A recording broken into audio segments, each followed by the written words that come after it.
understand why I can't move it.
So it's that, and it's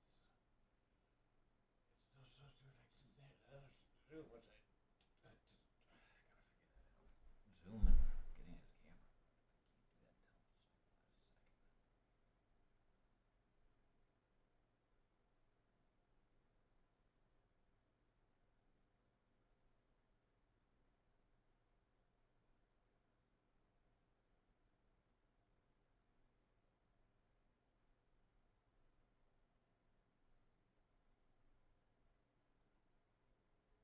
second.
won't move.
Yo.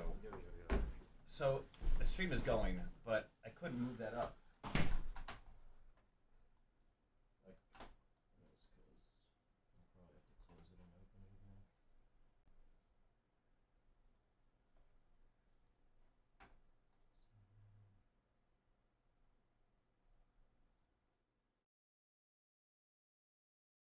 They want to ban it, but they can't. So push that tush over to bushautogroup.com today. And remember, Philly rides with us. The holiday season is right around the corner. Give the gift that's hard to wrap but easy to give. Give them a Steel. Visit your local Steel dealer or go to steelusa.com/gift guide. When I grow up, I want to be a new pair of blue jeans. When I grow up, I want to be a kid's first computer. When I grow up, I don't want to be a piece of garbage. And if you recycle me, I won't be. Give your garbage another life. Recycle. Learn how at iwanttoberecycled.org. Brought to you by Keep America Beautiful and the Ad Council. Fox News, I'm Sue Guzman. Former First Lady Rosalynn Carter, beloved wife of former President Jimmy Carter for 77 years, has died at the age of 96 days after going into hospice.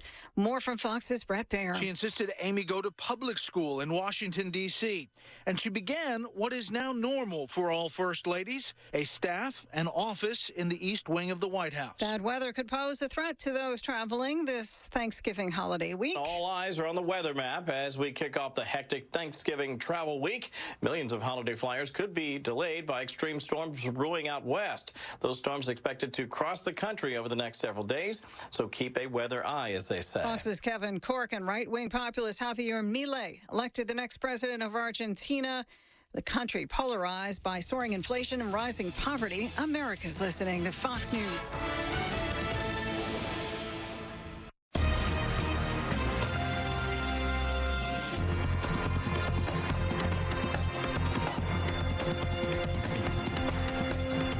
This is the Fox News Rundown.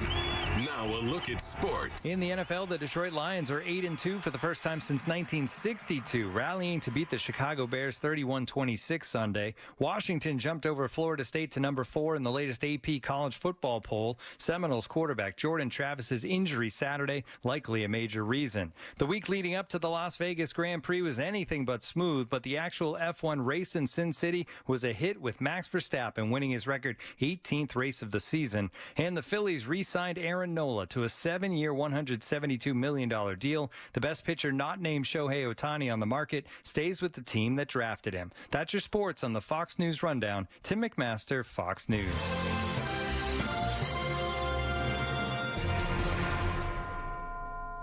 Now an update from Outkick's Hot Mic. Sometimes movies that are based on a true story are really just entertaining works of historical fiction. And it's rare that a documentary that is 100% true can be as entertaining and compelling as a scripted and fictionalized version of that truth. But The Saint of Second Chances, currently streaming on Netflix, is the exception to this rule. The documentary tells the story of Mike Veck. Mike is the son of legendary baseball owner Bill Veck and the man responsible for Disco Demolition Night and the ensuing fallout that eventually forced his father out of ownership. It is fast-paced, funny, thoughtful, and emotional at the same time. The narrative weaves between the real-life Veck explaining his life, while Charlie Day portrays a younger Veck on screen and Jeff Daniels narrates.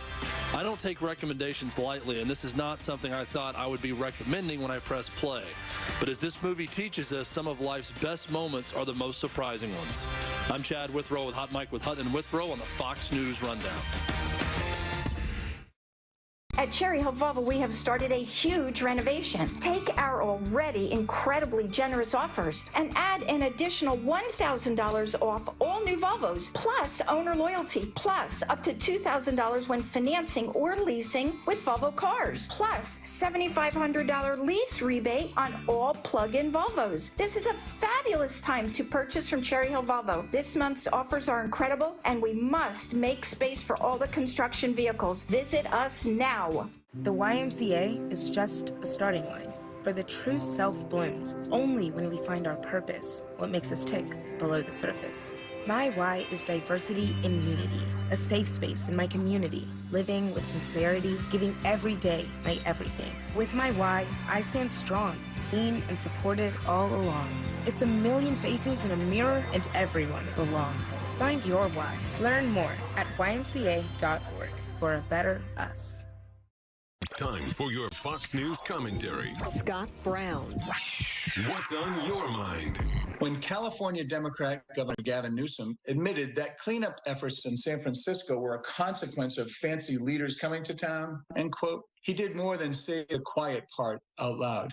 Newsom showed the true winner of his policy goals. It's Xi Jinping, President of the People's Republic of China, who sat down with President Joe Biden at Wednesday's highly anticipated Asia-Pacific Economic Cooperation meeting. Whether intended or not, anti-competitive decisions from the left-wing politicians are kneecapping American innovators. Take the tech sector. This fall alone, departments within the Biden administration are pursuing high-profile lawsuits against Google and Amazon, two of America's homegrown success stories. Newsom has signed legislation targeting both companies, despite California's role as the incubator of technology that changed the world. Meanwhile, the Chinese tech industry is exploding. Earlier this year, 4 of the 5 most downloaded apps in the United States were Chinese-based. TikTok grabs the most headlines, but Temu, an online marketplace to rival Amazon, emerged as the most downloaded app in the U.S. earlier this year. Temu is faced by partisan congressional scrutiny, with the U.S. House Select Committee on the Chinese Communist Party issuing a scathing report earlier this year, concluding the company relied on slave labor for production on a regular basis. Or consider energy. Green extremists like Biden and Newsom have made their disdain for American oil and gas abundantly clear. Earlier in his term, the Biden administration had issued the fewest federal oil leases since World War II, while Newsom signed a law forcing all new cars to be electric in his state by 2035. Here's the problem. Mass-scale production of EVs require lithium-ion for batteries. China dominates the market for minerals that make up the EV batteries, especially the lithium-ion battery. In 2021, China produced 75% of the world's lithium-ion batteries, compared to with 7% for the United States, according to the International Energy Agency. The recent Biden-Xi sit-down is not likely to yield long-term policy consequences, but it's no mystery that Beijing already considers itself an equal of the United States. At the recent Central Financial Work Conference, they announced plans to accelerate building a financial powerhouse. The question should be why our elected officials are making it easier to achieve that objective.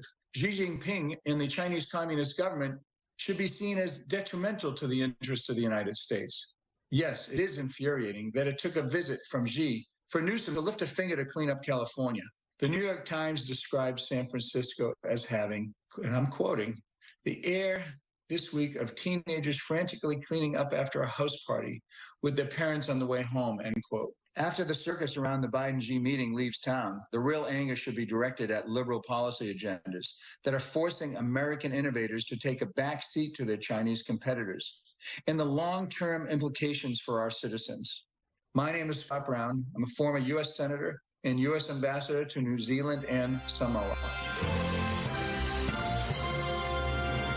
You've been listening to the Fox News Rundown. To hear the podcast version of this program, go to foxnewspodcasts.com. And for all the latest news, go to foxnews.com.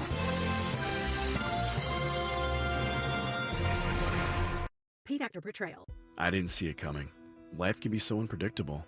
After losing my dad, it made me think about my family if something were to happen to me. The mortgage, car payments, and all the other bills. Even things like our annual summer vacation would be out of reach. I had heard about life insurance through Ethos and how easy it was to get coverage. They were right. I knew it was time to stop putting it off and get life insurance right now. I got on my computer and went to ethoslife.com. In just 10 minutes, I was covered. And boom, family protected. Thanks to Ethos, my family won't have to worry about the bills if the unpredictable happens to me. Ethos, fast and easy online term life insurance. Up to $2 million in coverage with no medical exam. Some policies as low as $1 a day. Answer a few health questions and get your free quote at getethos.com. That's GETETHOS.com. I feel like I'm constantly cleaning hair off my bathroom floor. At least my Swiffer sweeper makes it easy. Sweeper heavy-duty dry cloths have ultra-thick pads to trap and lock hairs, like a hair magnet. And when I'm finished cleaning up my hair, Sweeper takes care of his too. Now the hair is gone, all thanks to Swiffer. Try Swiffer Sweeper heavy-duty dry cloths. I promise you'll love them or your money back. And also try Swiffer Sweeper Wet to make quick work of tough, sticky messes. You get up every morning and make it all work. You make the hospitals and the labs work.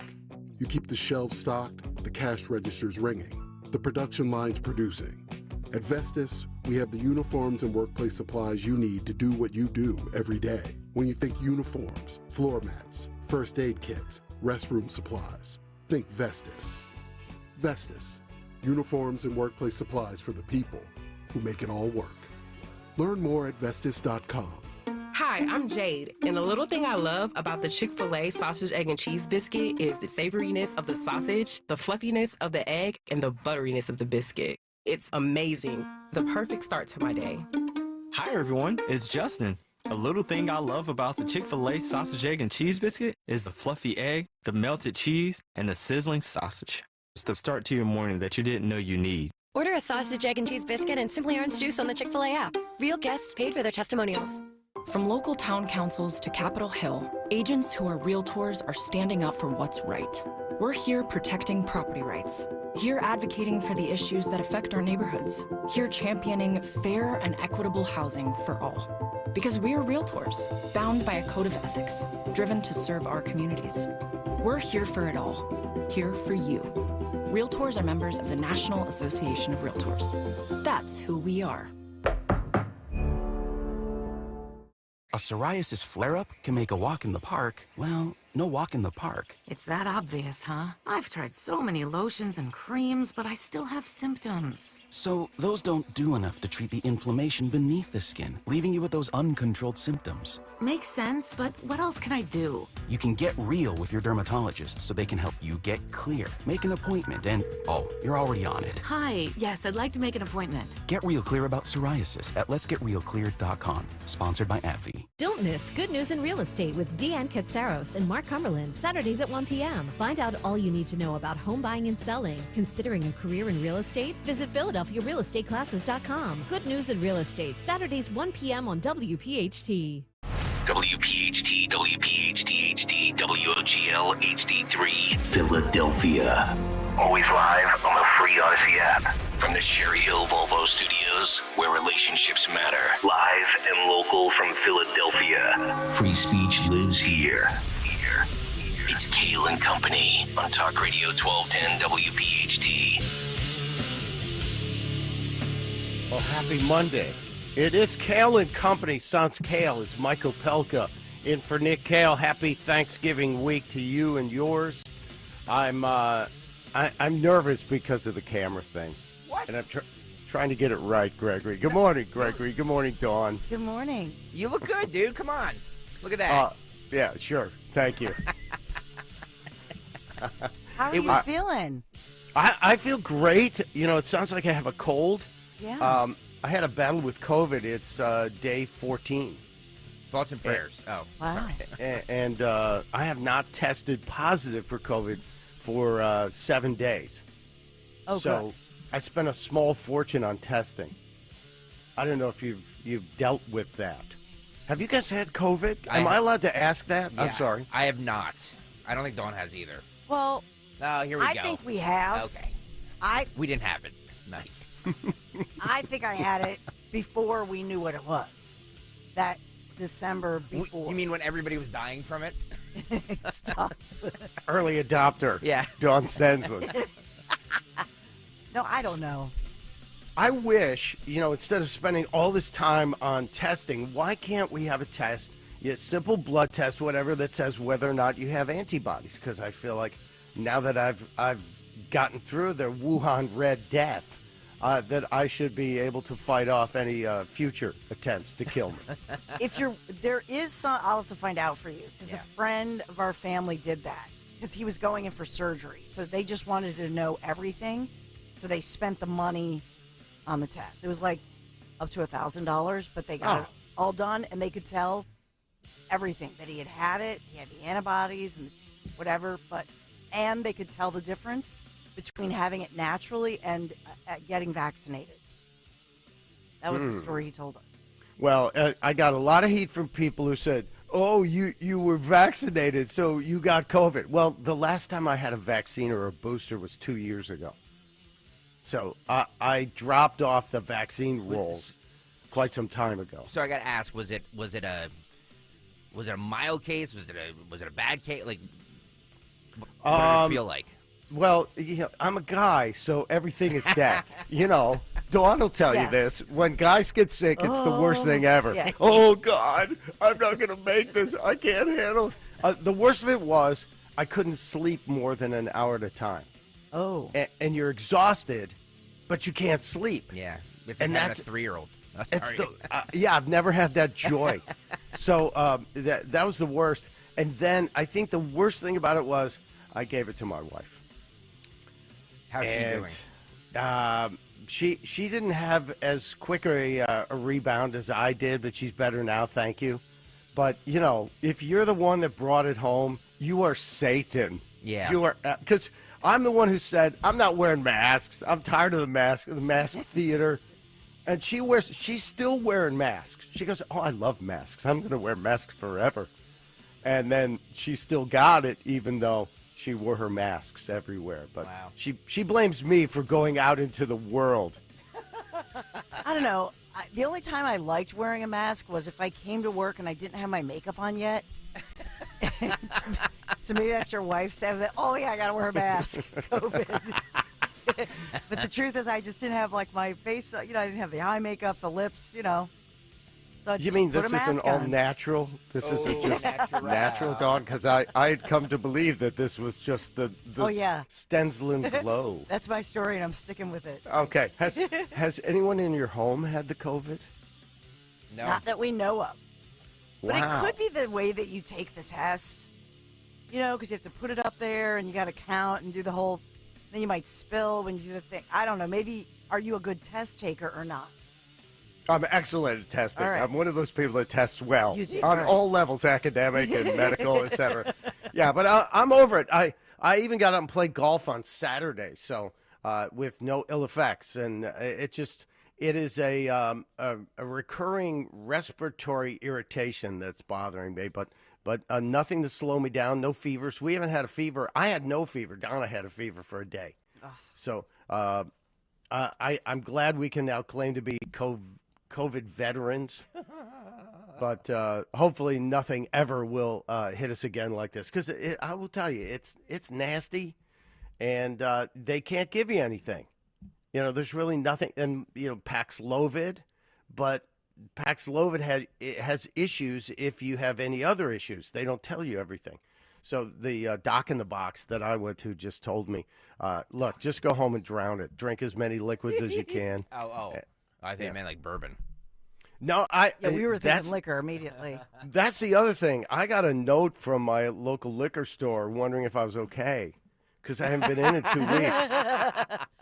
You Like, got the COVID. dude, it's Thanksgiving. Are you okay? Do we need to send something over?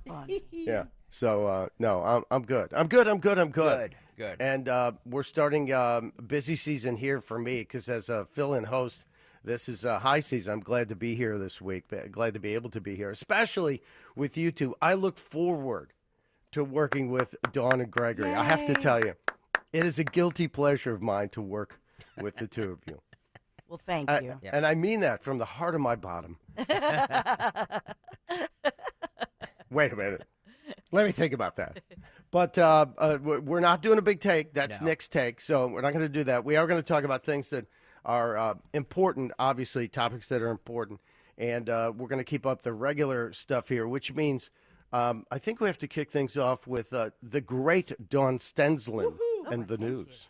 Yes, and we have a lot of news on this Monday morning, and we'll talk moving forward about Thanksgiving travel and grocery shopping and who has the best prices this morning.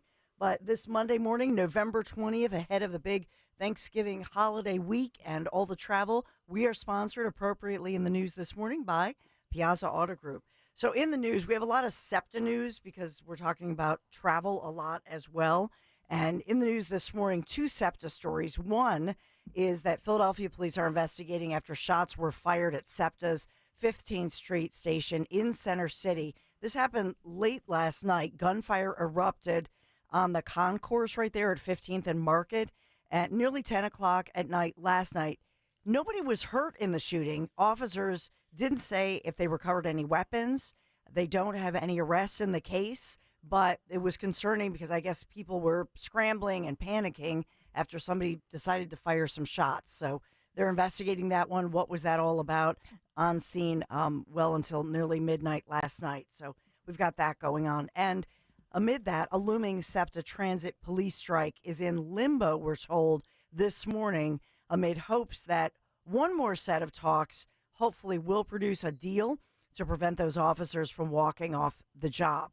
So the union setting that midnight deadline last night, which obviously has come and gone. So officers putting off a walkout, they're staying on the job to see if the union reps as well as SEPTA's GM could come to some kind of term, some kind of a negotiation. We told you just last week that Philadelphia Police, FOP Lodge 5, they reached a 1-year extension that takes them through, what will it be, the summer of 2025. So they did a 1-year extension. I don't have word of what SEPTA, I don't think they're willing to do a 1-year extension. That's not in the works, but SEPTA officials had said they believe they're offering a fair deal. They want a signing bonus, and they want a 13% pay increase over the 5-year period. Philadelphia police signed for 5% over 1 year, but SEPTA police SEPTA officials want that 13% over 3 years. So we'll talk about that one moving forward. And Is the obviously, math going to be on the test? Do we have to know? Yeah, Because right. 13% over 5 years, 5% over 1 year. Which would you rather have? See, carry the ones. So the 1 year deal. I'm in on the 1 year deal is better. yeah, it's probably a straighter deal. And then those ones where it goes like, if the train is going 65 miles an hour. If the train leaves 15th Street Station and shots are fired, Yes. how quickly will you run to the parking lot? Oh, gosh. We have, we always, it seems like every Monday morning, we're talking about something in South Philadelphia where one of those big, huge tractor trailers with the hauls, there's some bizarre heist. So I think last week it was the beef. The week before that, dimes, literally cartons full of dimes.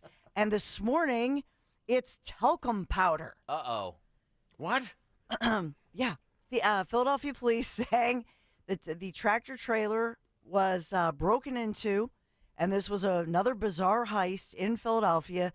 So cases of talcum powder were stolen from a truck just outside the Target there in South Philadelphia early this morning. 6 men broke the door locks. They accessed the back of the trailer, parked in the Target, right, 1 Mifflin Street, early this morning, and each box contained 50 cans of the talcum powder. So the driver, we're told... What am I missing here? Why, the talcum powder? Somewhere I just hear Rich Zioli doing his Jimmy voice. Yo, Jimmy, I told you to break into the one with the gold bars, not the powder. You know what I mean? Like, I can't imagine. Yeah, or somebody saying, I heard that they're shipping cocaine in boxes marked talcum powder, and it's on a truck that's going to be targeted on Mifflin Street. So take the talcum powder. Do not snort it, because it's cocaine, and we're going to make a fortune out of this. It's insane. Yes. We had sad news yesterday, and I know many of the networks were covering the fact that former longtime First Lady Rosalind Carter had died at the age of 96. Many tributes to her. She and obviously husband Jimmy Carter, 77 years they were married, and they had both gone into hospice care. So many tributes to former First Lady Rosalind. Here's the weird thing. Jimmy Carter went into home hospice care this summer, and then Rosalind went Saturday. They said she is now transitioned into home hospice care, and then she dies a day later. Yeah. He's still with us. 77 years. Their hearts are forever linked. Do you think that he is now... this clears the runway for Jimmy to join her in the afterlife? Well, they say that. They say that when you've been together that long, that it becomes tough. But I will tell you, my dad, he's 88 years old. He and my mom were married since they were teenagers, and she died, as you know, of ALS Lou Gehrig's back, what was that? It was right before Trump came into office, because she loved Donald J. Trump. And but she passed away, and I just think it's a purpose-driven life. My dad's super healthy, and my sister and all of her kids live with him, so they keep him busy. So, I think it depends. It depends if you still have a purpose-driven life. That's really my theory on it. Oh, good, excellent. Sorry. I'm just amazed. I think they're so linked, though. I would, if I were putting money down, this is grisly, isn't it? I would think Jimmy's gone by the end of the week. I would agree with you. Oh, gosh. I would agree with you. It depends, because he was sick, right? And he was in hospice. But I will remind you that in these centers, there aren't many men. And there are a lot of women in there. And they're all going to be flirting with Jimmy. So he's at home, Dawn. I love where you're going with but this. all the hospice ladies, they're going to be flirting with him. Oh.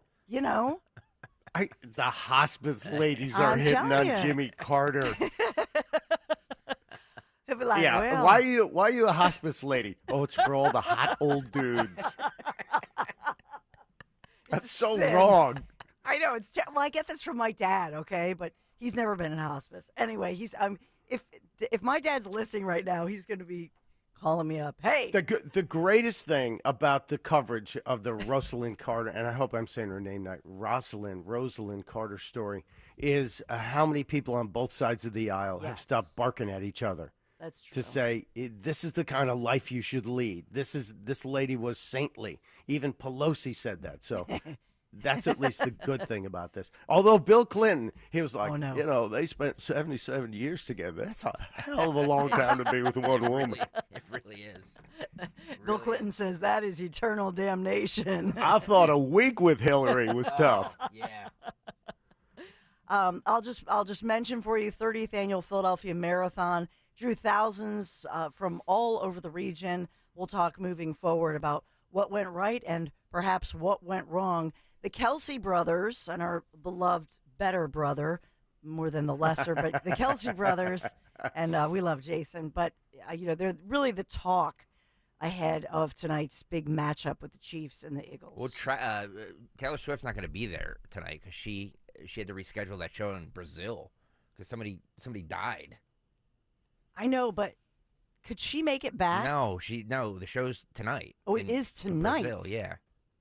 All right. Yeah. Oh, so that's right. There's gonna be no Taylor Swift sightings in. Thank you, Jesus. Thank you, Jesus. but That woman, Kansas City. whoever died at the concert, did not die in vain. Stop. They spared us another. Oh, here's what Taylor's having now between the second and third and the halftime. Here's what she had at halftime. Yeah, Stop it. They would have their own Taylor Swift cam on Monday Night Football tonight, and it would be sponsored. Yeah, They would sell it. Yeah. Of course. By Piazza Auto Group. Thank you. Visit Piazza Volkswagen. Taylor loves Piazza. Visit Piazza Volkswagen of Ardmore and Langhorne to test drive the 2023 Volkswagen Atlas, Atlas Cross Sport, Tiguan, and much more. You can always shop online, piazzavw.com today. We'll talk, and the only story I left out was the big sports story of Aaron Nola and his big contract that's almost as big as, Nick and Greg Stalker's. Yeah. Okay. Wow, combined. Yeah, you put Greg and Nick's together, you get close to Aaron Nola if you add 6 zeros. Speaking of the math. Yeah. But he got like a 7-year deal. Which is awesome. That's fantastic. It's the funny thing was they kept saying a tentative deal worth $172 million. 7 years, $172 million. Wow. Yeah, and you look at all the people who've been signing these big deals, and then they get injured. Aaron Rodgers, the Cleveland quarterback, all these guaranteed deals, and they're going to be paid out. Who are the insurance companies on the hook for that? Is that how that works? Oh, maybe. I think so. But generally, they give these big prices. It's not that you necessarily make all of that. So I don't know. Yeah, that includes health care. Yeah, sure. That's they've added the benefits in. It includes the peanut M&Ms.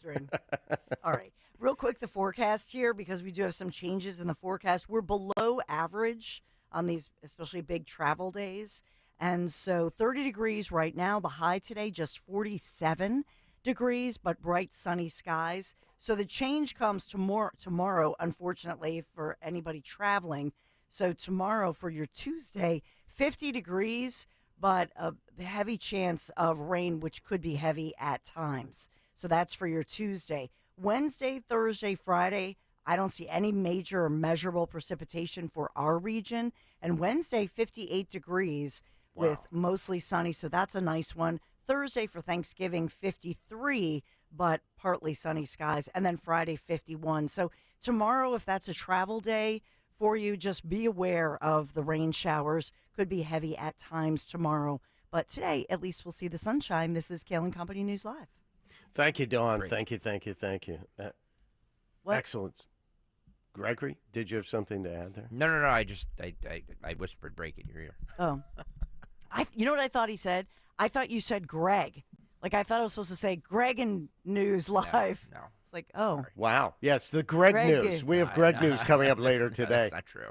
Yeah, there are so many things I want to get to today. Dawn, you did leave out a big story that the mainstream media is also leaving out of a majority of its reporting today. What they do. And you did it, too. And what did I do? Young lady. You got me talking about my dad and his love life with the Beata nurses. I mean, give me a break over here. That's an episode of a monthly issue of the old Playboy magazine, The Girls of Bayada. Here's your 5 o'clock pill. Yeah. No, we didn't cover the biggest birthday of the day. Oh. And they're Happy not birthday, covering it. Mr. President. Yeah. Nobody is talking. 81. Very little people, very little coverage in the mainstream media of Joe Biden's 81st birthday because it's a problem. Yeah. It's a huge stinking deal. 81. 81 years old. And think about all the things that have come and gone since Joe Biden has been around and is still here. I mean, the 8-track tape, which was supposed to save the music industry. and there's still people who have them, I'm sure. Yeah. There's so many things. But Joe Biden, 81 years old today, and he showed it yesterday. And when he was out and about yesterday, I think he was at an event with a bunch of naval people, and he noticed a child in the crowd. And it got creepy, because he's creepy. Sniffing. Yeah. Thank you. And I love your ears. I love them. They're really cool. What's your name? Catherine. Catherine, what a beautiful name.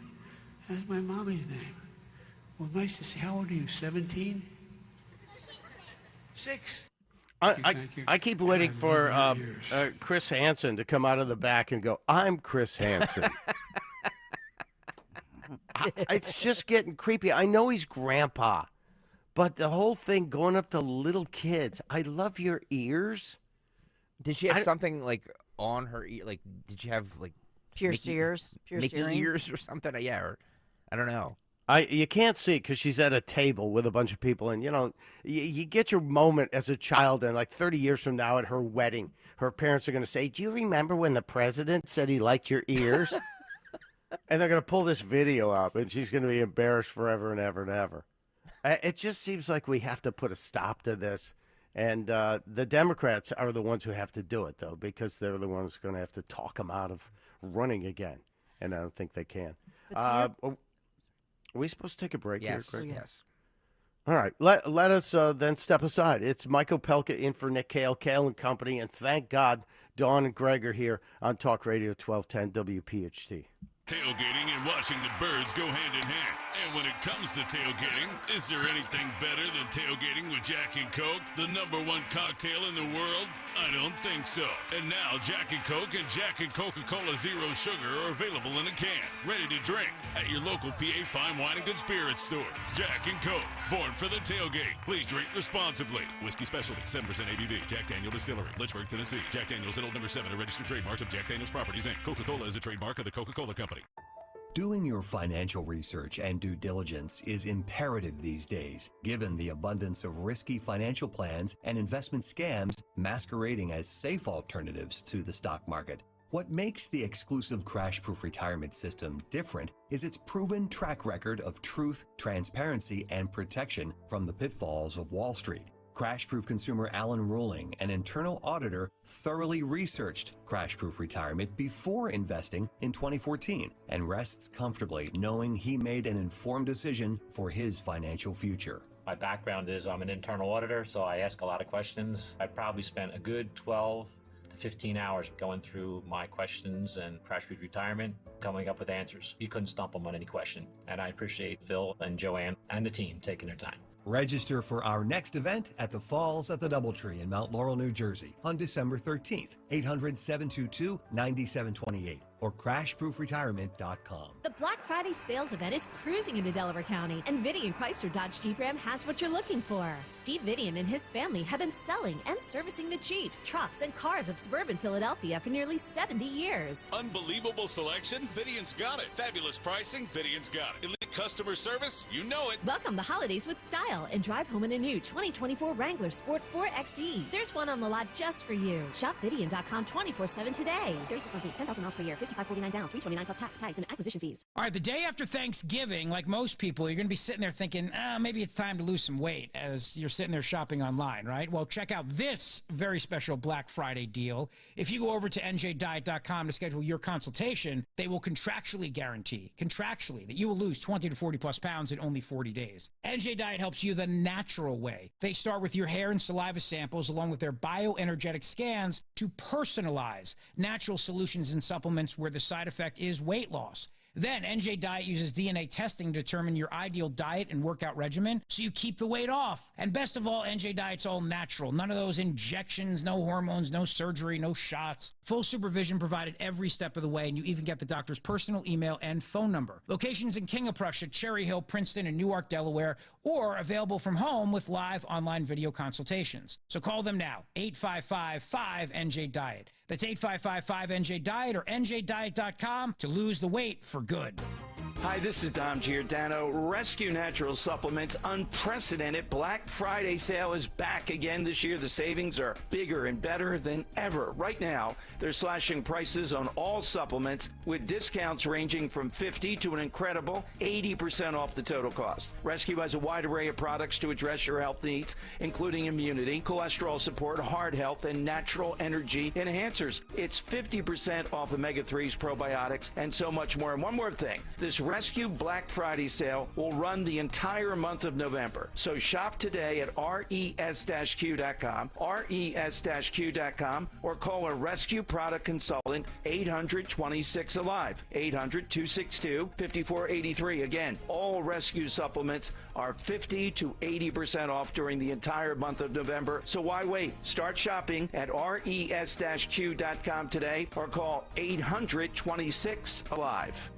Hey, Kayal, we know your favorite station is Talk Radio 1210 WPHT. Always live on the free Odyssey app.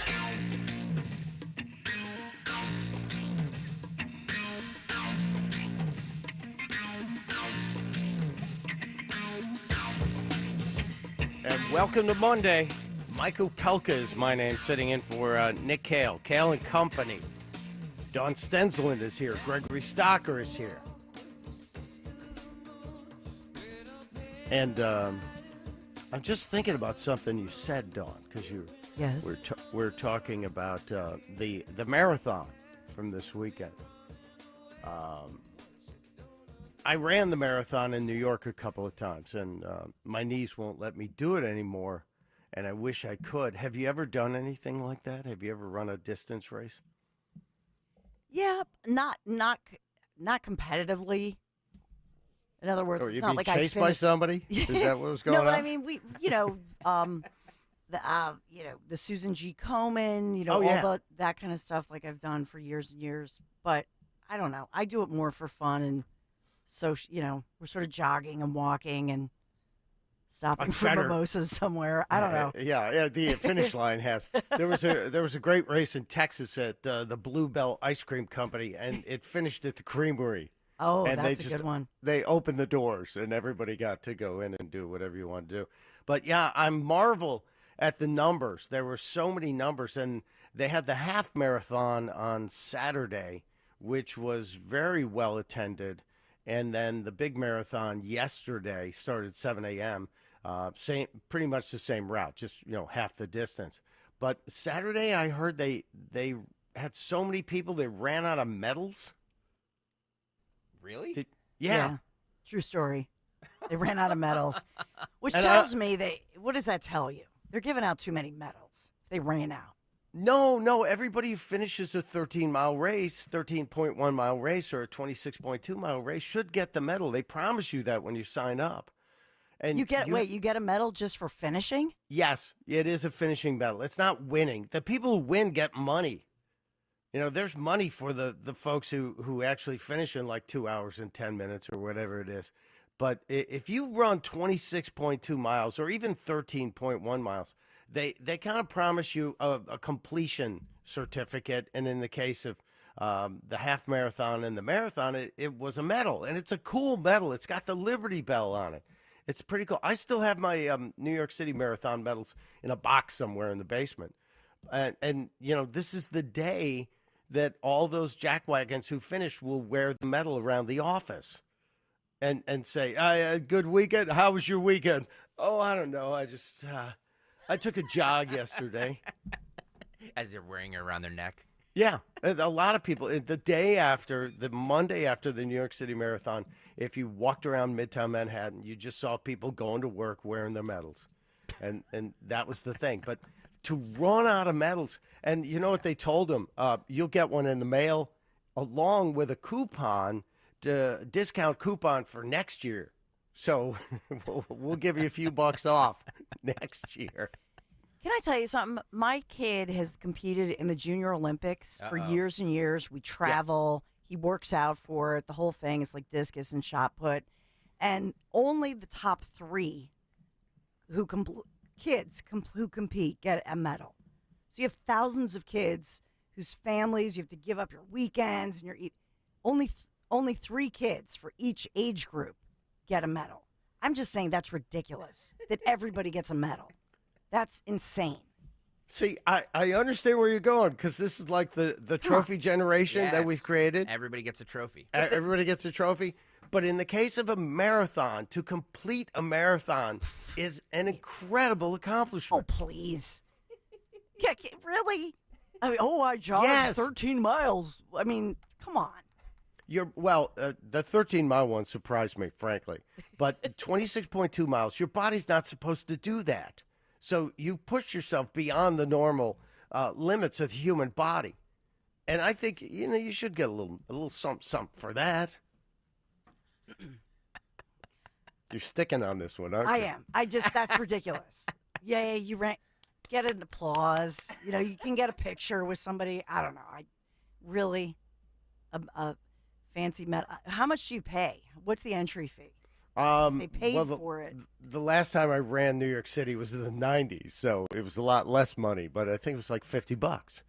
And they also have sponsors out the yin yang. Every running company, every shoe company puts in money and throws money at these events, and there are banks, et cetera, who sponsor these things. So there's a lot of corporate money floating around here, and there is money if you win. There is big money if you win. New York City used to be the Mercedes, and they would give the winning runner a Mercedes, and I think back in the day you got $100,000, and I think it's probably closer to $1 million now. And most of those winners, the people who run, there are a lot of elite runners from Africa, from Kenya, et cetera, Ethiopia. They never go home because the money is so great that they'd be robbed. Their families would be attacked. The boys in the back started a poll question on the YouTube chat. Yes. YouTube.com/@1210WPHD. Do you deserve a medal for 13.1 miles? Yes. See, I could be persuaded not for 13 miles, but 26.2 miles, I think you deserve a medal. Wow. Right now, the yeses are winning, Michael Pelka. Well, I'm happy about that because the effort is you have to put in time. In order to run a marathon, you have to put in a lot of time. You have to average like 7 to 10 miles a day for 6 months. So it's not a small feat, Dawn. I get what you're saying. We're too trophy centric on everything in the rest of the world. But if you finish a damn marathon, you deserve a medal. Not a medal. If you finish, good for you. You finish, which you should finish. And then only the ones who finish in a certain time should actually get a medal. We might break up over this. No, I'm just saying. This is an example to me of that kids would agree with me. That because kids actually are used to the fact, or at least my kids, you don't get a medal until you are extraordinary. And for adults feel like, I got off the couch and I ran 13 miles and I was on the treadmill, whatever. And so adults want the trophy. I'm conceding the 13 miles. It's not worth. But I do believe the 26.2 miles, if you look at look at all the people in the country, what are we, 330 million people in this country? All the people in this country, of all those folks, what percentage could run 26.2 miles on any given day? Well, are they running or are they kind of just jogging a little sometimes? Can they go down to a walk? Like, does somebody monitor you? You have to run the whole time? Wow, you are tough. I mean, I got to tell you. just So the people that won yesterday's marathon, and maybe the boys in the back can look this up, the people that won yesterday's marathon probably finished between 2 hours and 10 minutes and 2 hours and 15 minutes, men or women. And we didn't even talk about the fact that Philadelphia Marathon has a non-binary category. Of course Well, they do. and you the can race as non-binary. and non-binary. I guess they were aggravated. The non-binary folks. were Yeah, because ag- they didn't get money. There was no prize money for non-binary. There was prize money for if you won the elite men or elite woman category, but if you ran as non-binary, there was no prize money for that. You know what they should do? Have a big cutout of your pronoun, and then just like you got your pronoun. You know what I mean? Like a big cutout of it. You don't get a number; you get a pronoun with a number, right? Yeah. Wow. But see, then you could see now. I understand what they're doing with the non-binary thing, because if you suddenly create specialized categories for runners, where you have male runners, female runners, and then you have or whatever it is.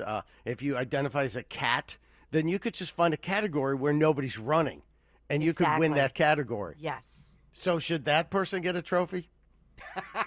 If they won. If you win the category. If you win the category, then you get the trophy. See, I think you've diminished your own argument, because this I'm is just just mad. it's a silly. I'm just teasing. I know, but it shows you how ridiculous it is. No, what I seriously like is that they have a separate category. So my question is, were biological males running as women?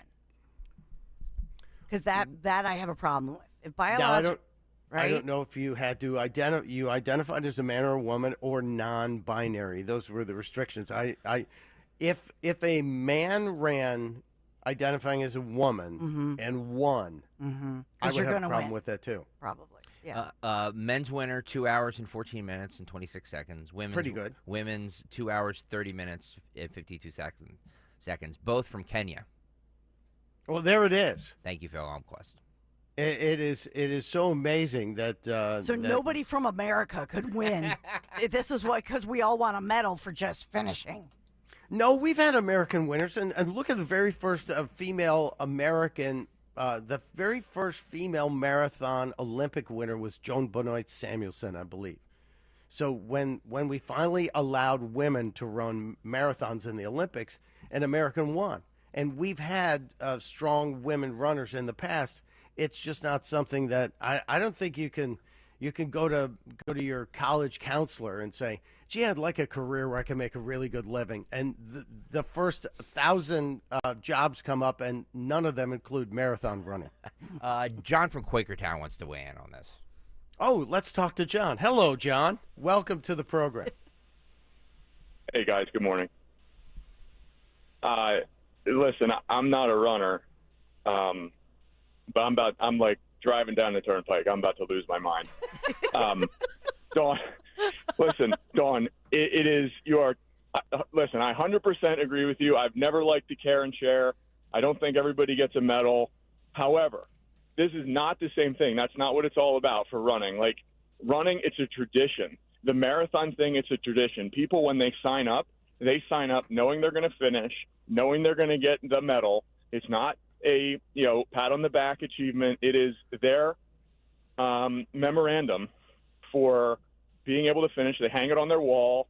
People have 20 of them, 30 of them when they're runners, and this is their hobby. It's like when you get a hole in one, you keep the golf ball, right? This is their way of remembering that run, that marathon in whatever city on whatever date. My aunt used to run. She had from all over the place. She had all these marathon medals that were her way of, remembering her achievements. So I hear you most of the time, and I agree with you 99% of the time on where you're at. This one, you're way off. Wow, John. Well, no, I appreciate what you said, John. I just didn't know that, but I still think. Stand your ground, Dawn. No, Stand your ground. But what John brought up is contract law. If you pay for something and you're promised something, that's in essence, that's a contract. And so you bought something, you purchased something, and you had a legal Pretty much. you had a legal binding much. Yep. contract. So I didn't Yep. realize that part of it, and that becomes a contract law issue. If you paid for something you were promised, then you deserve it. And then John's right with the people who complete marathons do tend to have a wall of fame in their homes or their offices where they keep their. I still have my number from my first New York City marathon. I have the bib number that you wore pinned to your chest, and it's with the medal. So I get it. It's a memory, and it's also, as you correctly identified, on a contract. But you have to finish in order to get it. You just don't get the medal automatically. Once you cross the finish line, they have someone there putting the medal over your sweaty, nasty neck. And they ran out of the medals. And so they now were- they have and- to mail. It's in the mail. Yeah, your medal's in the mail. But that was just a half marathon, which just means too many people showed up because it was a spectacular day. On Saturday was a beautiful day. Yeah, it was. It was. So a lot of people showed up. And, if you want, you can walk 13 miles in 2.5, 3 hours. And you So still get a medal for Yeah. walking? Yeah. Jeez. So what are you going to tell the guy with one leg, Don, who Yeah. walks and makes it? Yeah. You can't have a medal because you didn't have two legs? Lieutenant Dan, you got no legs. You don't get a medal. Lieutenant Dan didn't have one leg. He had You're none, right. for the record. But yeah, so it's an interesting question, but John nailed it. He absolutely nailed it, and that is yeah, it's a contract. You sign up knowing, and the T-shirts wear out. Your T-shirts fade. So the medal is forever, and it sits there. And I even have a video from because they sell these runners everything. When you run, they offer you the package. Well, we'll have a shot of you at the beginning. We'll have a shot of you at the 13-mile mark, and we'll have a shot of you re-entering Central Park, and then you get it 6 weeks later. You watch it, and then you can clear a room talking about running a marathon because none of your friends care about it. It's absolutely fantastic. But see, I wish the city of Philadelphia did something where instead of the medal right at the finish line, or in addition to whatever, if you wear your number, if you have your number and you go to certain restaurants, like do a whole sponsorship thing. If you go to certain restaurants over the weekend, if They you go do to that. They usually do that the week before, the days before. that you get like a And- discount or you Yeah, get to they try have to- a lot of these, especially the pasta restaurants, will have carbo loading nights the 2 nights Cool. before you run. So, And they'll- I'm sorry. Go ahead. Jim brings up something interesting on the YouTube chat, guys. He said, remember Nick Kayal did the 65-mile bike ride for the Families Behind the Badge. He finished. Did he get a medal for finishing? I did that race. That ride. I've never gotten a medal for that. That's 65 miles on a bike. Yeah. Just saying. Let's ask Road Warrior about that because he wrote it too, right? Yeah, I mean, I just think, but that's different because it's a nonprofit. So maybe. Yeah, you want to take money away from the nonprofit, Gregory?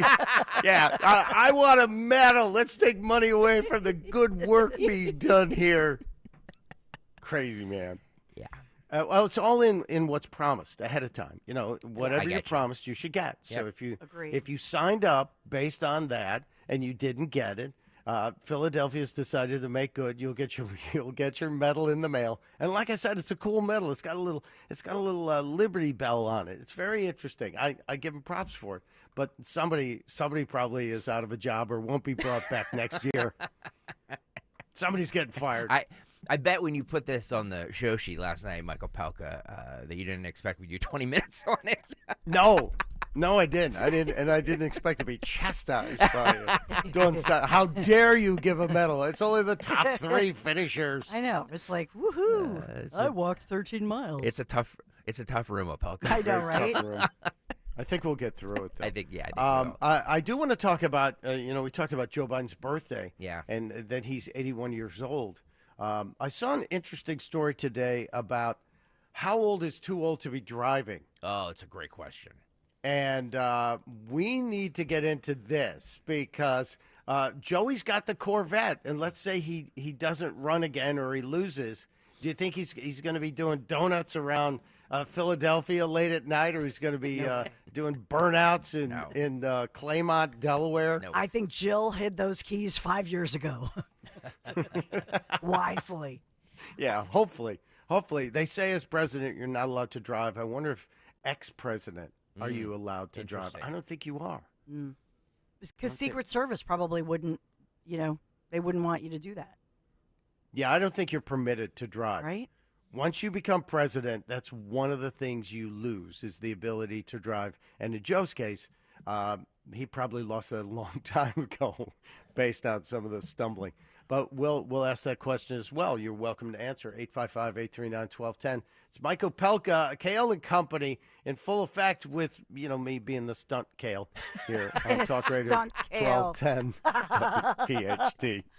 Urgent Camp Lejeune settlement message. On September 6th, the government announced it will soon begin providing fast, guaranteed settlements to Camp Lejeune Marines, families, and civilians. Awards will range between $100,000 and $550,000, with an option for higher amounts. If you or a loved one spent time at Camp Lejeune and suffered cancers of the bladder, liver, or kidneys, leukemia, non-Hodgkin's lymphoma, Parkinson's, or kidney issues, you may qualify for compensation and could be paid within 60 days after accepting your settlement, with your VA benefits fully protected. You may be entitled to a significant financial award for your Camp Lejeune claim, but you must act now. Call the James Harris Law Camp Lejeune helpline now to get the compensation you deserve. We're already fighting for thousands harmed by the water at Camp Lejeune. Call now or you may forever lose your right to be awarded a settlement between $100,000 and $550,000. For your free evaluation, call 800-217-1155. That's 800-217-1155. 800-217-1155.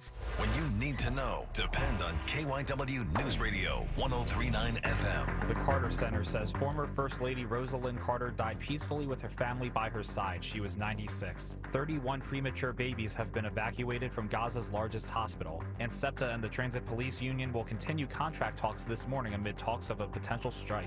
Get the latest anytime on KYW News Radio. Now on Crystal Clear 103.9 FM. You've never needed us more.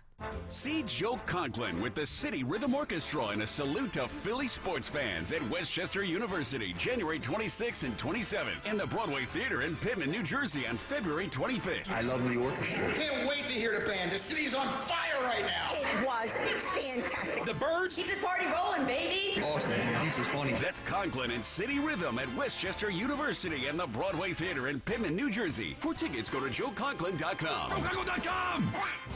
Look at you. Your life is under control. Errands done. Groceries got them. Be proud of yourself. It's time to give yourself a reward. You know you've been waiting all day for your favorite tasty cake treat, but which one? There's so many great choices. Is it the delicious crimpet or the mouth-watering candy cake? Maybe it's the tasty baked pie. No matter what you choose or where you are, it's always time for a tasty cake. So choose what feels right and enjoy. You've earned it, and you know you deserve it. Tasty cake, accept no substitutes. Hi, this is Dom Giordano. You've heard me talk for years about my friend Dr. Bentz, what an excellent prosthodontist he is, and you also heard me talk about his wife, Dr. Sarah Cooley Bentz, and what an incredible dentist she is. What you've never heard me talk about is what a great place Bentz Dental Group is to work. And now they have a great opportunity to join their team. Specifically, they are looking for dental assistants and EFDASs. If you or anyone you know is interested and qualified, please email info@bentzdentalgroup.com. Bentz Dental Group offers health benefits, paid time off, a fun work environment. I know that a career with Bentz Dental Group will provide opportunities for growth and development. So if you're looking to make a change or shift to a new career, please send an email with your resume and contact information to info@bentzdentalgroup.com or call them at 610-272-6949. If you're a dental assistant, EFDA, or know someone who is, call today to inquire about becoming part of the Dr. Bentz team. Tell them Dom sent you, 610-272-6949. Calling on Blackwood to follow 1210 WPHT on the free Odyssey app. Download it now.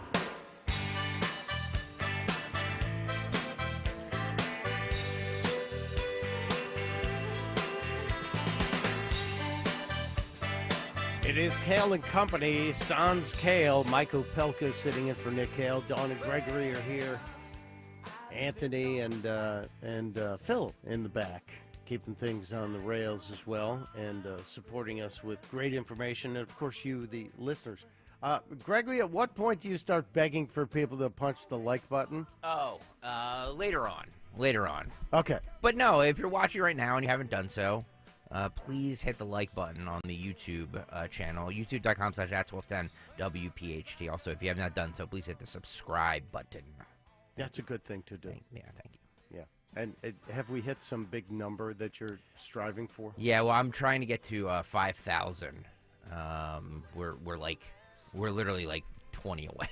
Oh, come on, let's do it while Nick is out. Not even 20 away. We're like, come on, 17 I need away. to rub it in Nick's face that we got to 5,000 without him. While he was out, because we're 2-2 in the golf thing, and I think he's retired for the season. The Odyssey Cup that we were playing, it's 2-2. Yeah. And I was trying to get him out, but he's a fragile boy. He doesn't play golf when it's below 50 degrees. Really? Yeah. Speaking of everybody getting trophies. Yeah, I think 60 degrees is actually even closer to where he puts his requirements. So it's really interesting. I said, "Come on, man, we've got rain pants, we've got winter hats, we've got winter gloves. He's just not. He's not giving it up. Yeah.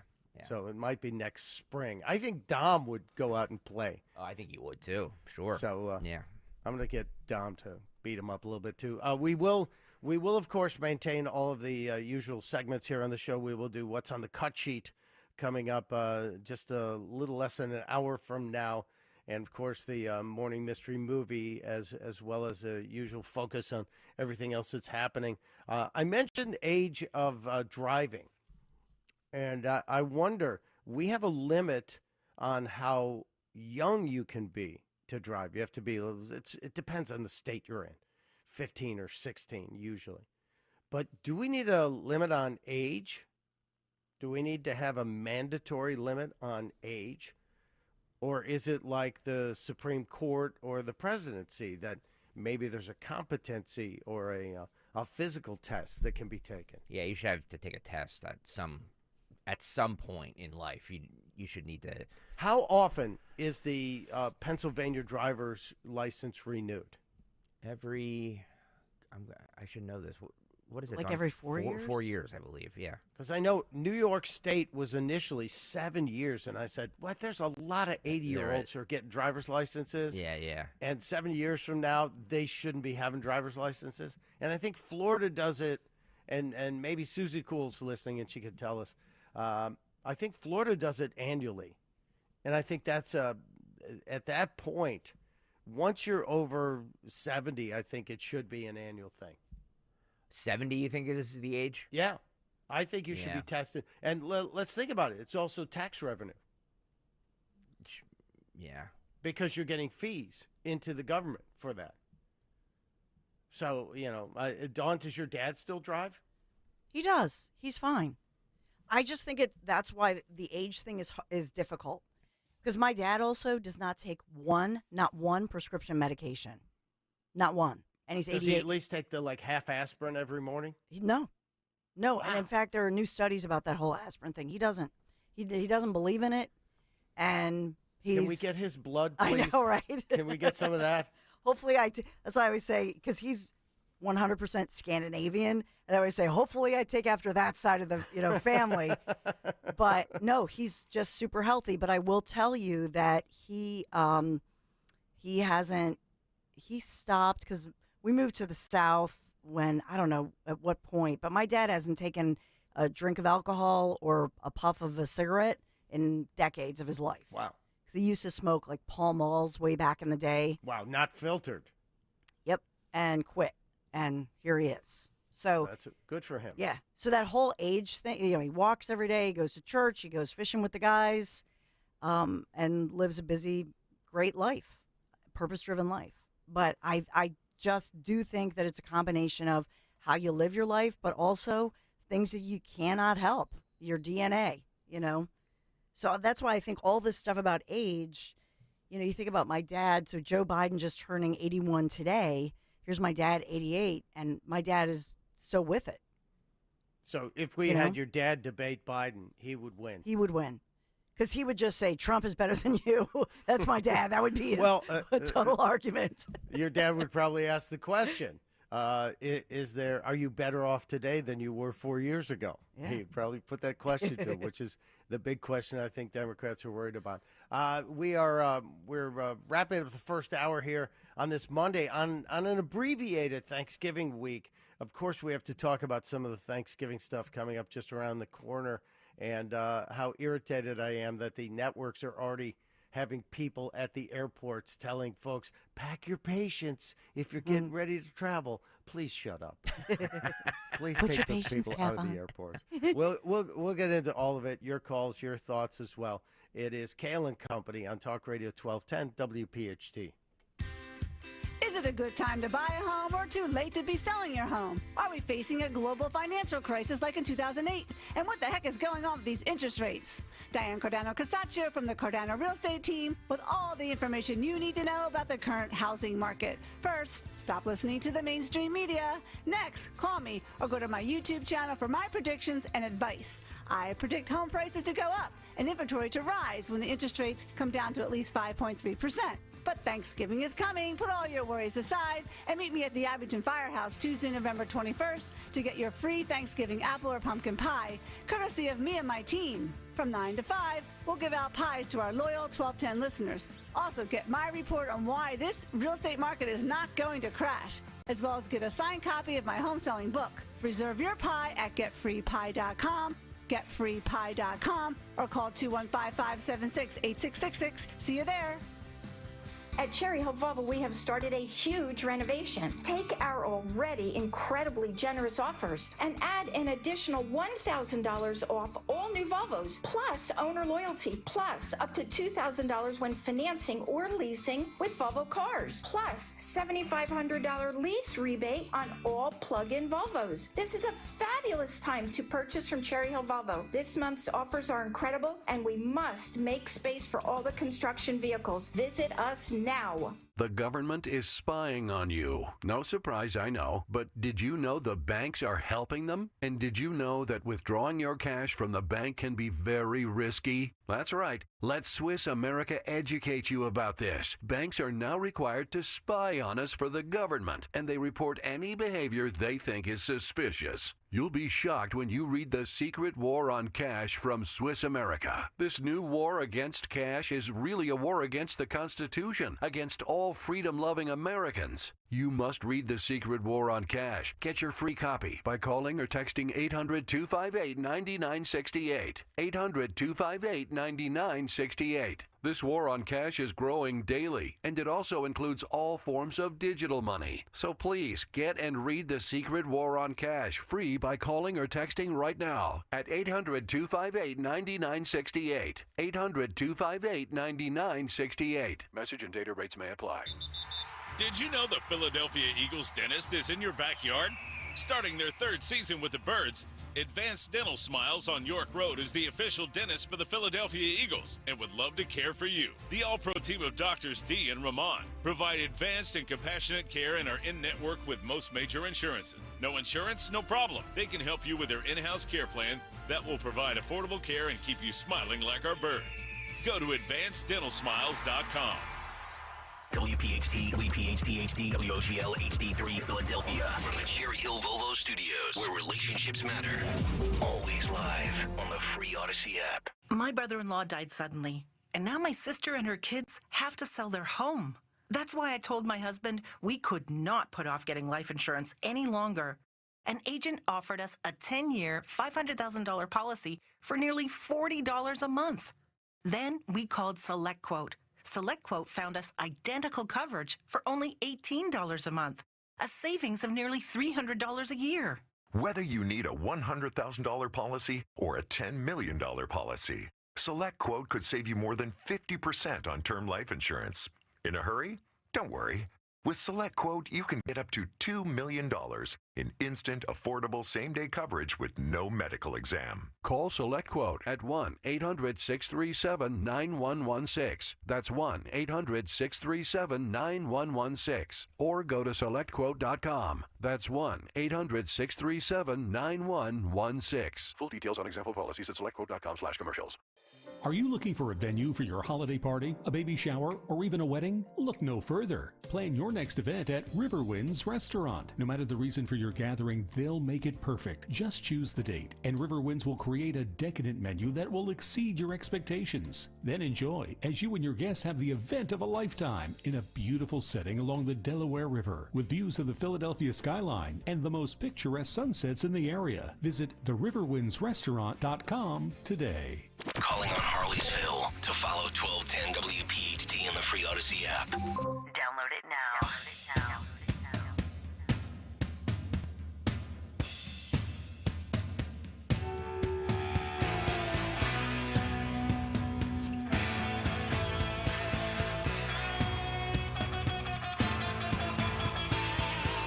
And welcome to Kayal and Company, Monday, Thanksgiving week. Nick is on holiday. I think he's down in Nashville. I saw some Twitter posts from the road. Yeah, he went down to be with his family for the Thanksgiving holiday. I saw a picture of him with of the dog wanting to go out and play. Yeah. That always makes me feel good. Yep. I think dogs make people better. I agree. And his wife and kids. Well, that too. Yes, of course. But dogs make people better, Dawn. We don't deserve dogs. Agreed. I agree. See, there's some questions I have because that story keeps changing, so I don't know where to go on that topic. Oh, They're back together. Yeah, they're back together. Reunited. Yep. Because that was like the world's fastest divorce. Right. It's like, wow. I was like, how did you do that? I don't know. My take is I think she was leaving him, and then he begged to come back. I think that's a typical woman response. Yes. Of course. Like, all right. Of course. A lot of stuff going on today locally and then, of course, internationally.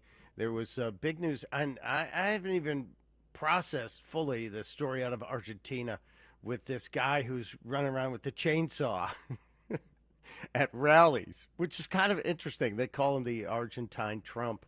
I don't know if that's the case, but he's now going to be the president and has vowed to basically get rid of all the socialism, which, I don't think that's as easy as we think once it's been there for a while, but good for him. I hope he gets it done, and we'll get to that. And but first, I believe, and the cut sheet coming up in about 43 minutes, as well as Dawn Stensland with the news. Yes, good morning. Kayal and Company News Live.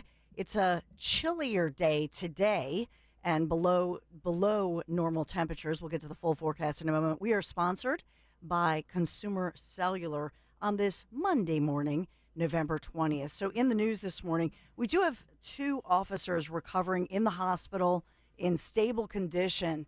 This after they were injured after a chase ended in a crash in North Philadelphia. So 2 Philadelphia police officers were injured after they were in pursuit of a vehicle that was stolen. That situation ended in a crash. The good news this morning, the officers are listed in stable condition. So these are not considered life-threatening injuries, but yet serious injuries as they remain in the hospital. This all unfolded actually Friday night, late Friday night. These officers had spotted a stolen Hyundai Santa Fe on the 5000 block of North Broad Street.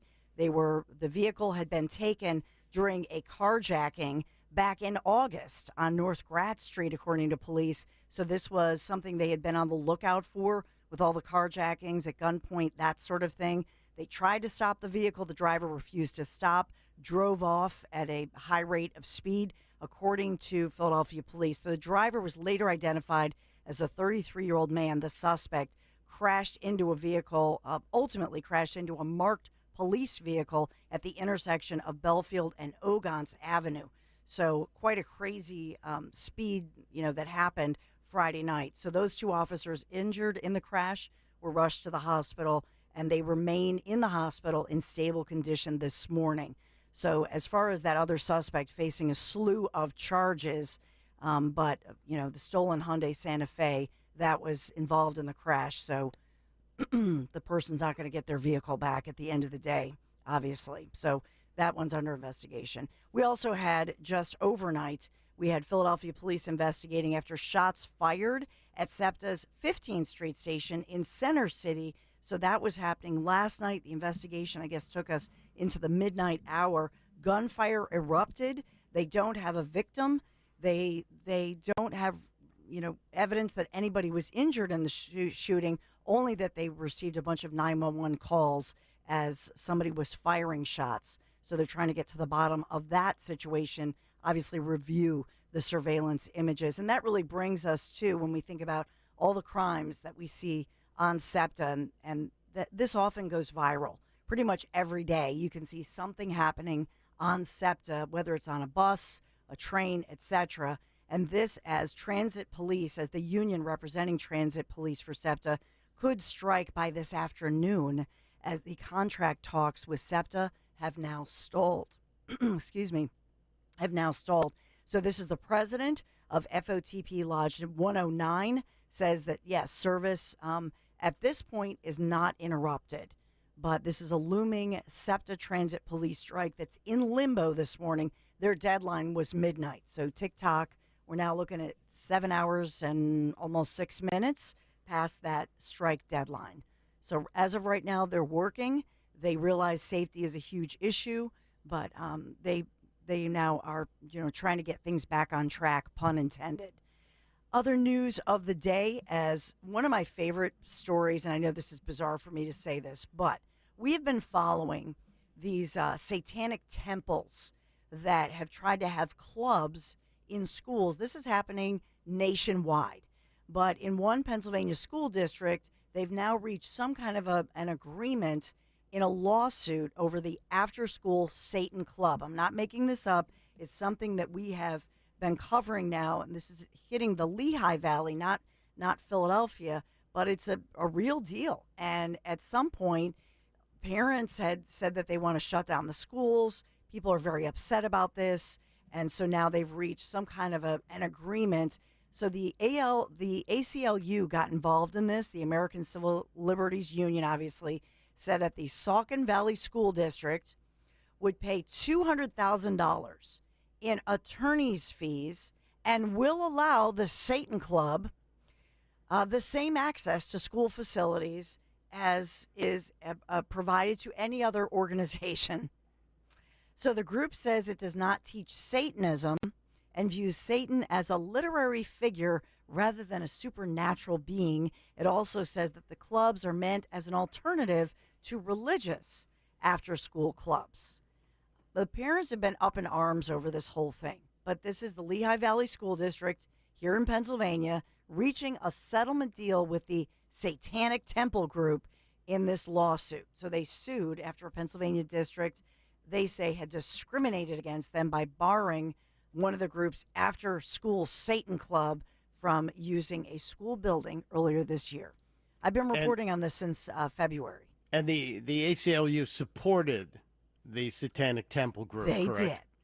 And so that your tax dollars and my tax dollars are going to pay for the ACLU's actions, and then the other tax dollars from the school district are going to pay for the $200,000 in legal fees. Yep. Okay. There it is, people. They this group is behind a lot of, if you look them up, it's concerning because they say that they're not converting children to Satanism. They say that they're not, that they say the devil is like a literary and metaphorical, like a Marvel character. Yeah, like a Marvel. He's he's an underworld superhero, I guess, in the minds of these people. But what are they saying? Well, we're not roasting babies and serving them. Yeah. So they are political, and when you look them up, we've been talking about this, I think, since this started in February, but they get a little political, and they do have an agenda, in my opinion.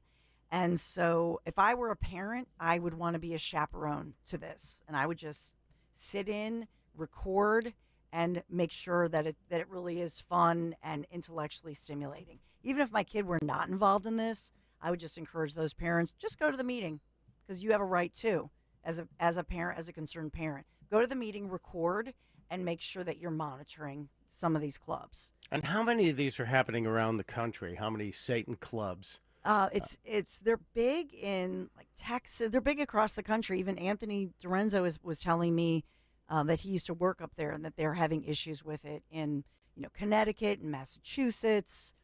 So they're all over the country. They're in California. I think they started in California, but they do have a different agenda. And so I just think it's a way of sneaking a political agenda into schools. I wonder if they come out with a statement and endorse a candidate. Well, because if I'm running against someone and they've got the Satan endorsement, I'm putting that in an ad. That's right. Bill Johnson's got the endorsement of the Satanic Society. Do you want to elect Bill Johnson? I would definitely point that out. Yeah, you have to be careful though, because it might make them cool somehow. You know what I mean? But if you like Che Guevara suddenly became cool on college campuses over the last 30 years. Yeah. I know there was one story that they actually had.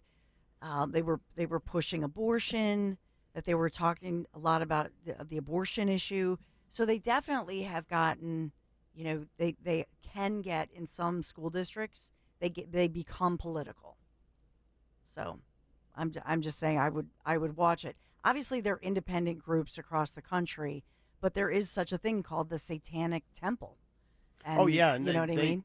They held. I think they actually had a big temple set up in Boston with a gold icon as well. So the people who always are screaming about separation of church and state, I'd like to throw this in their faces. Yeah. To say, what do you think about the satanic thing? How do you feel about the Satan groups in the schools? Well, that, to your point, that was part of it. That the ACLU said they have an after-school Christian club, for example. So they're saying you do have, even though this particular club, in truth, they're more political than anything else. Yeah. But I think their point is to say you have all kinds of groups and they all have a right to be here. And what if it was just a bunch of dyslexic kids who thought they were the Santa Club? Stop. That's a sin. That's wrong. Sin. Sorry. It really is. We've been talking this morning as well. The sad news as the country continues to celebrate the life of former First Lady Rosalind Carter. Jimmy Carter's wife, of course, and he's still in hospice this morning, 77 years of marriage. She's remembered, she was labeled by the media years ago as the original Steel Magnolia. So those tributes continue in. And we've been talking, of course, as well this morning about the fact that Joe Biden, today is his 81st birthday. Happy birthday, Mr. President. We have Consumer Cellular sponsoring our news, offering the exact same nationwide 5G coverage as all the major carriers, even in bumper-to-bumper traffic.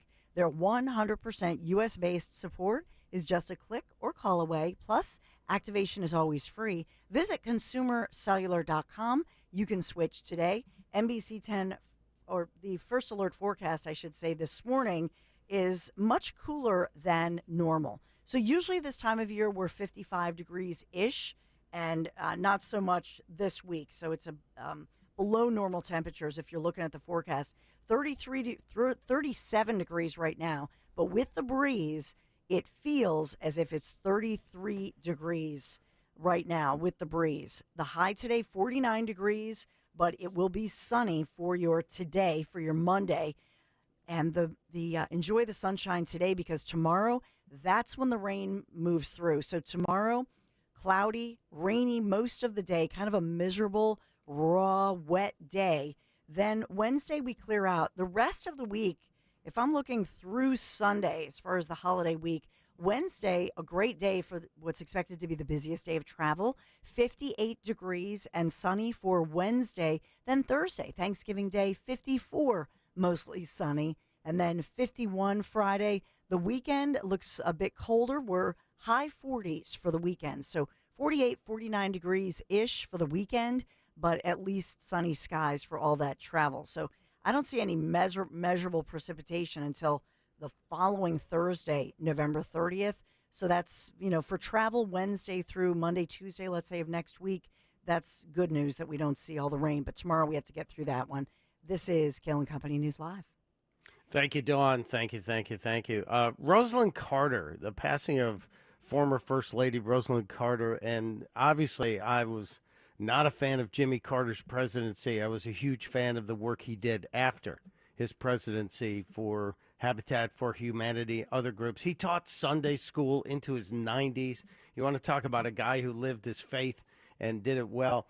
But Rosalind Carter apparently was the first lady to have a staff and pretty much set up the system we have now, where first ladies have an office and a group of people that help them do their jobs. I did not know that. I thought that was a thing beforehand.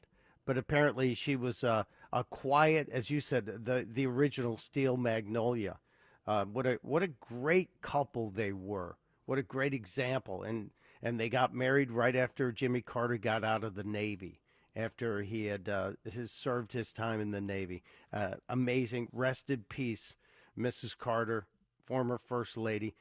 Let's take a break. It's Michael Pelka in for Nick Kayal on Kayal & Company on Talk Radio 1210 WPHT. Wherever the road takes you this holiday, make it memorable in the ultimate driving machine. Step into the BMW X5 with capable performance, cutting-edge technology, and unmistakable presence. Or chart a different course in the BMW X3. With style and powerful all-terrain versatility, there's no limit to your adventure. Find your ultimate BMW X3 or X5 at the Road Home sales event. BMW, the ultimate driving machine. Lease a 2023 BMW X3 for $589 per month. Visit bmwcenters.com today. You get up every morning and make it all work. You make the hospitals and the labs work. You keep the shelves stocked, the cash registers ringing, the production lines producing. At Vestas, we have the uniforms and workplace supplies you need to do what you do every day. When you think uniforms, floor mats, first aid kits, restroom supplies, think Vestas. Vestas, uniforms and workplace supplies for the people who make it all work. Learn more at Vestas.com. Hey, this is Richard Deitch, the host of the Sports Media Podcast. If you're interested in what's happening with all the places where you consume sports, the Sports Media Podcast has you covered. Here's longtime NFL and NBA announcer, Ian Eagle. Would I find this entertaining if I was sitting on the couch watching the game, or would this be a nuisance? Would this get in the way? Does it enhance the enjoyment for the viewer, or at some point are you becoming an annoyance? Listen on the Odyssey app or wherever you get your podcasts. Does your broker say, we're different, we're a fiduciary, we only make money when you make money? Well, the reality is no broker is different. They all collect fees, even when you lose money. Does that sound like a fiduciary responsibility to you? Crash Proof Retirement is the only firm in the country which fully records all educational sessions, guaranteeing a fiduciary responsibility and transparency. My name is Ed Topkowitz. I went with Crash Proof Retirement in 2013. Crash Proof Retirement earned my trust. When you come in, everything's recorded. I think as proof that they are fiduciary. I have a team of expert people who know what they're doing and have me as their first concern. And you don't pay any fee. Register for the next Crash Proof Retirement educational event at the Falls at the Doubletree in Mount Laurel, New Jersey on December 13th, 800-722-9728 or crashproofretirement.com. Join the Faith and Liberty Discovery Center on Saturday, December 2nd to kick off the Christmas season with free admission to the museum, crafts for the kids, holiday movies, see the Christmas tree, and the 19th century inspired Christmas train display. B1210's own Dom Giordano and former Philadelphia Eagle and 5-time Pro Bowler Irving Fryer. Celebrate Christmas and experience the Faith and Liberty Discovery Center at 5th and Market Streets, where the good book meets the history book. American history in a whole new light.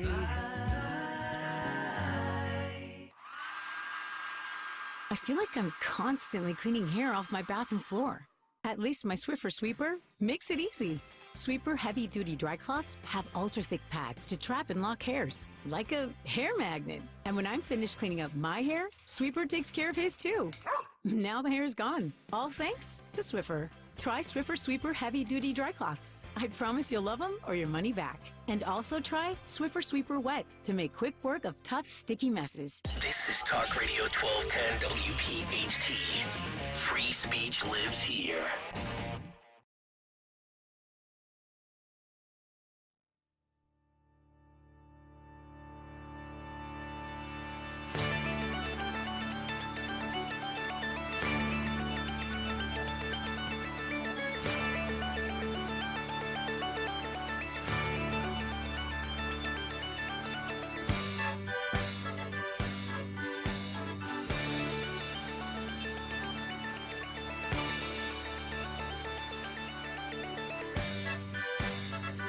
Nothing like a little Sticks on a Monday morning. It's Michael Pelka in for Nick Kayal on Kayal and Company. Don Stensland here. Gregory Stocker is here.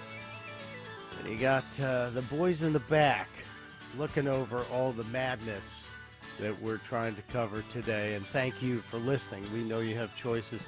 I was looking at a couple of the clips from the weekend.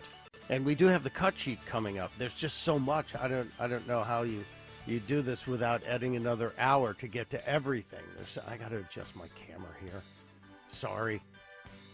I know. This is a new setup for me, so apologies if it looks like I'm driving and doing this at the same time. It's Thanksgiving week, and I love Thanksgiving.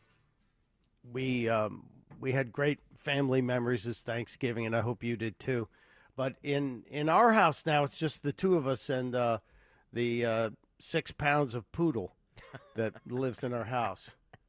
Yes, Winnie the poodle, the twisted 6 pounds of twisted steel and sex appeal that she is, and runs our house. So we're just doing a small dinner. Dawn, do you do a big family thing, and is it at your house? And what time should I be there? Yeah, it's not at my house, but it's a big family thing. And like 50 people show up. It's great. 50? Yeah. God, it sounds awful. 50 people? Yeah. That sounds awful. Do you cook? No. Do you bring stuff? That's the best part. I just bring stuff and I help do the dishes. Wow. Yeah. 50 people. That's a lot of people. That's is. like, well, I'm one of 9 kids. And when we used to get together at Aunt Cookie's house for Thanksgiving, it was like that. It was, buffet tables set up in the basement. Now, is there a post-Thanksgiving dinner activity, like board games or a talent show or anything? A talent show? That would be fun. Our Not families used to compete, and I don't know how it started, but there would be this. It started out being just kind of random, and one of the kids would get up and sing a song or do magic tricks or something, and it became then a real competition on a blood level. It's just everybody. My Uncle George would rehearse his kids 2 weeks before Thanksgiving. I love that. And they used to tell the story. He's terrible. He makes us sing for 2 hours every night. And he's up there with a pitch pipe, and they're singing songs from Oliver. But no, we had crazy Thanksgivings and Christmases with multiple turkeys, but there was never beef. Is there a varied menu at this 50-person event? Well, so usually, I can say this, I don't know if he'll do it this year, but usually, Mike's Seafood is a nephew, Mike and Jeannie Monachetti. So usually they bring these amazing, huge shrimps, like the best shrimp you've ever tasted in your life. And so usually, and I'm always like, David, that's your 5th shrimp, because I have these big, teenagers. So it's like, just, eat 3. That's enough. But he brings like that. That's amazing. I could just have that and a glass of red wine, and I'm good. I don't even need the turkey or the stuffing. That's pretty amazing. I'm all about having a nice meal. We're not doing turkey this year. Gregory, are you doing a family thing? Yeah, we do it. We host for my wife's family, and we have friends that come over too. That's so neat. Yeah, it's not everybody. It's not both of our families, but we do it for about 8 people. That's enough. That's nice. Anything more than that is just. That sounds like a Friendsgiving, which usually happens the Wednesday before. Are people still doing Friendsgiving? I mean, I guess if you don't have family, right, or you don't have family close by, or if you're not close to them, I guess. Right? I think that started like back in the late 80s, early 90s, and Wednesday night used to be back from college drinking night. Of course. I don't know when it became Friendsgiving, where you actually had formal dinners of non-related people. I actually did a big turkey dinner last night. Really? Because for the 4 of us, because we will be, at everybody else's houses and stuff like that. So I did it last night. Sunday dinner, turkey, all the trimmings, set the table, candles, the whole thing. So turkey sandwiches today at lunch? Yep. Because, you know, you get your free turkey from wherever you get it. Did you get a free turkey? Yeah. Yep. Sure You did. got to spend like $400 or something, right, to get the free turkey? You spent, well, Larry got this one was from BJ's Wholesale Club. You had to spend, I think, like $100 you had to spend $150 within like a 2-week period, which is easy nowadays because we're 18 to 25%, higher prices than we were last year. So, or over the COVID years. So, yeah, free turkey. So we don't have. Are there turkey sandwiches in the kitchen today? Oh yeah. Here at Odyssey? She doesn't share. She doesn't bring anything. I didn't bring it in. No. I thought maybe there'd be a little Tupperware surprise to bring it. No, because it's also my 9 years. She's never. I worked with her. She's never brought anything in. Ever. That's not true. It's not I've true. brought treats in, put them in the. Have you? Which column? Okay. Mm-hmm. All right. Now, do you bake, Dawn? Must not have been here those days. Are you baking cookies and things? Cookies. I usually bring pies. Oh, I usually get pies, them. Jerry. There are pies. Cherry, blueberry. I love boysenberry. Yeah, it's good. I'm Fruits of the Forest. We've ordered from our local food stand Fruits of the Forest, which is like five different things in it. The thing I don't understand with a pie, do you have to refrigerate it? Yeah, well, the pies never last. So usually it's gone. If you leave it out on the counter, it's usually gone. Oh yeah, see, you've got 2 teenage boys. I forgot about that. It's just me and Donna. Yeah. So it's it's going to be there for 2 or 3 days. Yeah, then you should stick it in the fridge. Okay. But a pie never lasts a day in my house. And the gross thing is, like, they pick at it. You know what I mean? Like, you might as well just leave a fork in it on the counter. Just so, yeah. Then it's just the pie cutter and a fork. Right. And just say, okay. Not even the pie cutter. They're just, And a whipped cream. Yeah. On the side. Exactly. It's very good. Well, we're doing steak this year, and steak and whipped sweet potatoes and just various greens. But it's just the two of us, which is the smallest. We've had as many in the past as 14, but it's just the two of us. It seems like, I miss the big family stuff, and my family's all in Chicago pretty much. So we won't be getting there this year, and I hope people open up their houses. We used to do that, but in the last 2 weeks of fighting the Wuhan Red Death, I don't think we've quite got the energy to open up the house this year. So it's just going to be us kids, and again, beef, not turkey, because we do turkey probably twice a month. Why not just go out? Now you bring that up. I had a list here. The Inquirer had a huge article yesterday about some of the places that are available for going out, but then that involves getting dressed up. Isn't that a Jim Gaffigan, the comedian? Isn't that his bit? Whose bit is that? Now I got to put pants on. Well, that's true. You inside radio secret here. I don't think I've discussed this with Gregory, but the name of my radio company is UNS Radio. And it's Underwear and Socks Radio, because most of the time we do broadcasting remotely around the country. There's no requirement for pants. It's true. It's like I'm a Kennedy. It's true. Right now, we can only see the upper half of you. You could be wearing no pants right now. That's true. And we would never know. And we're not going to even entertain.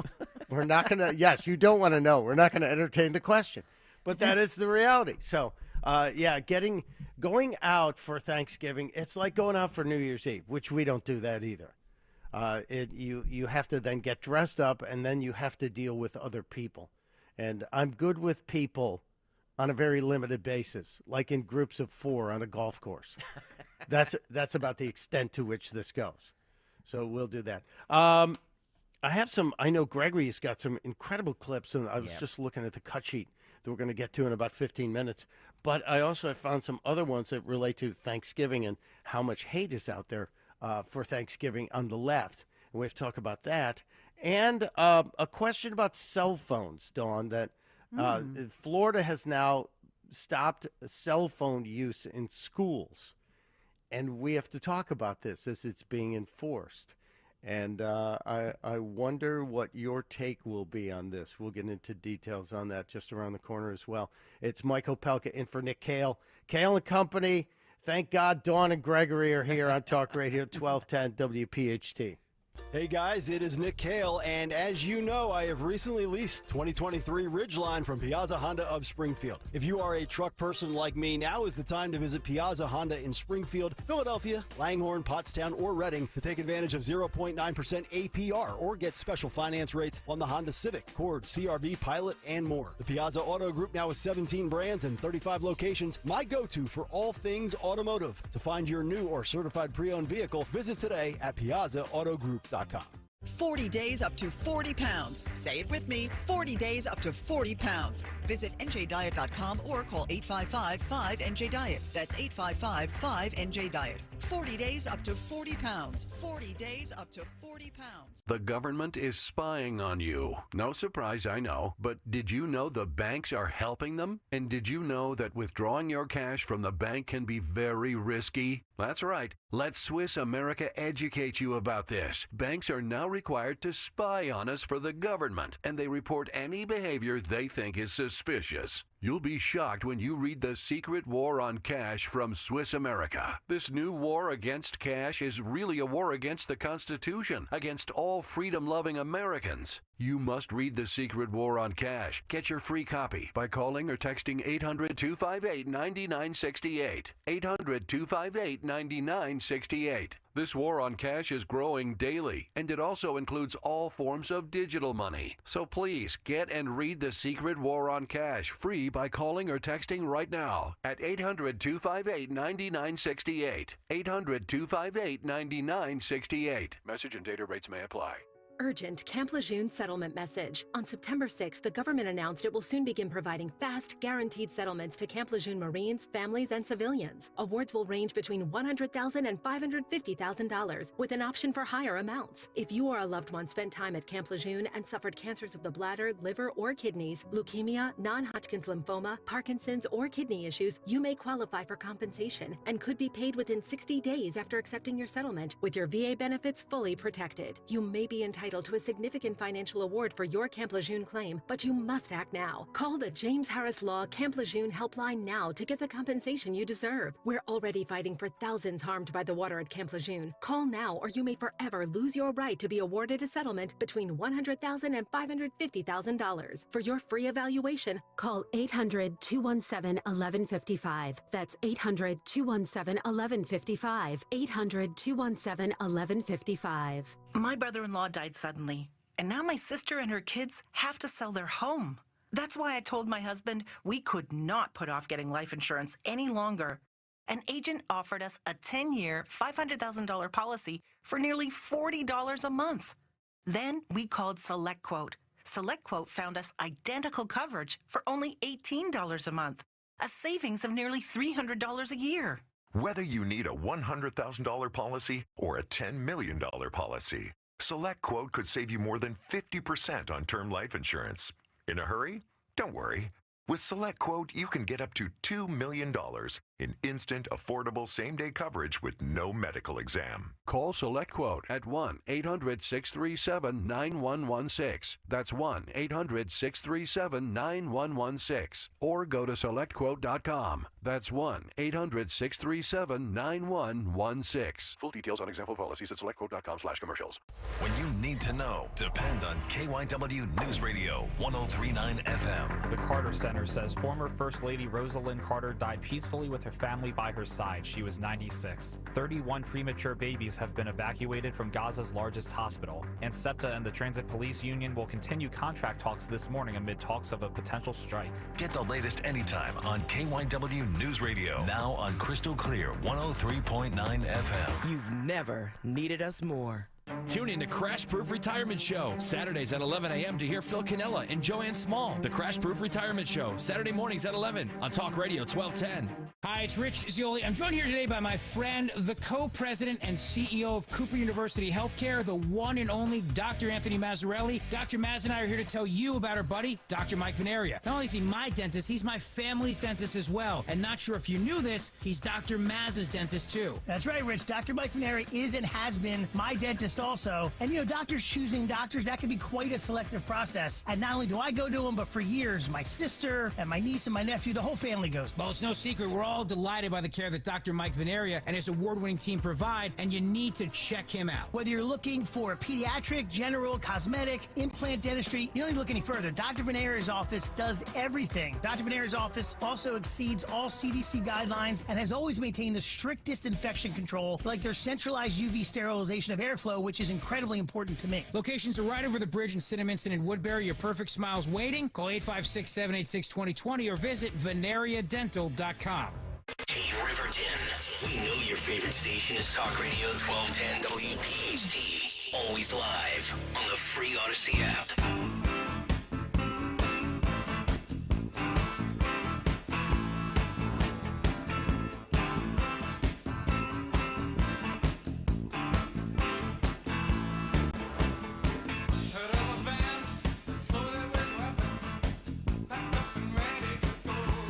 It does not get any more accurate than that song. Life During Wartime, Talking Heads, a classic. I'm always amazed at the music that Greg Stocker pulls for this show, and it fits in, especially if you've been keeping track of the news and watching what's going on halfway around the world and hopefully never coming here. But that song it's now taken me way back, Gregory, so I thank you. I thank you for that flashback. And I also saw a commercial with David Burney and the big suit. Yeah. Which was from the Stop Making Sense Yep. movie / video. Is he redoing that whole thing? Do you know? Yeah, he does it in, I mean, the Talking Heads themselves, I think, have not played together, at least, for a long time. But he does a whole thing. There's also a great Talking Heads tribute band called Stop Making Sense, and they're probably the best Talking Heads band, cover band around. How many could there be, though? I mean, really. Let's. I love the Talking Heads, and I love the concept of someone dedicated enough to a band to dedicate their entire musical career to copying them. And, I've seen a U2 cover band that was great called 2U that was really good. Yeah. And there was a great Pink Floyd cover band that just travels the tri-state region doing The Wall. Yeah. The entire album. I got to say this. The whole idea of cover bands is kind of odd to me. Like you go up there. Like there's some cover bands. Like there's a Van Halen cover band. The guy who sings lead vocals like actually sounds like David Lee Roth, like tries to sound like him, like does the raps in the middle of the song like David Lee Roth. Yeah, it's a little bizarre. So is that any worse? Could we say that the current rendition of Queen is a cover band? Because of course, Freddie Mercury, absolutely. They're tribute? I guess they're called tribute bands. Tribute, yeah. Yeah, tribute bands, and even we could say Journey. Of course, absolutely. Yeah, if Pineda is the kid, the Filipino kid. If Steve Perry is not in Journey, it's not Journey, in my opinion. Well, and I feel the same way when somebody dies too. We've lost so many great members of the rock and roll community. ZZ Top ain't ZZ Top anymore. The Stones ain't the Stones anymore. Even though Journey actually, they were Journey before Steve Perry joined the band, but they weren't popular until Steve Perry joined the band. Welcome to Rock Talk. It's replacing Monday Morning Sports Talk here on Kayal and Company. Mike Opelka in for Nick Kayal as Nick is enjoying a little family time in Nashville. Happy to be here. I just checked out the YouTube feed during the break. Mm-hmm. YouTube.com/@1210WPHT. Please hit the like button. Please hit the subscribe button. Yeah, hit the subscribe button. I really have my mission to get to the 5,000 while Nick is away. So I can shove it in his face. Yeah, we're like 16. We only need like 16 subscribers. So if you're listening right now, just hit the subscribe button. I'm going to send out a bulk email later today Bulk email. to family members to see if I can just get random family members to subscribe Just to to make get it that happen. done. Yeah. It's one of those things. We have the cut sheet coming up just around the corner as well. And apparently a few of my neighbors are listening and watching. Oh. Which yeah, that makes me nervous too. You know, Wow. because the free speech bunker here in the woods of Delaware. I like to have my privacy and my security. And one is guaranteed by the Second Amendment. The other is not. But we'll see. So much to get to today. We were talking during the break about Argentina and this change, this guy who won the election handily in Argentina. Dawn, have you even delved into the background on this election, and does it really mean anything for us? I don't think it means anything for us. I don't. Yeah, because we're not really tied to Argentina, are we? No. So I have no interest. Don't cry for me, Argentina. But anytime a political candidate who's now the president-elect runs around on a stage and at rallies with a chainsaw revving it, I'm interested. And he's got hats using the same font as Donald Trump that say, "Make Argentina Great Again." Oh, that's funny. And he campaigned on getting rid of socialism and ripping out all of these government agencies, like getting rid of diversity, equity, and inclusion, and getting rid of the climate change agencies and the pronoun agencies. And so it's going to be fascinating to see. He won a massive victory. And Elon Musk even came out and said, looking forward to prosperity returning to Argentina. So I'm paraphrasing him as well. All the so-called mainstream media here in America calls him a far-right libertarian. So that tells me that he's probably not a bad guy. You know what I mean? If they're calling him a far-right libertarian, why are they? I don't know why they are so quick to label him. Well, just because they Right? hate anyone who wants small government or very little government. I'm surprised they didn't use the term MAGA extremist, because that's the latest term we're hearing from the mainstream media to label anybody who supports a GOP candidate. Oh, they're extreme MAGA Republicans. So this guy will be fun to watch, though. I think Tucker Carlson's has he already talked to him? I think he may have. If not, he's going to be there. Tucker Carlson seems to have a private jet, and he's going anywhere he wants. Yes, it's true. to I know. interview people. Somebody did, like 60 Minutes or somebody did it. They did a story on him, and there was somebody who I saw. They profiled it and said he was a crazy guy and seemed to, they didn't really report on the past and all of their troubles as much as they wanted to focus on this guy. And so I just thought that was bias in and of itself. Yeah, the inflation in Argentina may have driven this more than anything else. When you've got inflation over 100%, people tend to want to change things, and we'll see. The pendulum has swung very, very far the other direction. But you combine this guy in Argentina, Giorgia Meloni, I think is her name, in Italy, the lady who came in and rode in on a wave of similar populism. And I think that bodes well for Donald Trump going forward, as we're 53 days away from the Iowa caucuses, 351 days away from the election. I think all of this kind of sentiment around the world bodes well for the return of Donald Trump, or at least the return of a Republican to the White House, because the numbers are really bad everywhere for Joe Biden. In fact, NBC News over the weekend announced, for the first time in the history of NBC News polling, you have Donald John Trump leading in an NBC News poll. The first time ever in the history of NBC News, and that has to freak them out. So much so that they brought in Chris Christie this weekend on Meet the Depressed, and he's just it's so irritating to me. But we'll get to all that in the cut sheet as well. I think I had one more clip I wanted to squeeze in before I gave it to Gregory. One of them dealing with Thanksgiving. And just to show you how far off the beam the mainstream media is about celebrating a holiday that's just meant to give thanks because we're such a wonderful and beautiful nation.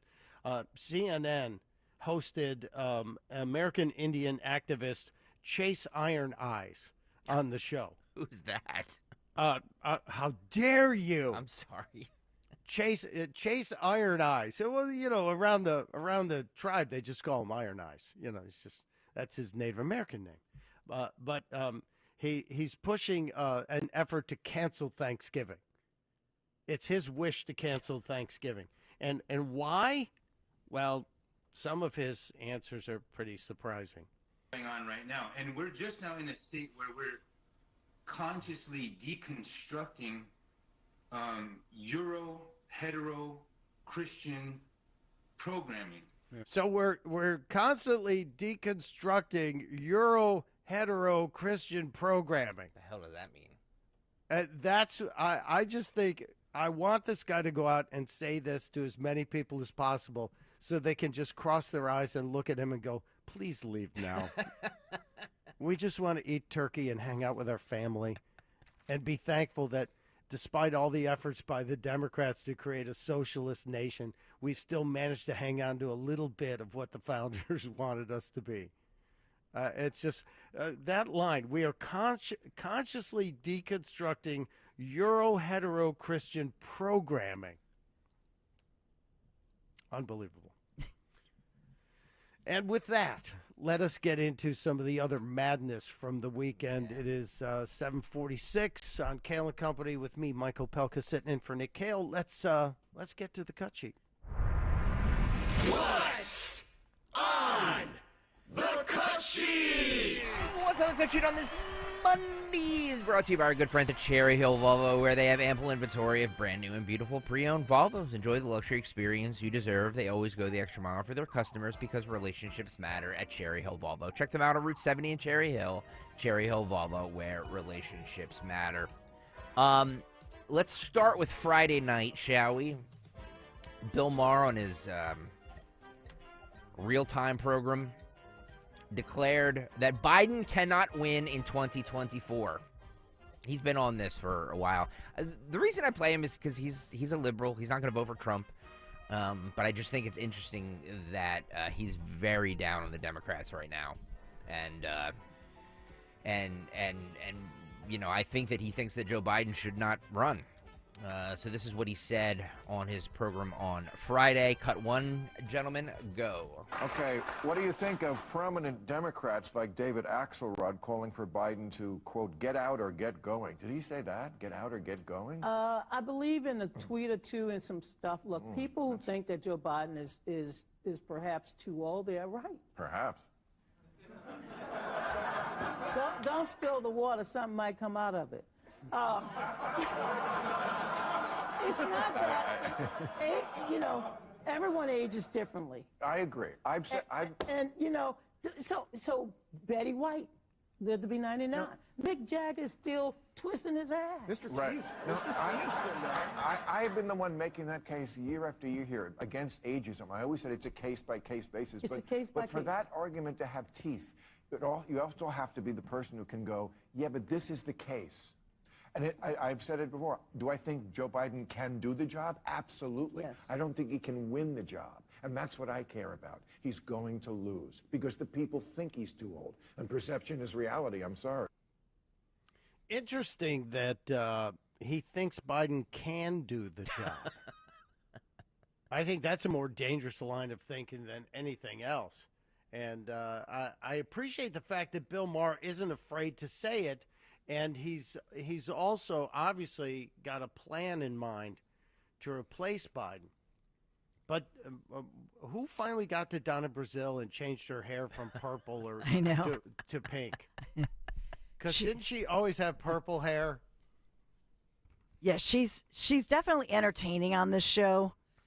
And I don't know if it's like the white kind of ashy look and then it's the pink reflecting off of her jacket. I'm not sure what that look is.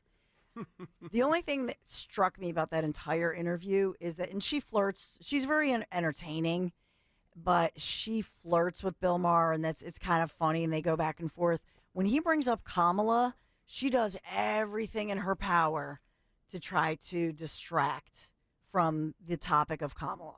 She does not want to talk about Kamala. Really? That is my biggest takeaway. And she tries to defend her, but ultimately she's talking about it, putting her dress on. She does not want to talk about Kamala. Well, if you're a Democrat and a Democrat pundit, would you? Nope. You've got a historic vice president who is also the most incompetent historic vice president in the history of the country. And we've had some incompetent vice presidents in the past.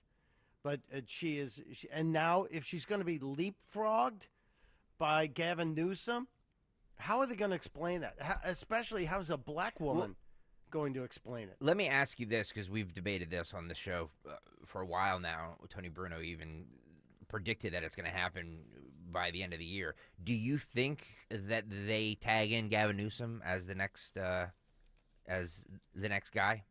Well, Joey said it last week in San Francisco when he said he can have whatever job I'm going for. Yep. Which is kind of interesting. And I've been saying on the Saturday Night Show for months now that I think between Thanksgiving and Christmas, the Bidens get together with the Newsoms and they decide that Joe can't run and Gavin should be one of the people to primary. And then you have the obvious question of Kamala. But according to a report this weekend, I think it was in the Federalist, that the DNC has complete control. And they can prevent that from happening until the convention. Now, therein lies the big question. I have a call in to the head of the political science department at the University of Delaware, the guy I've had on before in the past, to find out what's the case.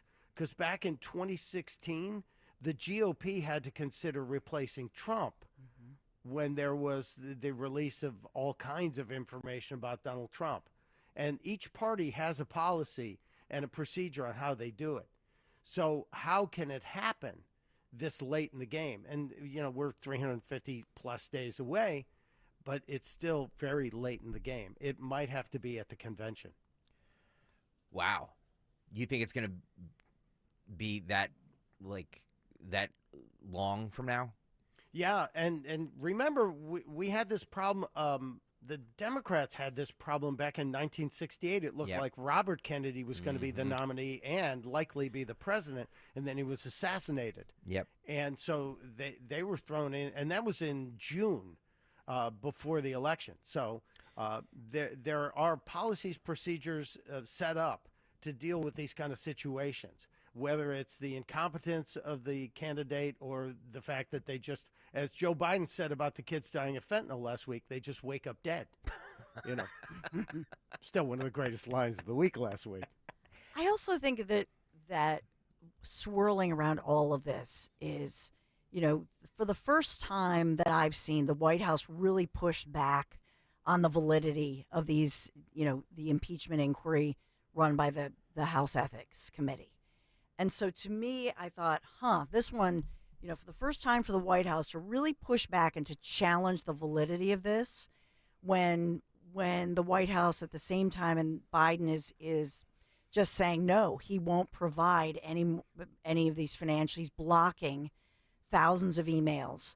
And to me, when I look at what happened Friday, I say to myself, all right, they hit a nerve. They really struck a nerve with this House impeachment. So as the House Ethics Committee, they're plodding forward. It seems like every week we talk about, they're getting more of these reports. They're gathering more evidence, and they're not doing it in a really flashy way, but they're gathering evidence. And so with all of that happened last week, my question is there a motivation now for Democrats, for the DNC to go to the Bidens and say, look, we got to cut some kind of a deal, and we got to cut you loose, and because you're 81 now, you just go away and we'll protect you and your family, etc. I mean, that's what I have to wonder. Well, excellent point tied into what the pushback happened Friday after the news Thursday that there was going to be no apparent charges against the Bidens for the documents held at UPenn and at the Delaware House. But Comer came out last week and said December 4th, save the date, everybody.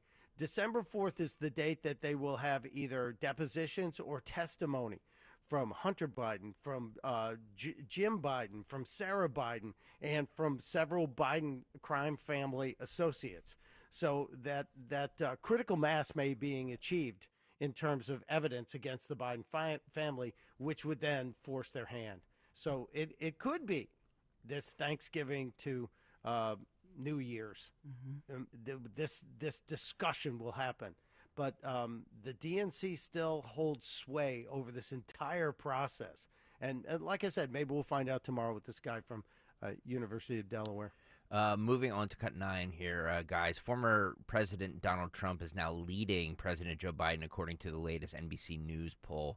The first time Trump has ever led his successor in that network's poll. Meet the Press moderator Kristen Welker and national political correspondent Steve Kornacki revealed the network's latest poll Sunday morning, which, according to Welker, contains several stunning highlights.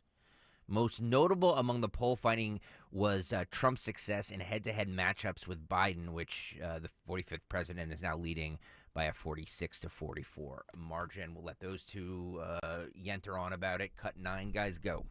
In our politics, we have a brand new NBC News poll out this morning, which shows the toll it is taking on the president.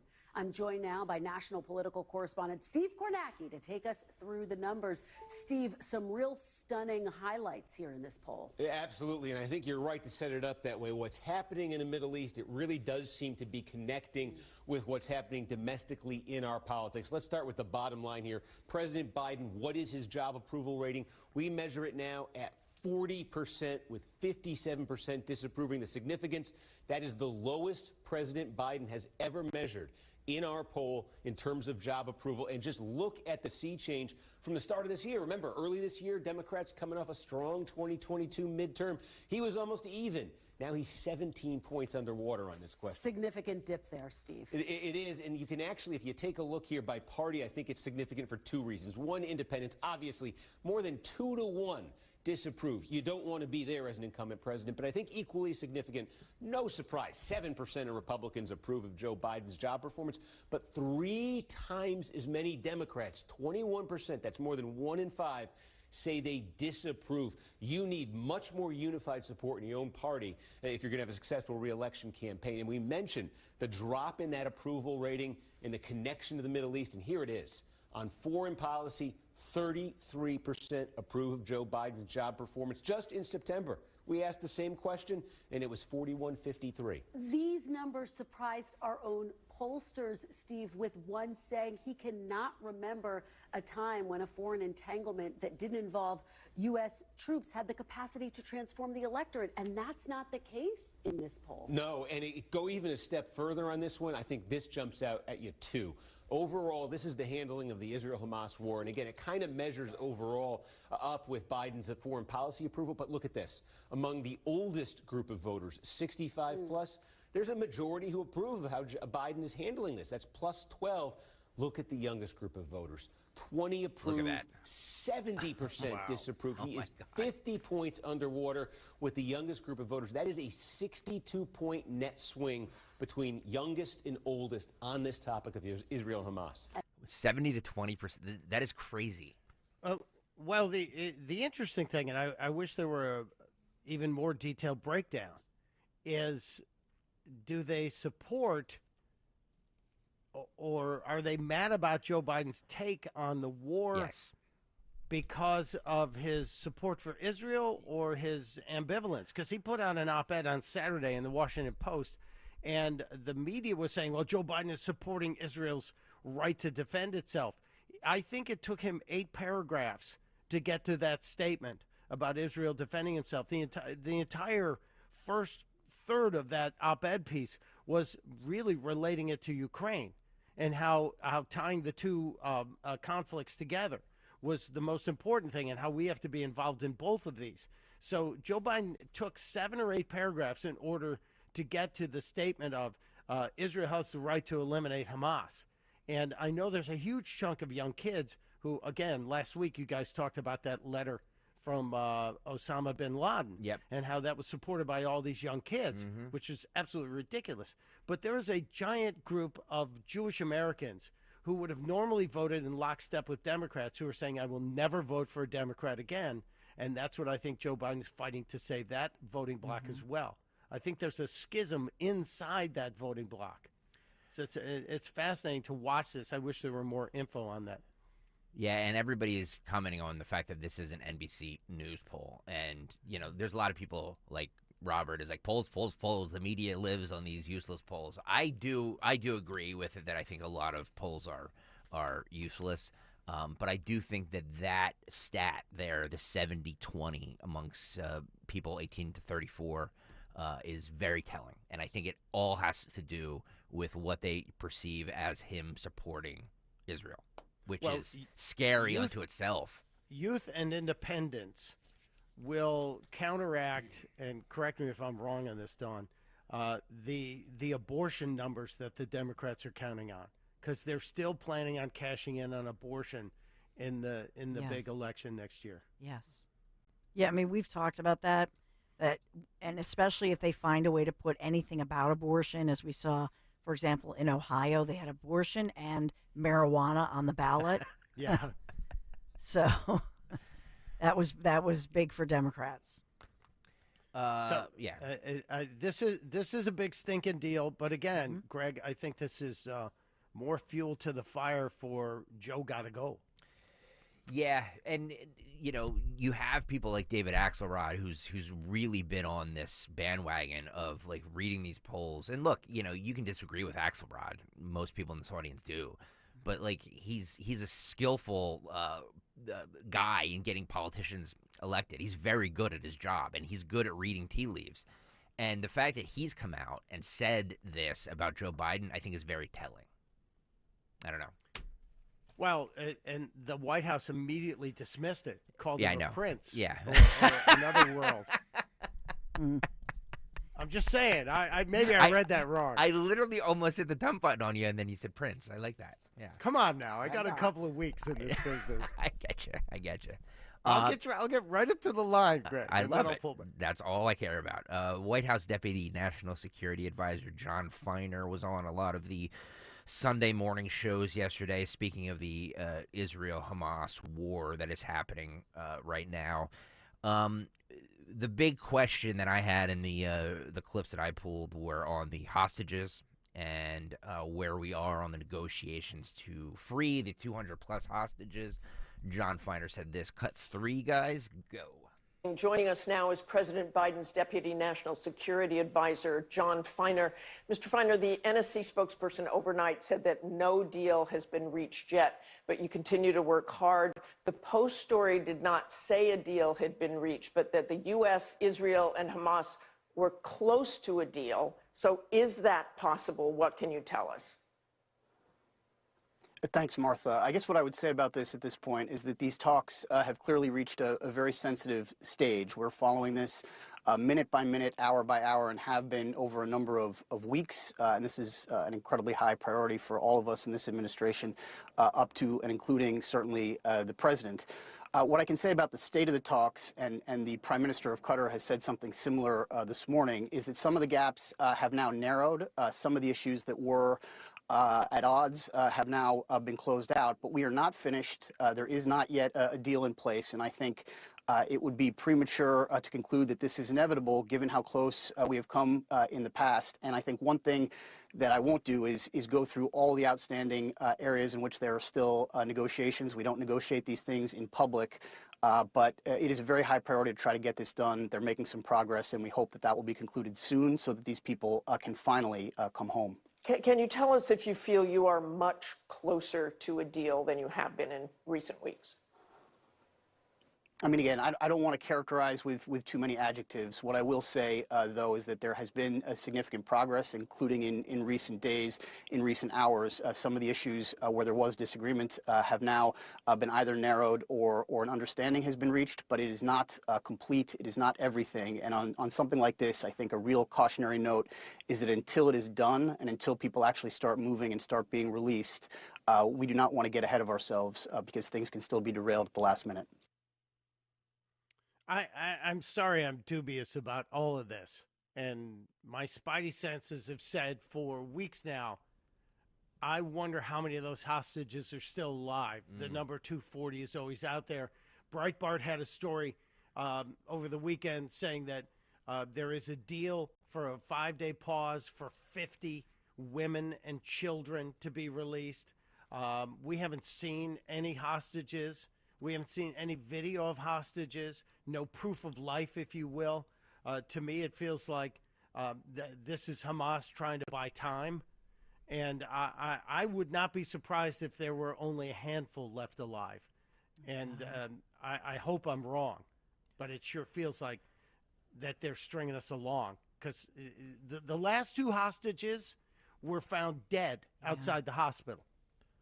So I don't think there are that many left alive. Well, asked about that, he believes, well, we'll let him say. This is cut 2. Guys, go. Are you confident that the majority of the hostages are alive? Hamas has said they are not holding all of them. Other groups are holding those hostages. Do you have any clarity on who is holding what hostages? So this is not something about which we have perfect clarity. Obviously, we are relying on others who have been in touch with Hamas. The United States government does not speak directly with them. But we do believe that a significant number, and most likely the majority and even the vast majority of hostages are alive.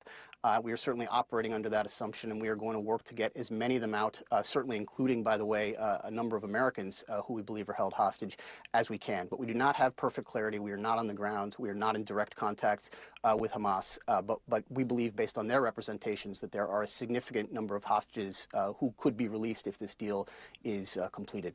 And when you say significant, dozens, 50? Certainly more than dozens, yes. Wow. Yeah. Could you be any more vague? I also think it's concerning that in the Hamas statements, they keep they're distancing themselves now. And I didn't notice, maybe I just didn't notice it, but I don't remember them saying, well, we, Hamas, are not holding all the hostages. So there are different groups holding the hostages, basically trying to distance themselves from being the holders of the hostages. That, I think, is, all of this is very concerning. I mean, for their families holding out hope. It feels like that Hamas ultimately wants to say Israel killed the hostages with the bombing. And they'd all be alive if you hadn't turned Gaza into a parking lot. Just feels like that to me. And I don't... The other thing that irritates me and irks me is the role of Qatar in all of this. The Qataris are holding or allowing the leaders of Hamas, the billionaires of Hamas, to live in relative peace and luxury. And we always hear, well, we're not talking to Hamas. Well, if we know where these guys are, why the hell aren't we talking to them? Why aren't we squeezing Qatar? Former President Donald Trump held a campaign rally in Fort Dodge, Iowa. Oh, I loved it. I watched this before the Saturday Night Show. He railed against the criminal investigation he faces by calling them a continuation of the greatest witch hunt of all time. This led to the former president treating his rally-goers to a story about how Melania Trump needed no convincing that the quote-unquote golden showers allegation of the infamous Steele dossier was not true. We've said this on this program many times, too. Cut 8, guys, go. A persecution of a political candidate. They see it as a continuation of the greatest witch hunt of all time. That's what it is. This is the greatest witch hunt. It started with Russia, Russia, Russia. Remember that? He was with 4 hookers. You think that was good that night to go up and tell my wife, it's not true, darling, I love you very much? It's not true. Actually, that one she didn't believe because she said he's a germaphobe. He's not into that, you know?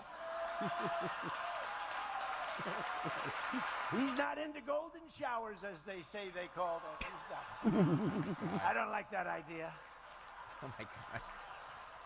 No, I didn't. I thought that would be a big problem. I was going to have a rough night, but that one she was very good on. She said, That no, one. You're okay that on one, that one. yeah. That's telling. Yeah, very good.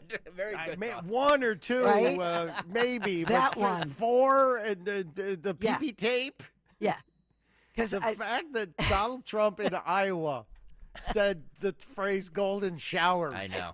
It's amazing. This is the greatest campaign we're ever going to see, and we're still almost a year out.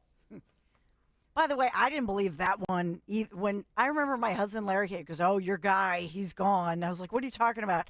And when he said it, Larry told me about it. He goes, "Did you hear this?" And golden showers and da-da-da. I said, "It's not true." Because we have close friends who work for him for years. Like, the guy is a germaphobe. Everybody knows it. Totally. And nobody, I just, anybody who knows anything about him, totally just no way didn't believe it. But I have the question because of the way he worded. Yeah. He's had a lot of splaining to do to Milan. Yeah. Like, every one of these, think about that torture. Like, there are some that your wife is like, could be true. And then you have to, you have a rough night. It's not just the courts, right? Playboy magazine comes out, and there's Karen McDougal, and you go, and while she was pregnant, right? And the whole, yeah, it's all that. And then there's the history of with Ivana and then Marla, and so the guy has a history. But the PP tape story, the hoax that came out, and the guy who got off scot-free in all of this is Tom Arnold. Yes. Tom Arnold sold a bill of goods to a network saying he was going to find the PP tape. Did he? I don't even remember that. Yeah, he had a show that was chasing the PP tape. And Tom Arnold was out everywhere. Yeah, he said, I'm in Moscow, and we're going to find the hookers that were in the presidential suite peeing on the bed for Donald Trump. And he was convinced, or at least he was convinced he could get money out of a network for promoting this. But he paid no price in terms of his career for that lie. Yeah, but then I heard that Roseanne actually did it to him at the end. So, yeah, I don't need. That's not an right. image. They were married, right? Need. They're divorced. They were. Yeah, she I probably, whizzed on him just as a Didn't they punishment. both have each other's names tattooed on their hindquarters? Yeah. Did they? Yes. Allegedly. No, I have photos. We should post those photos of me with Roseanne and Tom during that time. Do you have them? Oh yeah. Send them to Anthony and Phil. They can I'll have talk to about do it during a break. All But right. yes, Roseanne and TMI. Tom. It was right after the national anthem debacle. Oh yeah. When she released her album, I Enjoy Being a Girl. By the way, let me just say this too. Trump detractors, in my opinion, heard that those golden showers tapes and were like, this is not true.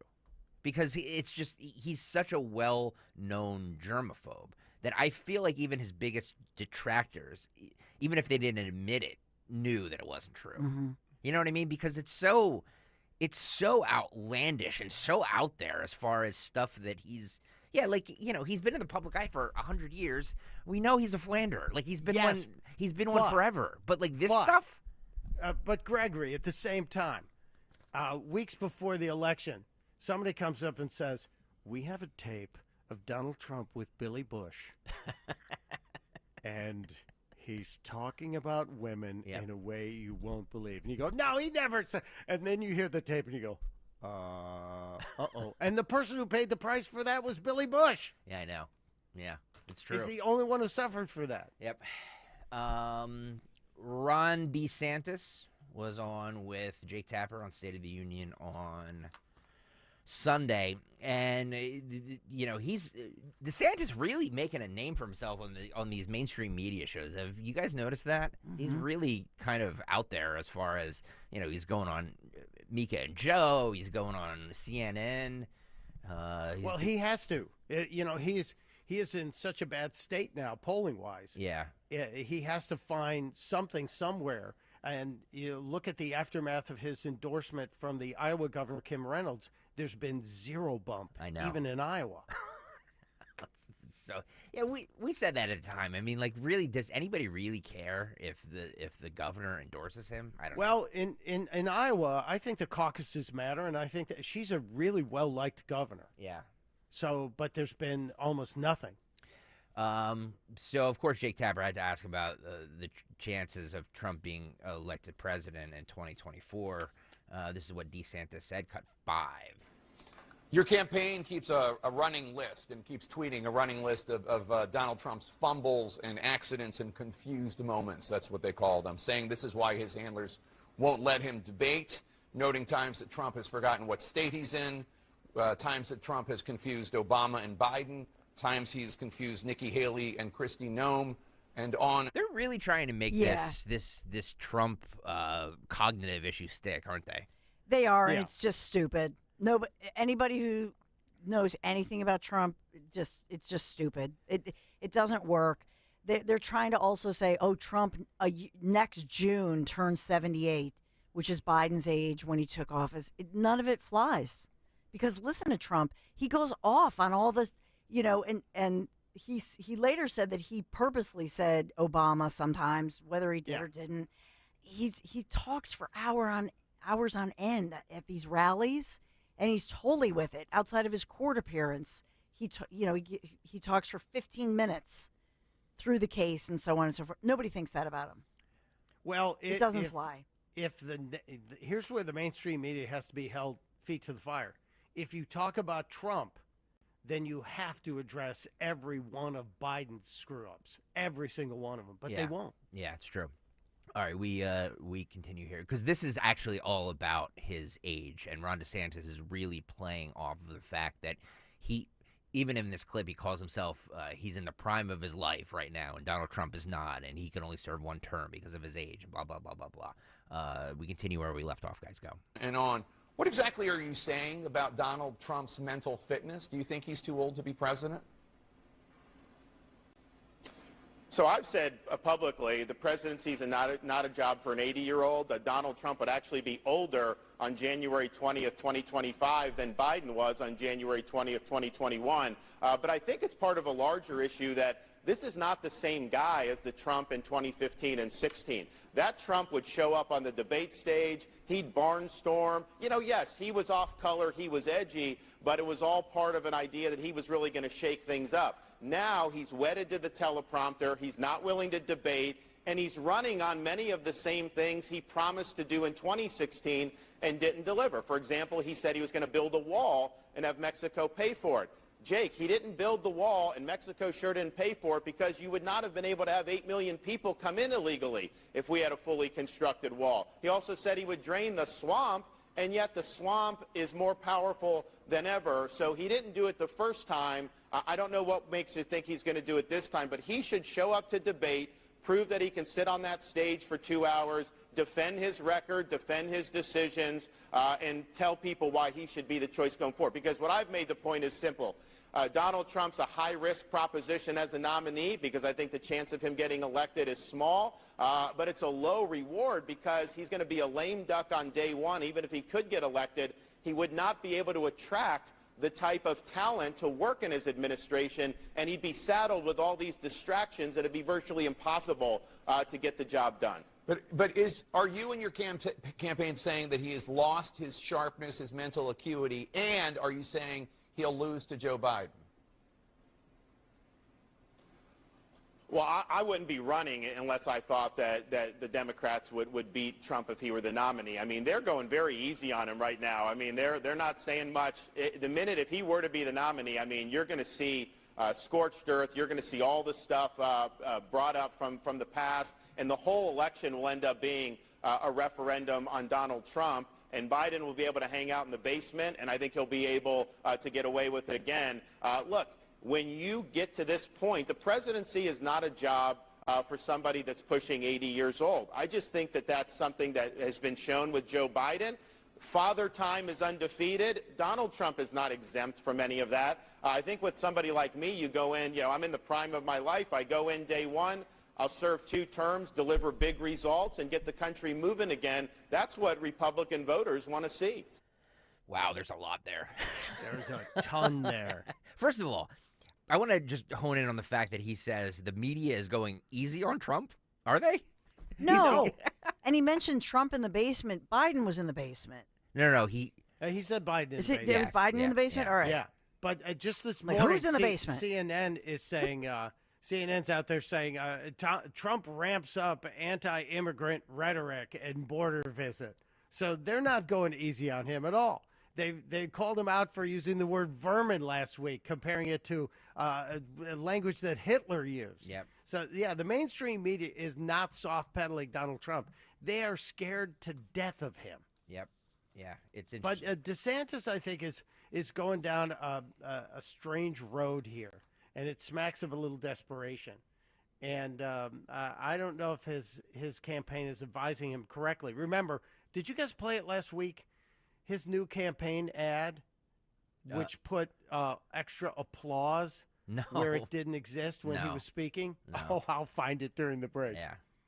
Yeah, he's getting real bad advice. I said last week, or maybe the week before, that I think that whoever advised him to who's ever advising DeSantis is really putting a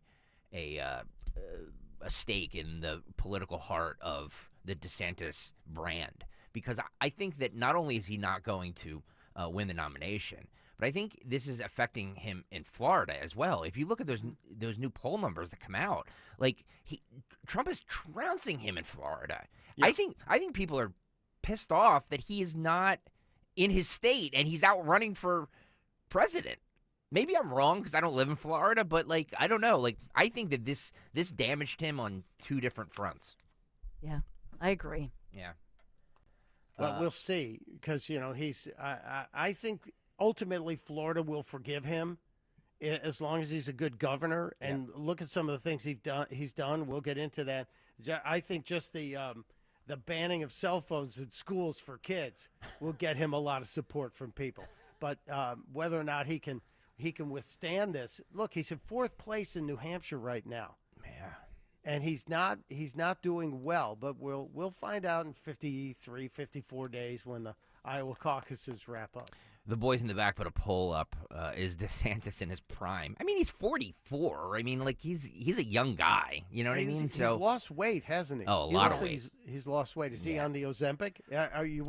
I wonder if he wishes he could transfer the weight loss to height. Well, we always said, Dawn and I always say that when he does these debates and he wears the suit, he needs to get a tailored suit. You know what I mean? Like spend the money, get a tailored suit. He always looks like these suits are 10 sizes too big for him. He looks like a kid who's making his first Holy Communion. You know what I mean? He just looks awkward in these suits. He just looks awkward in general. Yeah. And here's the thing, if he said, look, I have vowed that I will support the candidate. If it's Trump, I will support him. But humbly I say to you, I feel that I'm better for the job. If he showed any level of humility in all of this, I think it would go a long way. And the Ron DeSantis we knew, I mean, who's the real Ron DeSantis? Because he seemed like before he was more of a humble guy and just always felt, blessed to be where he is and still served in the military and so on and so forth. I just think whoever's coaching him, it feels like he's stating something that some consultant told him to say, and it just feels disingenuous to me. And it's also, before I perceived him as sort of this humble guy, and now he's just so different. Mustard. Yeah. I think he'd be better served to sell what he would do rather than try and go Trump. And, he's sounding more and more like Chris Christie, who really sounds like the angry ex these days. The angry ex. That's a good one. Well, Secret Squirrel brings up a good point. Was the comment about him being in his prime a shot at Nikki Haley? Because remember that whole Nikki Haley not in her prime, Don Lemon thing? I don't think so. I think it's a shot at Trump. But again, I wouldn't take shot. if you look at how popular, I mean, he's on the campaign trail. He has to know he's been booed sometimes. Yeah. So why not just come out and say, hey, whether it's fair, warranted, whatever you want to say, Donald J. Trump running as the candidate on the platform, and again, he could say, I have said that I will endorse him if he's the choice of the people and the party platform. I will fully endorse him, and I've signed off on that. But he could say that he doesn't. In other words, DeSantis could tell the crowd or tell CNN or whoever he feels that because he's not as polarizing a figure and that he has a better chance in the election, that he can contrast to Biden's old age. But him taking jabs at Trump like this, I think it hurts him. I agree. And ultimately, I think it hurts the party. And Yes. I said this Saturday night, that we as individuals have to make our choices for our candidate, but the last thing we should be doing is shooting at each other. Amen. If you're going to support the party, support the party, and let the chips fall where they will for the nominee. But then, as Dawn said, if DeSantis came out and said, look, if he wins, I'll support him. But here are the reasons why I think I'm a better choice. Instead of being so negative, he should be selling his positives. Yes. And he doesn't even, here's the thing, he's got some consultant saying, you got to go out there and you got to be tough and you got to be like Trump. You know, he's tough and this and that. Well, DeSantis can't pull that off. Yeah, it's true. That's not his personality. Especially in a loose suit. Exactly. Looks like he's wearing his dad's suit. Right. It does, And yes. his mom's high heels. And he's out there trying to be somebody. He's basically like somebody who's in the closet, if you will. Well, it looks like Big. Remember in the movie Big, when Tom Hanks suddenly went back to being the little kid and the suit is so big. That's kind of what it feels like. So maybe get a fashion consultant, Mr. DeSantis. Just be who you are. Just be authentic. Just be you. Yeah. I think Nikki Haley, even though she's put her foot in it over the past couple of weeks with the anonymous thing, she hasn't changed. She knows who she is, and she's comfortable in her own skin. And maybe she'll adjust that thinking. But she certainly doesn't try and use what consultants have told her. She is who she is. Gregory, we're at 8:26. Yeah, now. no, we can keep going. All right, let's rock and roll. I'm digging it. Did you guys see that the QAnon shaman is now running for Congress? I love this guy. I wish I could vote for him. He was on CNN on Saturday with Michael Smerconish, and they kind of went back and forth about. Smerconish tried to get him to say that he made a mistake by going into the Capitol building, and they kind of played this weird word game back and forth where they wouldn't. He wouldn't admit that he made a mistake, or he did, but it wasn't good enough for Smerconish. I don't know. This is cut 7, guys. You can hear this back and forth. Go. Okay, I guess I'm waiting to hear if you'll also say, given that you hope to be employed in those buildings, I would not breach the Capitol. I would never have broken into the building. Well, considering that I would try to stop everything from happening, I think that's a given. Okay, I don't want to And I play a didn't word break game. into Why the not just building. say, I didn't why not break just into say the it? I wouldn't trespass. Because I didn't I break wouldn't into the trespass building. that. You pardon me? Because I did not break into the building. I walked through open doors. And if you look at it, the truth of what happened when I went in is antithetical to the Mockingbird media's narrative. I stopped somebody from stealing. I volunteered to help the police. That's why they were escorting me around the building. And, I said a prayer as soon as I exited the building. Shortly thereafter, I stopped people from breaking in and told everybody to go home. I was doing everything I could to be a peacekeeper inside that building. Okay, but let's agree on this. Maybe you should never have been in the building to begin with. Okay, well, there's a lot of people in Congress that probably shouldn't be in there. That's a good line. And this is not sounding so repentant. I'm going to... When did Smerconish become a Karen? And I know you have history here, Gregory. Yeah, I love Michael. He knows that. Yeah, but he looks like somebody goosed him, too. His eyes are popping out these days. What's up? Yeah. And I'm seeing this with a lot of anchors these days, but I think Chansley is missing an opportunity here. He should never appear in public with regular clothes on. He should always have the hat and the vest and be shirtless. Well, that's totally what he should be doing. He's running for Congress in Arizona, right? Jacob Chansley, yeah. Yes. Yeah. Yeah, not that Arizona has image problems with Kerry Lake running for Senate, and then the QAnon shaman who's going to run for the House. And I think he's got a decent chance of winning, actually. Do you? In Arizona? Yeah. Interesting. You pick the right district, and well, look at all the things we got. Ilhan Omar, who you'd think that her nutjobness and all the things she's saying would get her voted out, but she picked the right district. Look at Rashida Tlaib, who will never be voted out, and I wish we could trade her for hostages, but we can't. By the way, you can say what you will about Smerconish, but at least he had him on CNN. He's probably the only host that would have this guy on CNN.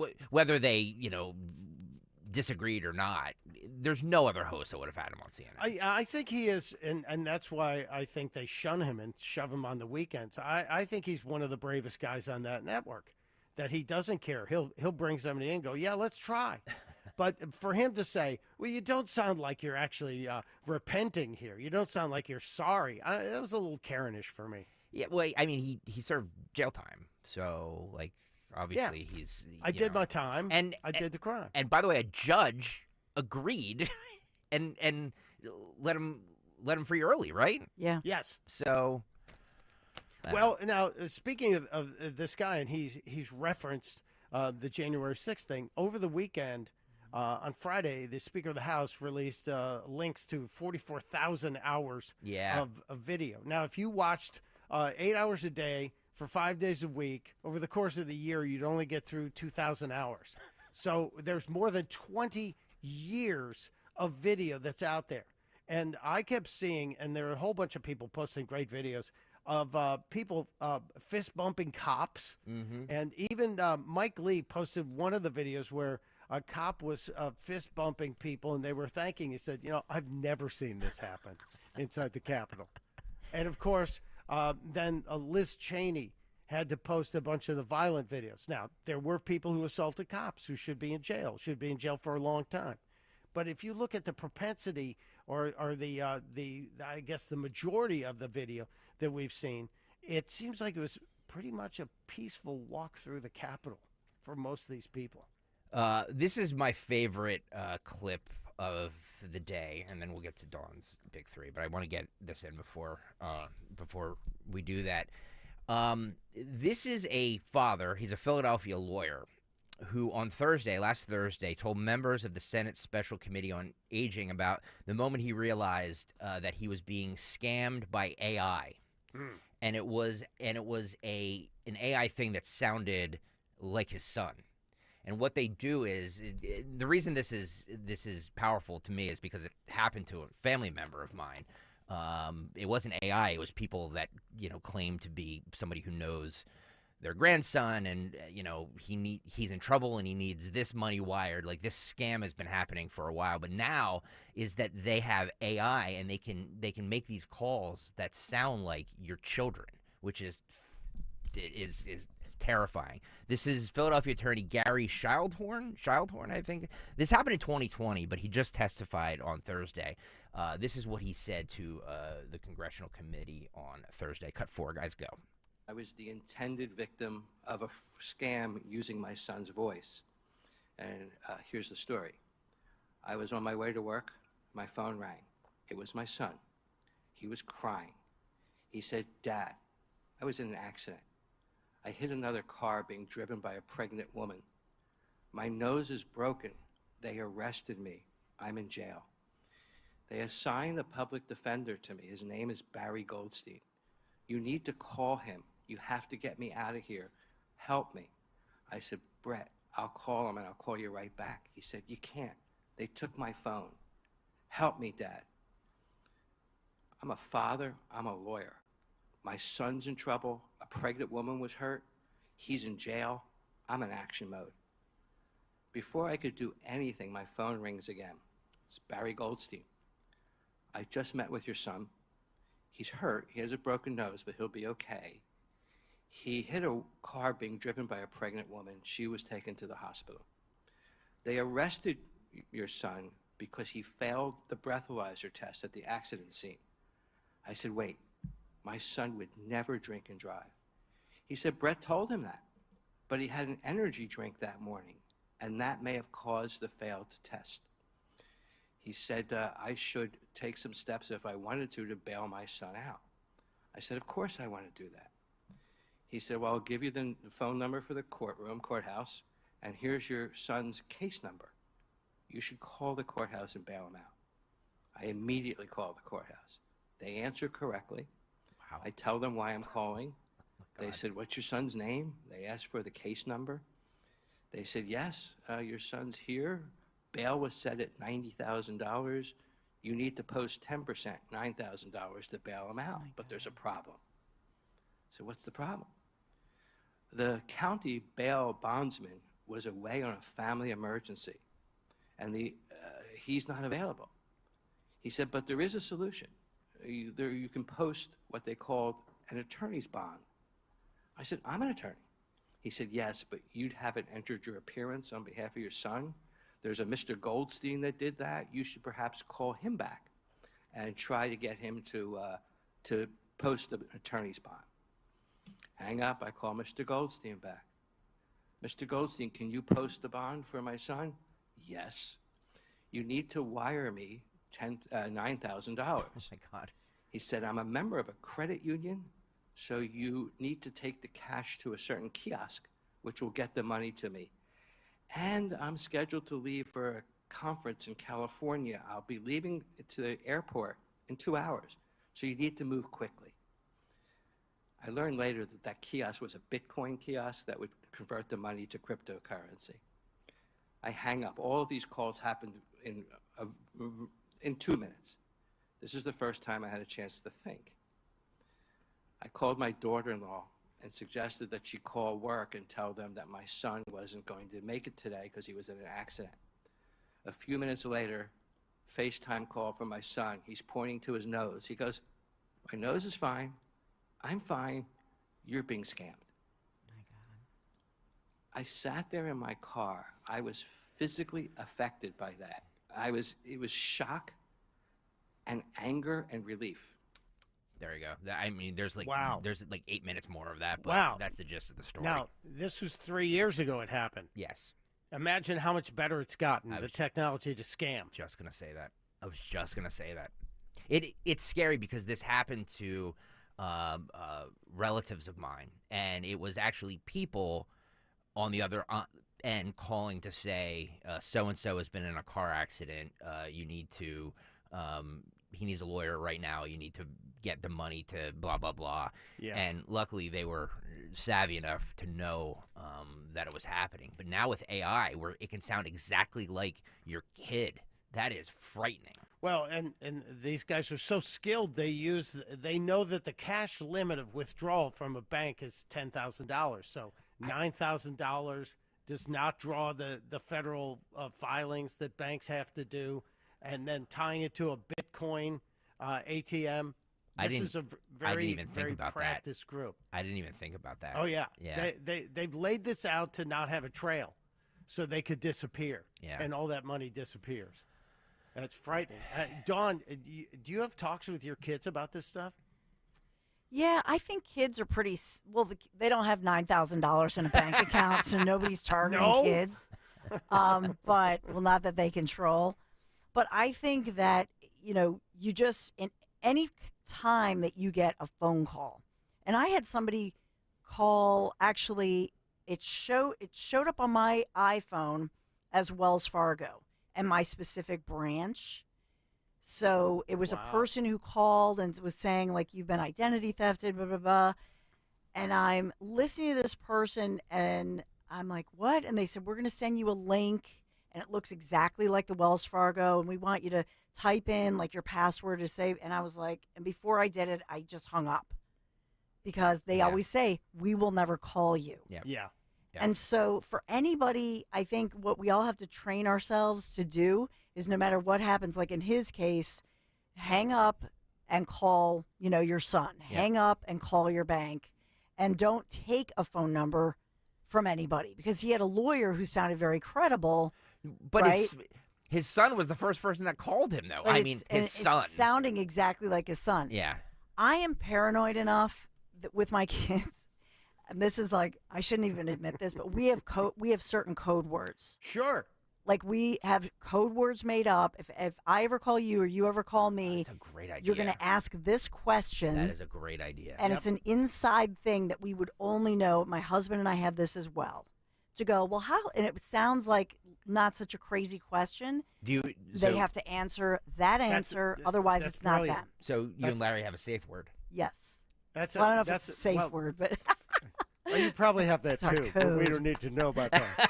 That's a different. That's another segment later in the show. yeah, that's something else. Sorry, but no, that's a brilliant idea. It really is. I never we thought have it about with our that. kids too, and that way, when they were little, it's also to have a word where if there's something going on and they feel afraid or whatever, then they say that when they were little, then that's something they would say that was code for I need help.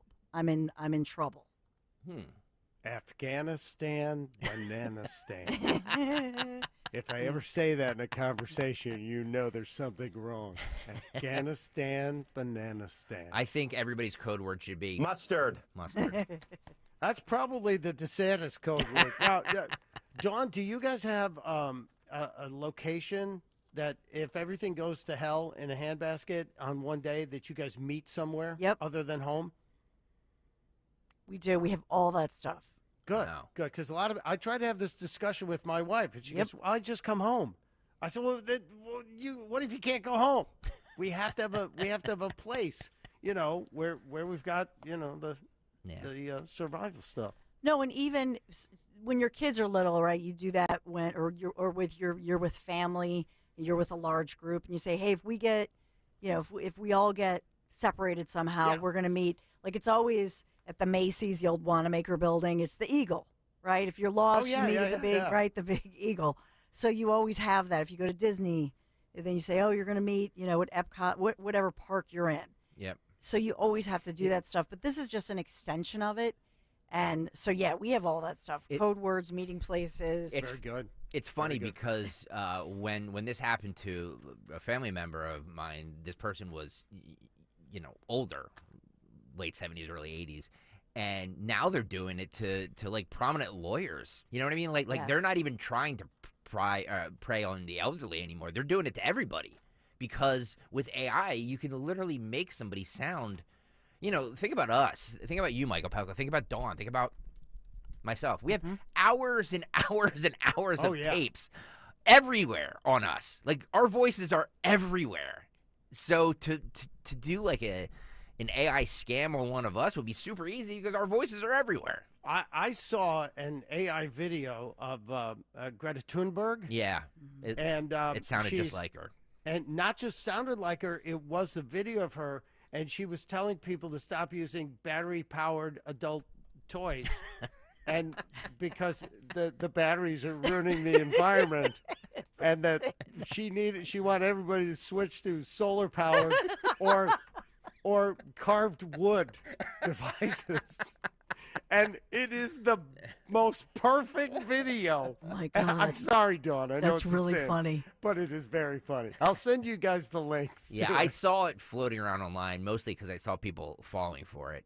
People that I thought were a little smarter than that. But, sometimes That's very AI, well done. AI gets the best of us. You know what I mean? So Yes, it does. It does. all right, that's what I got. Let's do the big three now. All right, it's 8:42. Time for a little Big Three news with Dawn Stensland. The great. It's the Big Three at 8 on Kayal and Company.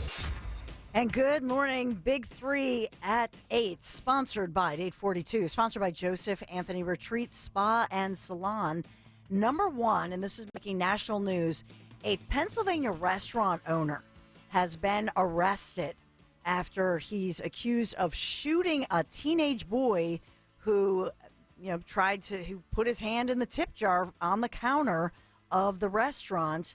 And so now the restaurant owner is under arrest. He is identified as 39-year-old Muhammad Hamdan, and he is accused by police here in Pennsylvania of shooting the teen several times Friday night inside his restaurant, Hook Fish and Chicken. This is Stowe Township. It's outside the Pittsburgh area, Allegheny County police here, but it is making national news because it's a Pennsylvania case. So the police were called in. The 15-year-old, we're told, had gone inside the restaurant with while his brother actually waited outside. So they had kind of planned this to steal the money out of the, plastic tip jar. And at this point, the restaurant owner had said that the boys had come in earlier the day, the teenagers had come in earlier in the day, and that he felt fear that they were going to try to steal from him. But after reviewing all the surveillance recordings and speaking with witnesses, the detectives ultimately arrested him. So the teenager suffered actually 2 gunshot wounds in his right arm. So he was specifically shooting at the arm that was in the tip jar. Essentially, so the kid these are not life-threatening injuries, but making national news because he shot at the arm that was in the tip jar. A little overreaction there, sir.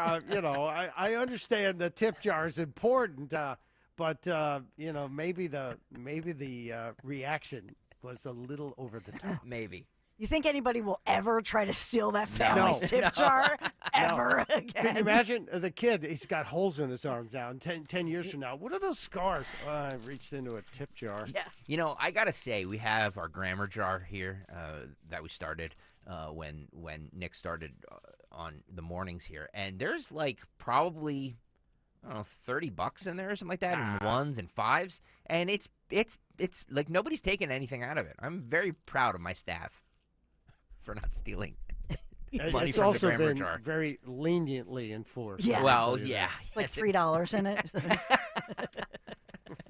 It has been lean. Nobody's going to steal those IOUs. No, Those little notes. IOU.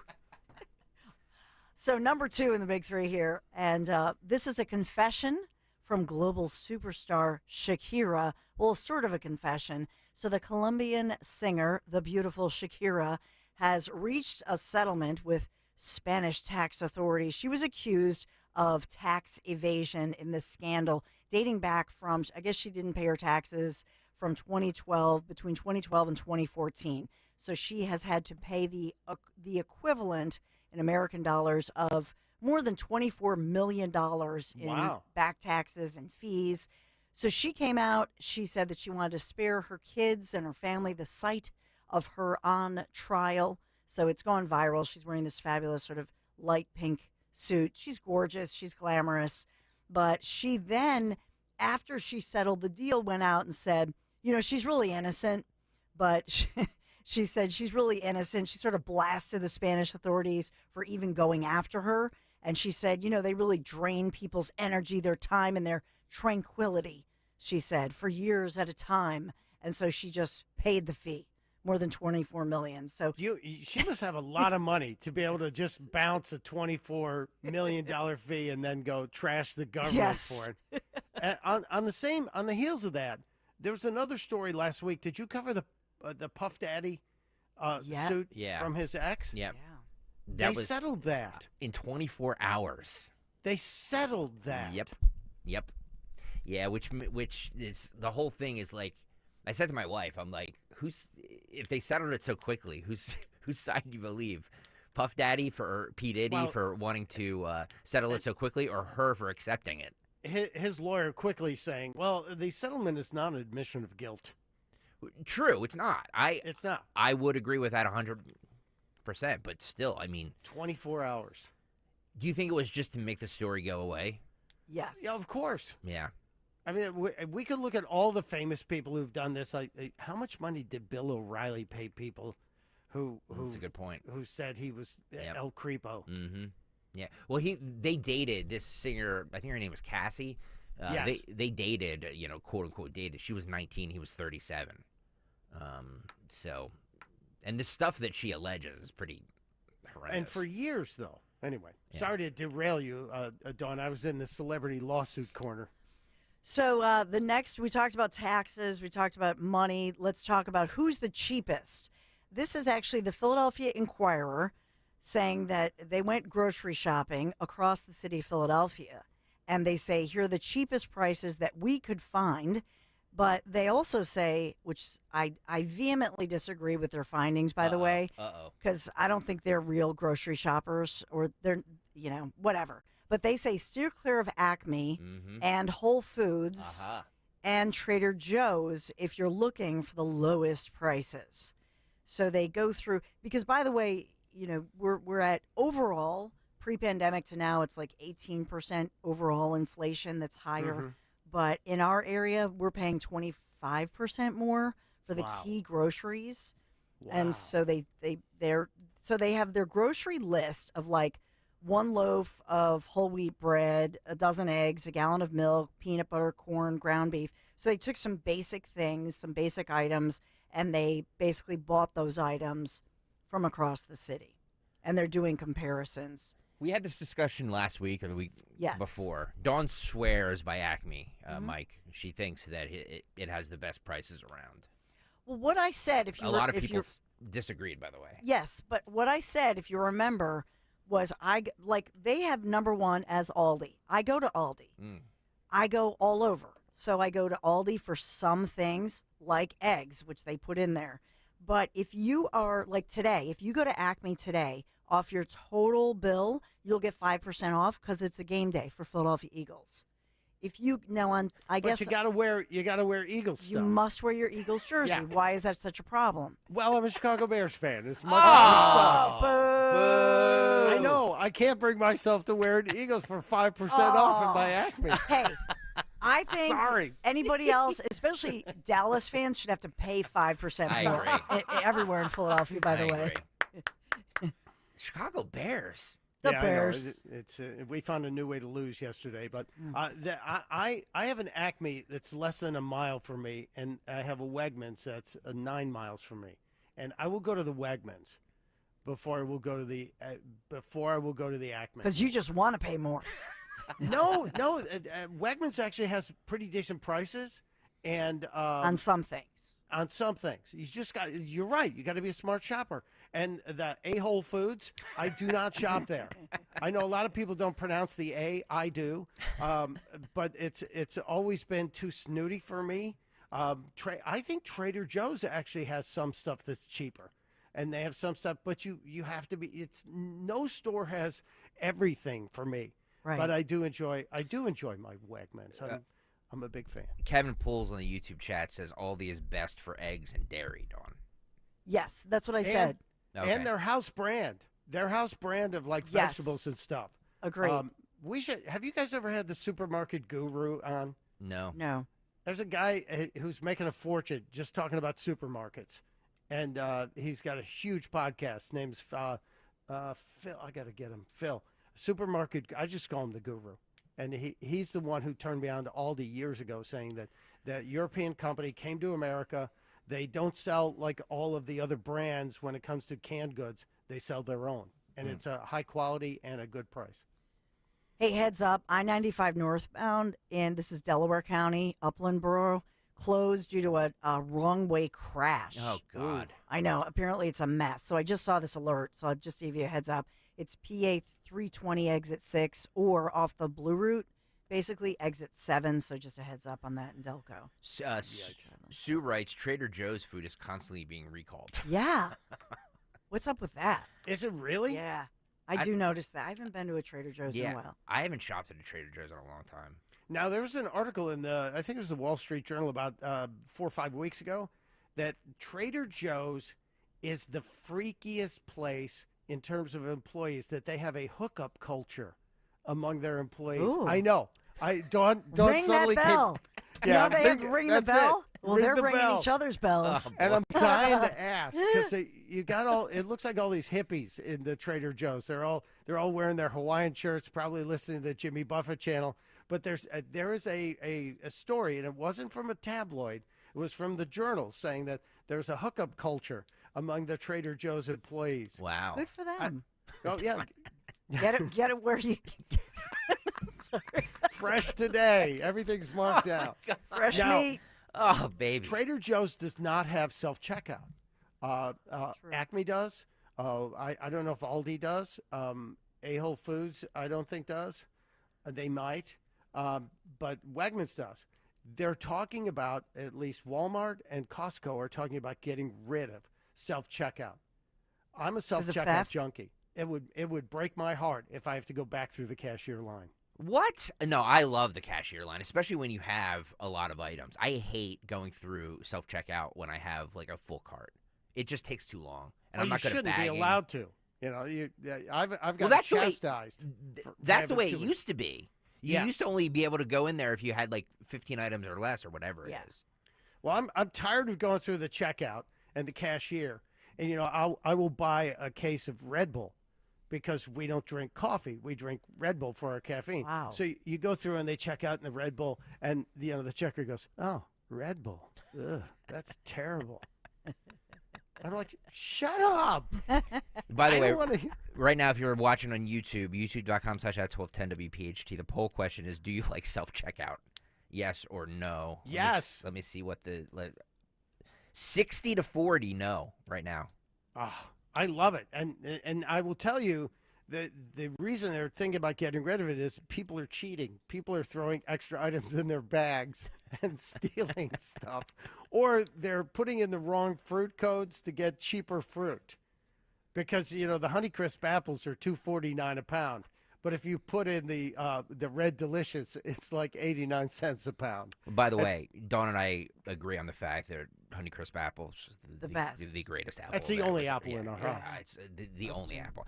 Every once in a while, if you want a little treat, the Granny Smith ones are fine. But just like for a daily apple, Honeycrisp is the only way. And there's now Honeycrisp apple sauce. Oh, really? Yes. So if you're an applesauce fan, there is a Honeycrisp variety.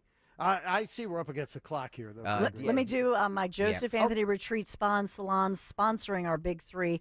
Joseph Anthony Retreat Spa and Salon, the secret to finishing your holiday shopping with 3 locations, Glen Mills, Springfield, and of course here in Center City at the Lowe's Hotel. Visit in person or online, josephanthony.com, where gift cards are always available. That's josephanthony.com. Thank you for sponsoring our big three. Thank you, Dawn. That wraps up the first edition of What's on the Cut Sheet.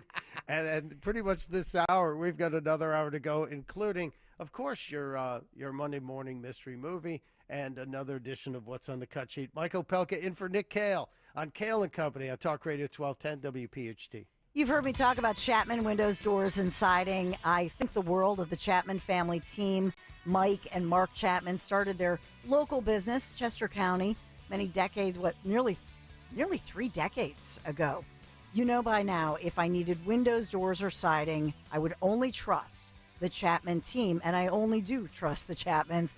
But you may not think of them right away for maybe siding or stucco remediation, but I would trust nobody else with this investment in your home. If you're thinking of updating your current siding or removing your current stucco and then replacing it with siding, think Chapman, and why not think James Hardy plank or vinyl siding? Beautiful, and will add such value to your home. Now's a great time to get ahead of the ball.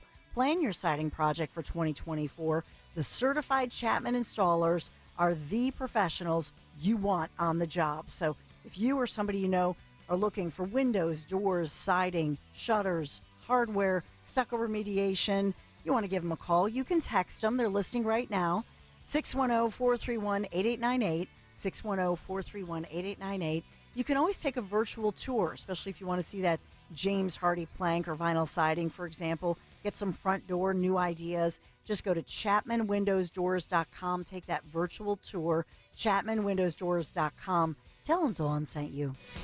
Is the IRS after you? Do you owe them more than you'll ever be able to pay? Are they levying your bank account, garnishing your paycheck? Are you staying up all night worrying they'll take everything you have? Are they bullying you into doing something you know is wrong? If so, you need somebody on your side that's not afraid to go toe-to-toe with them. Somebody that's not afraid to fight them. Somebody experienced in beating them at their own game and helping you. That person is Charles Montesino. He's a certified public accountant and certified tax resolution specialist. He's one of fewer than 200 in the entire country with both designations. He's known as the tax problem solver because he solves tax problems. The IRS is the biggest collection agency in the world. They don't always play fair. You need to even the playing field. Stop being bullied and get help from a professional that knows how to beat them. Call 609-970-4634. That's 609-970-4634. He's the taxpayer's advocate. He works for you. That's 609-970-4634. Hi, I'm Rachel, and I have a serious heart condition called hypertrophic cardiomyopathy, or HCM. Some symptoms include being short of breath, feeling tired, or having dizziness or chest pain. I still had symptoms on my beta blocker, so I asked my cardiologist about any treatment advances. It was a breakthrough for me. That's why I'm working with Bristol Myers Squibb to raise awareness about HCM and to help others like me. Talk to your cardiologist today and visit hcmrealtalk.com for more information. Sponsored by Bristol Myers Squibb. As a mom, comforting my family is what I do best. Vicks Vapor Stick provides soothing, non-medicated Vicks vapors in an easy-to-apply stick. And it dries fast, so there's no mess. I use it to comfort myself and my family. Thanks, Mom. Vicks VapoStick, soothing comfort for the whole family. And when you need more comfort for yourself, try Vicks Vapo Shower for steamy Vicks vapors. Use as directed. VapoStick for use ages 4 and up. Vapo Shower use for adults only. At Cherry Hill Volvo, we have started a huge renovation. Take our already incredibly generous offers and add an additional $1,000 off all new Volvos, plus owner loyalty, plus up to $2,000 when financing or leasing with Volvo cars, plus $7,500 lease rebate on all plug-in Volvos. This is a fabulous time to purchase from Cherry Hill Volvo. This month's offers are incredible, and we must make space for all the construction vehicles. Visit us now. It's that time of year again. Hi, it's George Parenti, the lead dog at the Dogs and Cats Rule stores. If you're a pet parent like I am, you know that the holidays are just as important to our four-legged kids as they are to us. At the Dogs and Cats Rule stores, our goal is to make your holiday shopping easier. When it comes to getting the cutest Christmas-themed toys, collars, and leads, we have absolutely everything. That's Dogs and Cats Rule, now with 7 convenient locations. Shop small, shop local, shop family. Happy holidays from all of us at Dogs and Cats Rule. Get ready for the most wonderful time of year with Christmas in the Air, a first-class Broadway-style spectacular that's festive fun for the whole family.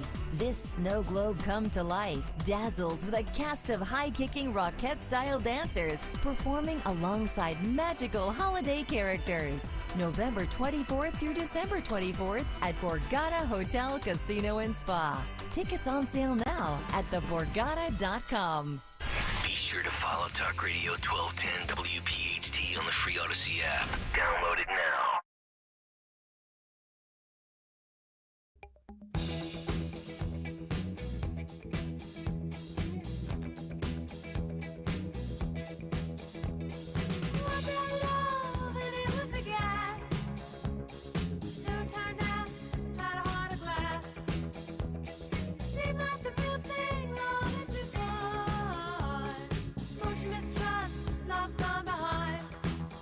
It is Kayal and Company on this Monday, Thanksgiving week. Mike Opelka in for Nick Kayal, Don Stensland here, Gregory Stocker here, and of course the boys in the back keeping the video rocking and the polling. I was trying to catch up on some of the polling because the last question about self-checkout, and while the early voting was anti-self-checkout, it looks like we're pretty much even. We are. Yeah, it's at, where are we here? I did get 50 to 49. Wow. Yeah, it's tighter than the presidential race at this point. And I guess that's a good thing. I'm pro self-checkout because I never go in and buy, like you, Gregory, the giant cart full. And I can imagine Dawn with 2 teenage kids. You got to go in and just buy piles of food. Wait, are you like one of those daily shoppers that buys everything fresh that day? Every 2 days, every 2 to 3 days. Yeah, because we eat fresh food. We eat a lot of fresh fruit and a lot of fresh meats. I cook fresh meats. It's the healthiest way to eat, honestly. It's a hassle. It is, yeah. You know, because I hate, my late mother, God rest her soul, used to, like Dawn, say it's a sin to throw out food. And with 9 kids, she had it down to science. The military could have taken lessons from my mom on how to feed 9 kids. And you only got to pick your meal one day a year. You never had input on what you were eating for dinner, except on your birthday. That was the only day my mother would say, there are no choices here. I'm not a short order cook. We're not doing this. So she could cook for 9 kids and 2 adults and make that work on 1 paycheck. It was a miracle. Different time, too. Yeah. Very different time. But it looks like the people are split on the self-checkout. So we'll see what happens. I know Walmart is one of the people saying, well, we're going to get rid of it. We can't do this anymore. Well, they should get, so I haven't been to a Target in a long time, but Target probably has the best system. And I think Acme has gotten it now, where it's some kind of AI program, and there are cameras all over you. And so they can tell if you messed up on something or put something in the wrong spot. I don't know how they do it. Mm-hmm. And they'll replay the video of you in the screen if you messed up. At Acme? At Acme and at Target. Oh, but see, Target's is like amazing. I'm Target free. I've been Target free since they started with the bathroom stuff. Yep. I haven't been to a Target since then either, Mike. 5 years ago, they started with the bathroom stuff. And then the latest thing with and you guys covered this, did you not? The nutcrackers, the gay nutcrackers? Did we cover it? I definitely saw it. I can't remember. Did we cover Target, that? I don't remember. I think we did. Target has The Santa rainbow. is now rainbow, all rainbow Santa, and now you can buy nutcrackers that are LGBTQIA plus whatever. Sorry, Santa's for everybody. I don't even care about that because a rainbow could be many things because it's God's promise in the Bible. So I don't even mind that one, but the tuck it with the little onesies with the babies, that one got me. It was like, oh, come on.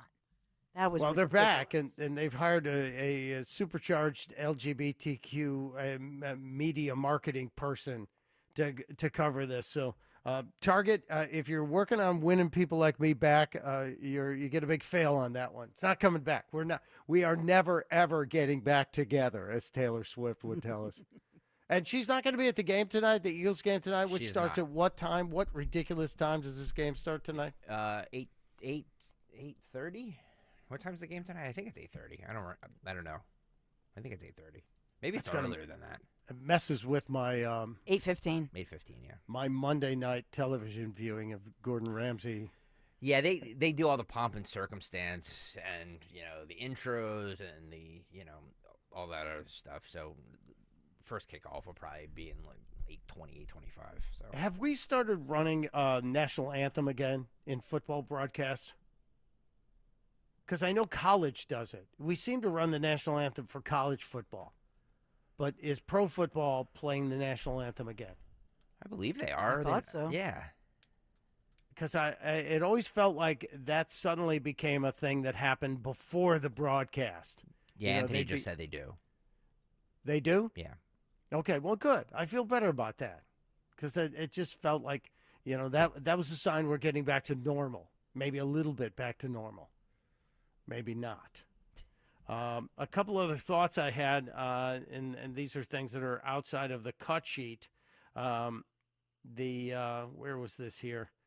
Donald Trump got the endorsement of the Texas governor over the weekend. Abbott. Yep. Gregory Abbott. Yeah, they went. Mr. Trump went down to the border. Now, this is after he gave an extended speech on Saturday night.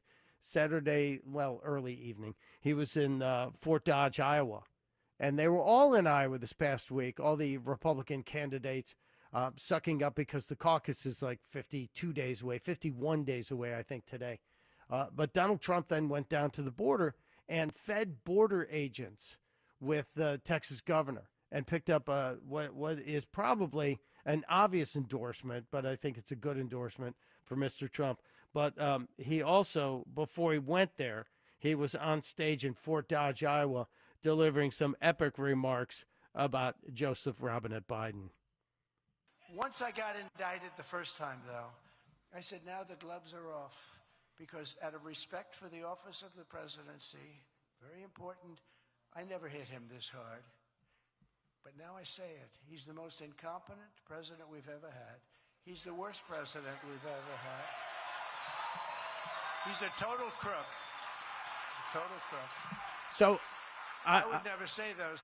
I love the fact that he's out there now completely unfettered and able to speak And he's not only talking about Joe Biden, but he's also talking about the cases against him.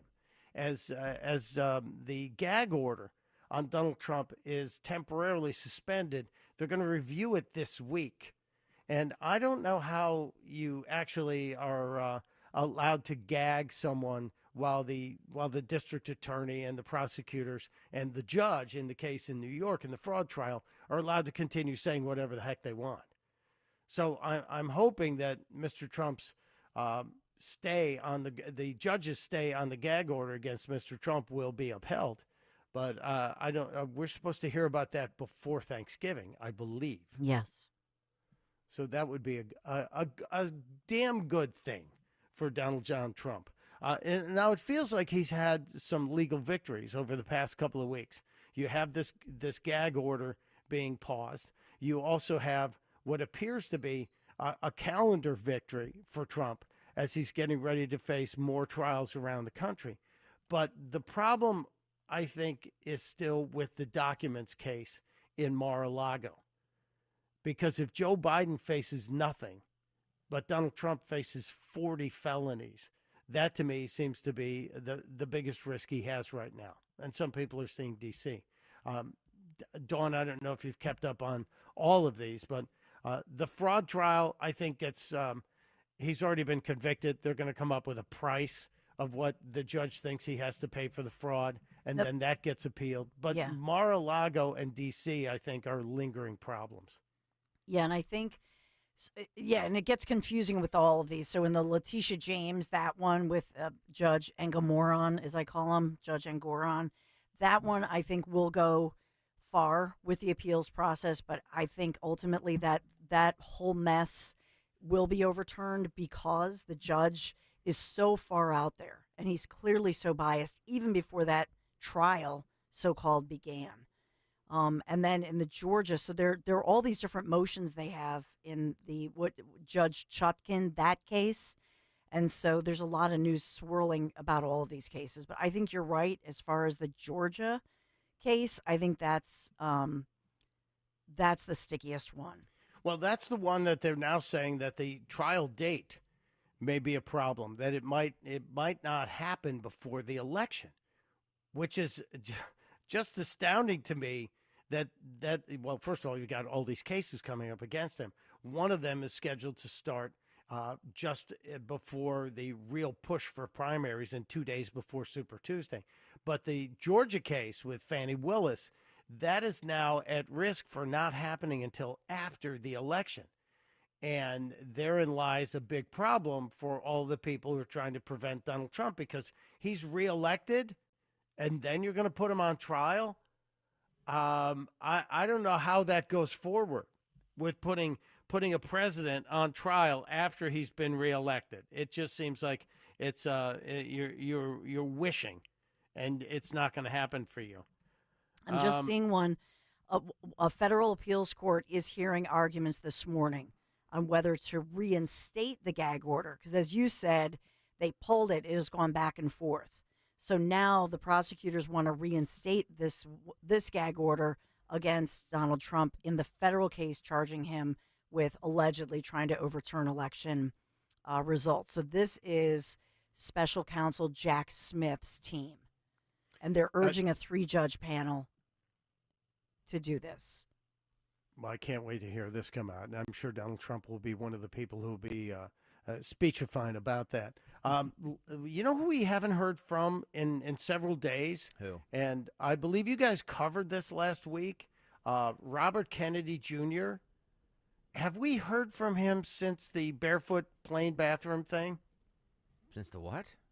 I didn't cover it, or we didn't cover it, I don't think. What was the... I thought you did. Did No. you not see Robert Kennedy Jr.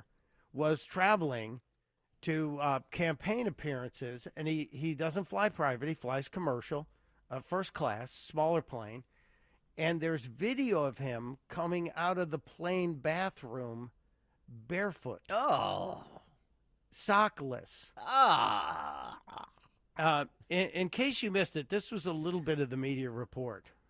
A recent photo on a flight is sparking an age-old debate. Is it ever okay to remove your shoes on a plane? No.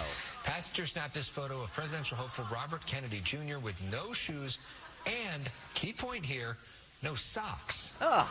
Kennedy was actually coming back from the bathroom with no shoes. Now, that's the creepiest thing ever. Hideous. Hideous. I think it should disqualify you from running for office. Let me just say this. I believe in, I'm barefoot 90% of the time I'm home. I walk around my yard barefoot. I'm barefoot 90% of the time I'm home. When I'm out in public or when there's other people around, absolutely not. Right? It's it's basic etiquette, no? And especially not in a bathroom. That's just disgusting. On a plane. Here's the funny thing about it, in truth, is that in theory, unless he has a cut on his foot, which I don't think he does, but in theory, it's actually the better thing to do if you have to have, rather than stocking feet, because the socks are actually picking up all the dirt and all the nastiness. So if you're barefoot, yeah, but if you're barefoot, you just take a wiper, like the handy wipe, and you just wipe your foot down. That's easier to wash your foot bare as opposed to, unless you're going to just... I mean, Dawn has a point, Mike. I'm being honest here. That's why you never wear socks to bed. Because all the stuff... No. That's nasty to wear socks to bed. Because all the stuff in the house, anywhere, you picked it up. If you wear socks to bed, you're a communist. Yeah, that's nasty. Do not wear socks to bed. Wear a hat before you wear socks. I'm serious. All that cold comes out of the top of your head. But so I got to get back to this because this Kennedy thing was creeping me out. And I just happened to be trolling cruising around the cable channels, and I saw Comedy Central had Leslie Jones hosting. Yep. Remember her? She's kind of a bombastic, unfiltered, very brash black woman. And Leslie Jones was watching this report on Robert Kennedy barefoot on a commercial flight in the bathroom on a plane barefoot, which I think is just the grossest thing. And I have to tell you, Leslie Jones's reaction to that video of Robert Kennedy coming out of the plane bathroom barefoot may have been the best thing she's ever done. He went to the plane bathroom barefooted? This is the most disturbing video I have ever seen of a Kennedy, and that includes the one where a guy's head explodes. Oh, my God. Okay, now, come on. That's the beginning. It gets better. Oh, that's a great line. All right, we're 60 years. Wednesday is 60 years from the Kennedy assassination. Yeah. Leslie Jones recalls that is the grossest video I've seen of a Kennedy, and that includes the one where the guy's head exploded. And I'm just thinking, she can't beat that, can she? Well, buckle up. Like, how are you the worst Kennedy? Your uncle killed a lady by driving off a bridge. Oh, my God. But then I see your nasty feet, and I wish I was in that car. Oh, my God. This is the best I've ever heard out of Leslie Jones. It's amazing. Okay, now, they say that bravery requires going to the edge. So Leslie Jones went further, Gregory. Oh, she did? Do you trust me? Of course I do. Buckle up. The only reason you should come out of a plain bathroom barefoot is if you got robbed in there by someone who only needs socks and shoes. Which is good. Okay, now that's the setup for the big finish. And he doesn't even believe in vaccines. How far have the Kennedys fallen? JFK was raw dogging Marilyn Monroe, but the only thing this Kennedy is raw dogging is tetanus. Oh, my God. Now, I'm sorry if that shocked anybody. That was the greatest 1 minute out of Leslie Jones I have ever heard. That's great. That's funny. And yet we haven't heard anything from Robert Kennedy Jr. since the barefoot airplane bathroom incident. Oh, man. Yeah, I don't, yeah. Was he trying to prove a point or something that, like... No, I think that's what he does. I think he walks around. because he had boots on, and he does not wear socks. I just think it's interesting because this is the guy who was also shirtless deadlifting at Venice Beach a few months ago. Remember? Yep. I think he's truly the hippie exhibitionist that we watched during the '60s. He would have been on a commune. Those Kennedys, man, they're a rare breed. Like that is one messed up family as far as like they have their thoughts and the way their lifestyle is just out there. Like they've grown up too much with privilege that they just do these odd things and think that everybody does them. Well, I think John Kennedy was probably and I say this based on just what we know because his life was cut so short. I think John Kennedy was the best of the bunch. And look at what he did in the military.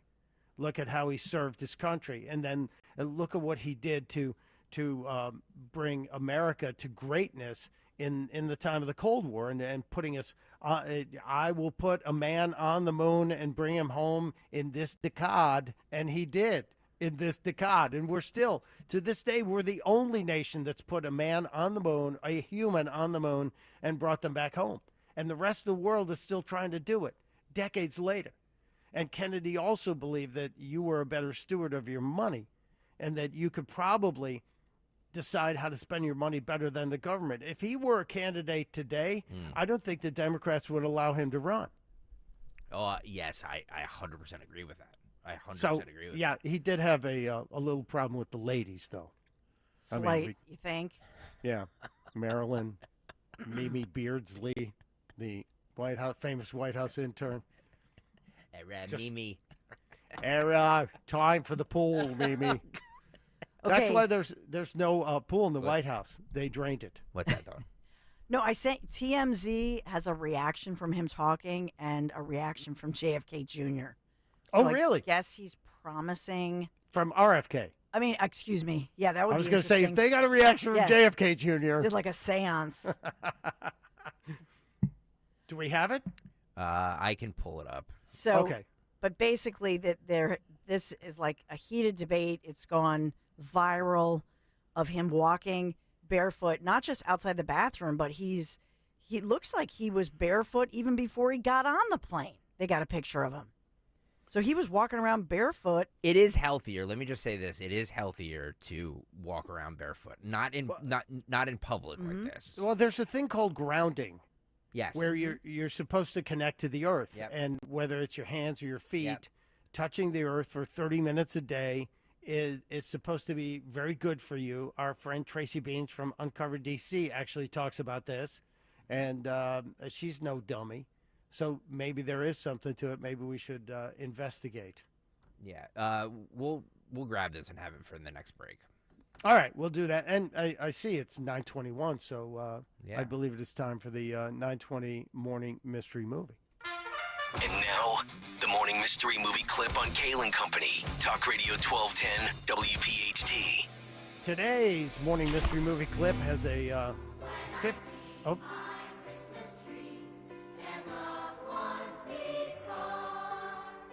Christmas tree, I'm certain, wherever I roam. Kevin Solo's coming up. Tell us. Kevin Solo's coming up, Frank. Okay, Frank. Frank?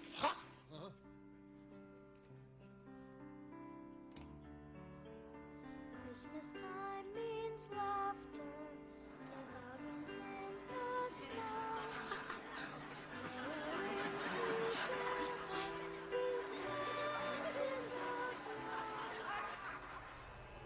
Think you know what it is? Be call at 12 at 855-839-1210, and you could win this great prize. It is a $50 gift card to Nebraska, the Brazilian Steakhouse, or the Iron Abbey in Horsham. Check out Nebraska.com or IronAbbey.com.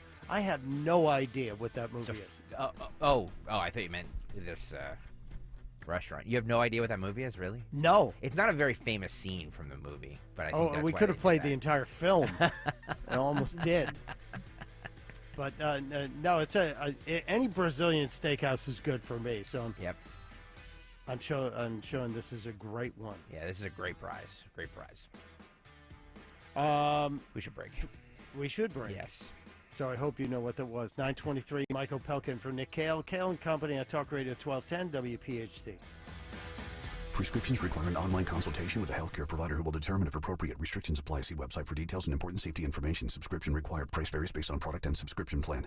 Hey guys, did you know there's a generic form of Viagra that works just the same, but is 95% cheaper? And you can get it online? Just go to hims.com/joy. Through Hims, you'll get a free medical consultation, discreet shipping if prescribed, a 100% online process, and trusted generic alternatives to the name brands at up to 95% off. That's right, get generic for Viagra, the same active ingredient as brand name Viagra, but for 95% less. It's the same medication, still prescribed by a licensed medical provider, but with zero copay, no expensive appointments, and no awkward face-to-face conversations. To start your free online visit, you need to go to this exclusive address, hims.com/joy. That's hims.com/joy for your free online visit. hims.com/joy. Hey, it's Rich Zioli. When you're involved in an accident, you need a lawyer to help you maximize your recovery and get the fair value of your case. You need the law offices of Thomas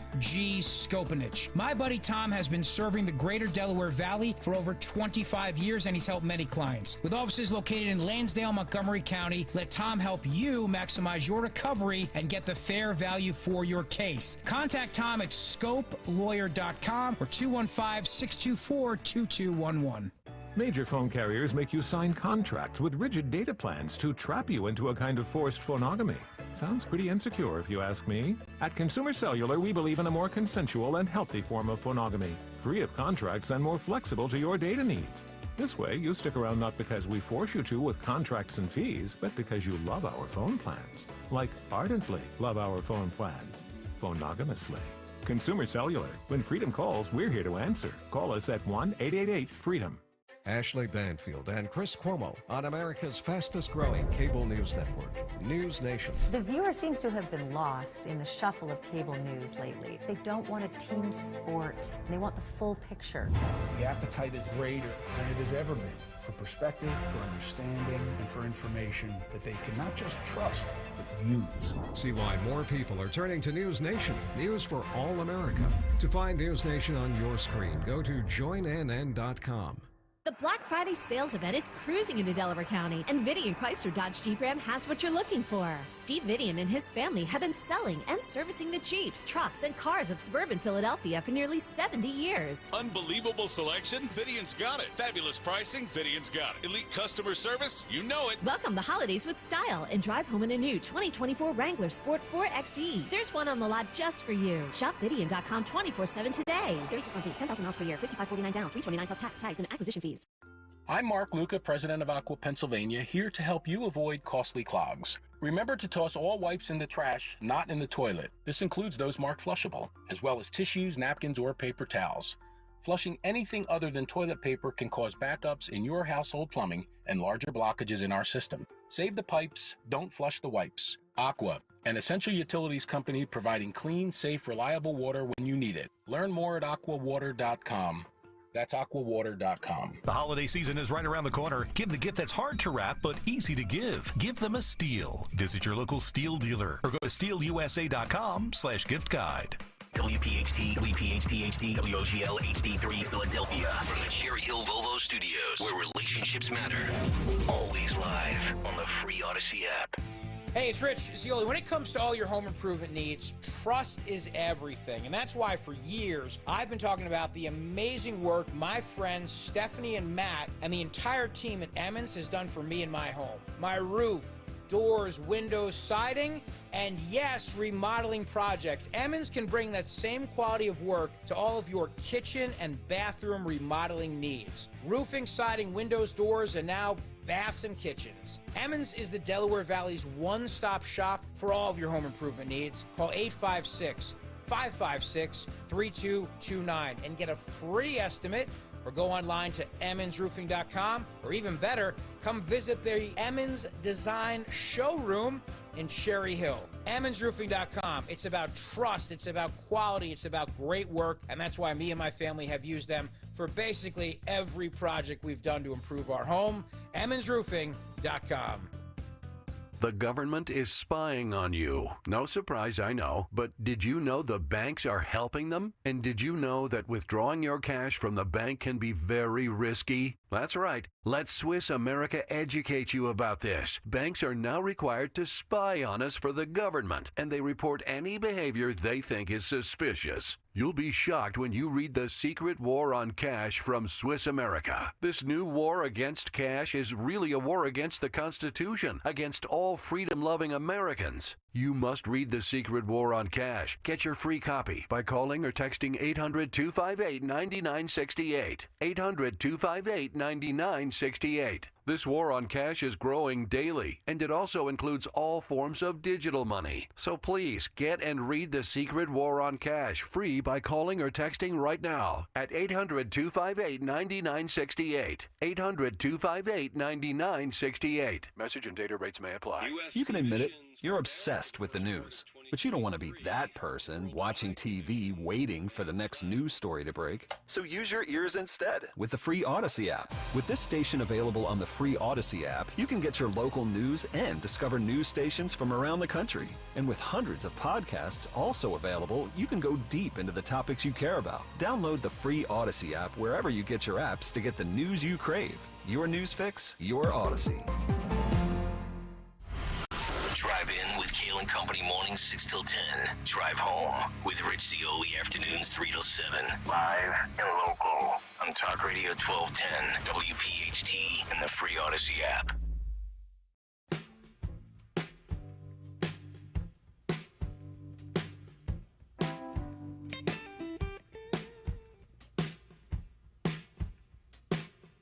It's Monday. It's Thanksgiving week. Kayal and Company. Michael Pelka sitting in for Nick Kayal this week. Dawn is here. Gregory is here. Yes, we're trying to get you through to Thanksgiving, and hang on. And we also have a big game tonight. You know, we love cheering on our Philly sports teams just as much as I'm sure they love hearing us cheering them on. The same goes for the great team over at United Tire. Seriously.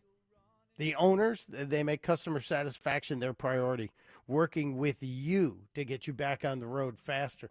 Nothing more important than your tires. Those are the 4 contact points with the road. So when it comes to car service, trust United Tire. Thank you, United Tire. We're in the middle of the morning mystery movie, which you get that $50 gift card. Kind of a good deal here for Nebraska Brazilian Steakhouse or the Iron Abbey in Horsham. And we played the clue. Anthony is in New Jersey. Anthony, welcome to the program. What is that mystery movie? Home Alone 2. Yeah. Woo. Well done. Well done. And you know who has a cameo in that movie? Donald Trump. Yes. And Greg was just bringing it up. Have they cut him out? They did, yeah. Mm-hmm. Yeah, like The if certain stations do, yes. Yes. Yeah, they're I don't know if it's on TV. I guess it's on TV. I'm not sure, but if you buy it or rent it now, I think they've cut him out of it. Wow. Yeah. That's crazy. Well, Anthony, enjoy your choice, the Nebraska Brazilian Steakhouse or the Iron Abbey, both fine establishments, and that's a great pickup on that mystery movie clue. Thank you, sir. Thank you. Now, I wonder, remember when smoking became such an evil thing, and they started cutting smoking out of movies? Yep. Or they gave warning signs, right? Or trigger warnings. Yes, yeah. Yeah, there might be smoking. Yeah, this show contains smoking, and yeah, exactly. And if you go back and watch movies from the 40s and 50s, the stage business that actors are doing, it's either smoking or drinking. It's true. It's true. Yeah, there's not much else going on. Nope, there's not. No. There's a cigarette being lit, or there's a drink being poured, or both. So if you cut movies in half, Casablanca would be about 30 minutes if you cut out all the objectionable content. That's just astounding to me. And didn't they cut out some of that from E.T. as well? They cut out, did they cut something out of E.T. or, yeah, I remember a story like that. There was a story about, it wasn't the candy, obviously, because you couldn't stop the Reese's Pieces, but I think it was something about the guns, because then it was guns. Yes. It was, we were brandishing firearms, going and trying to get things done. It's just amazing to me. And now, have we forgotten all that? Are we back to normal?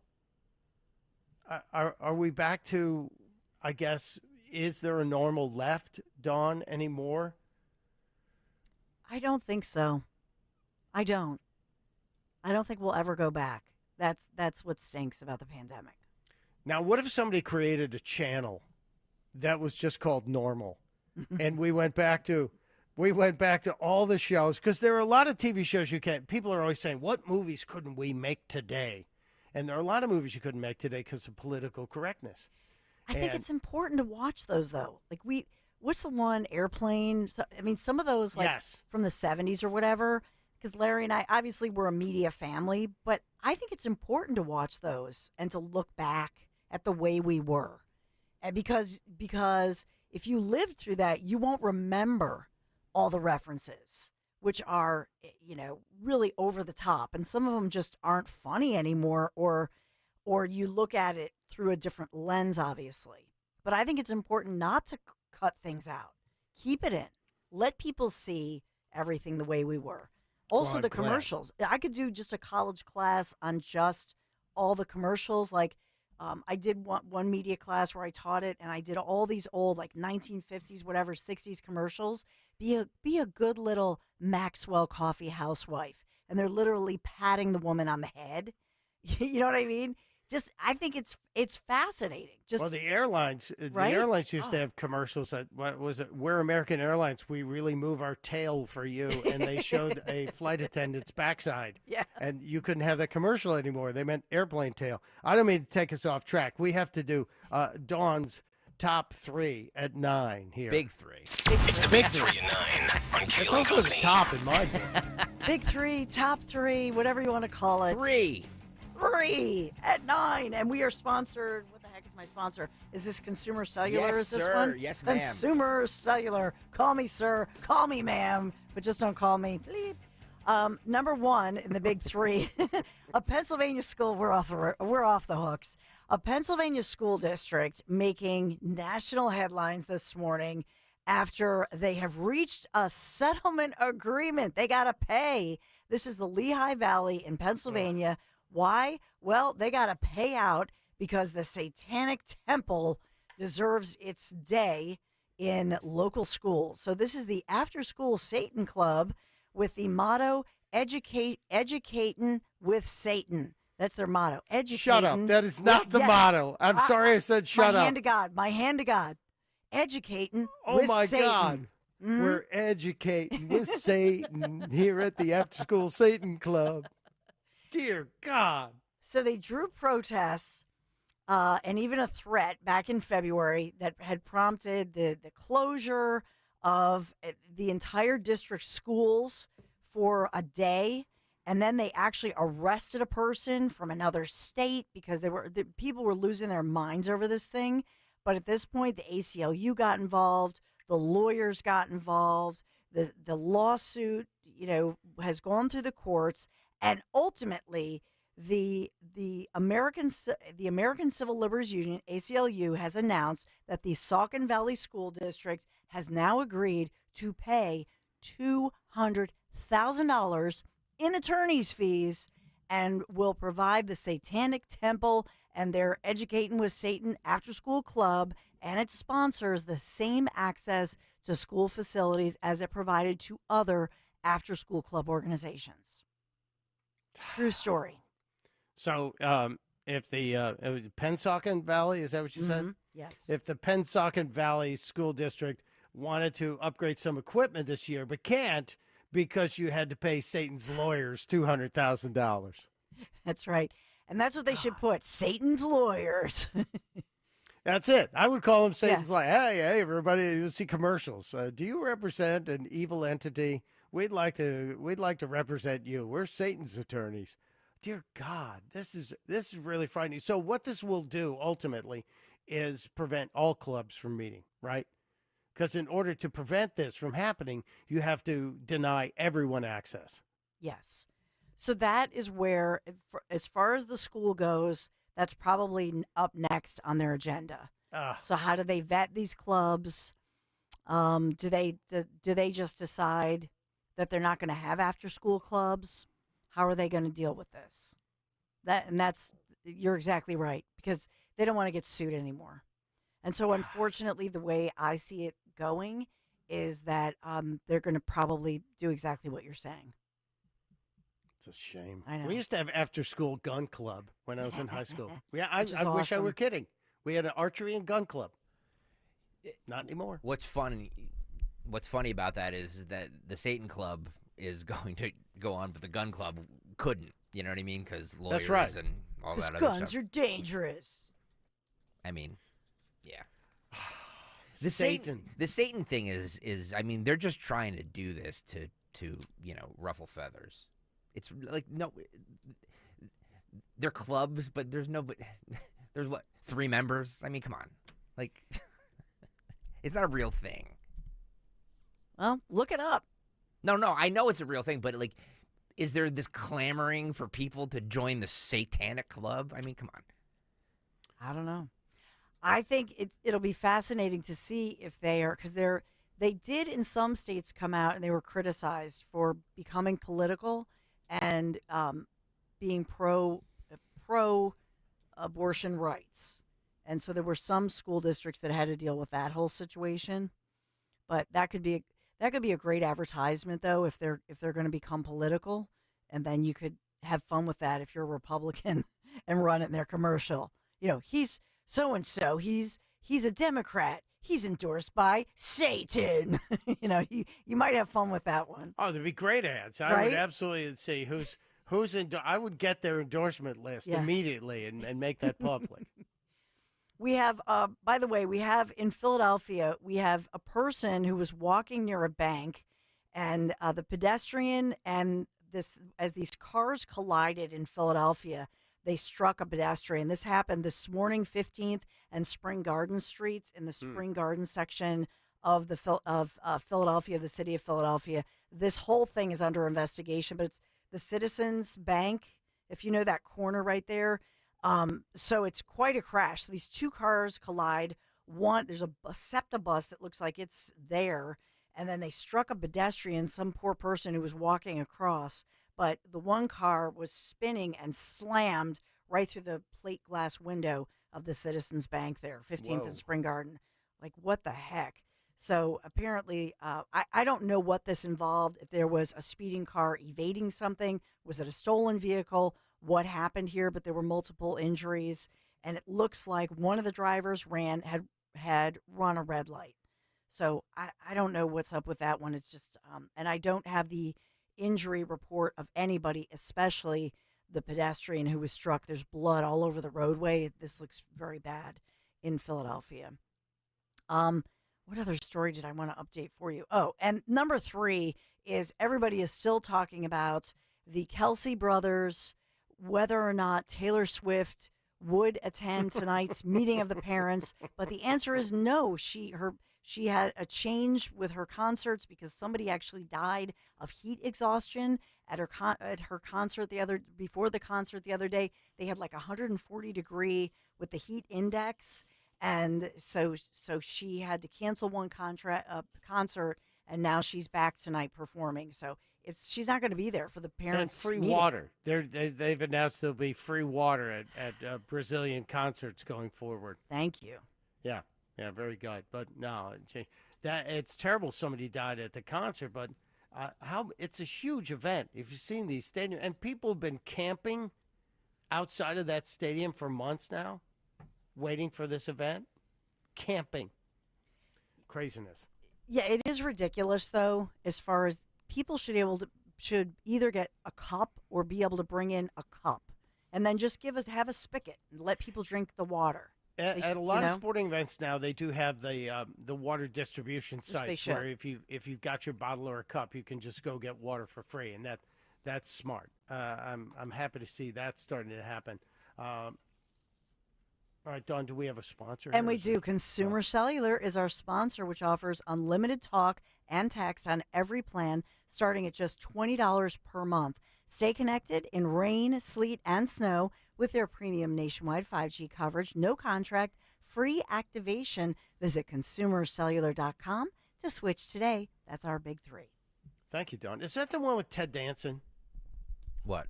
Consumer Consumer Cellular? Yeah. I don't know. He does he does the reads for him. I think he's doing commercials now. Yeah. I think he's saying we like freedom or something. I don't know.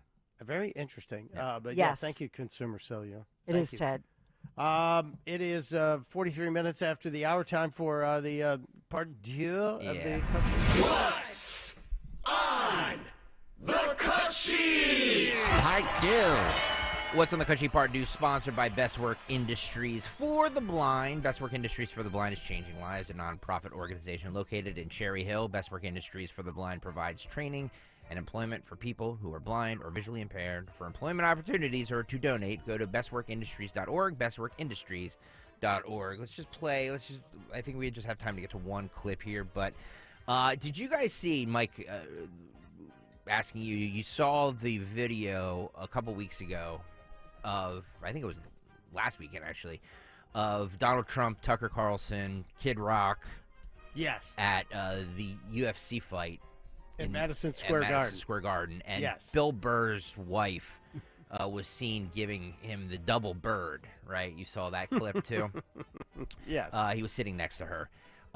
So he finally addressed this.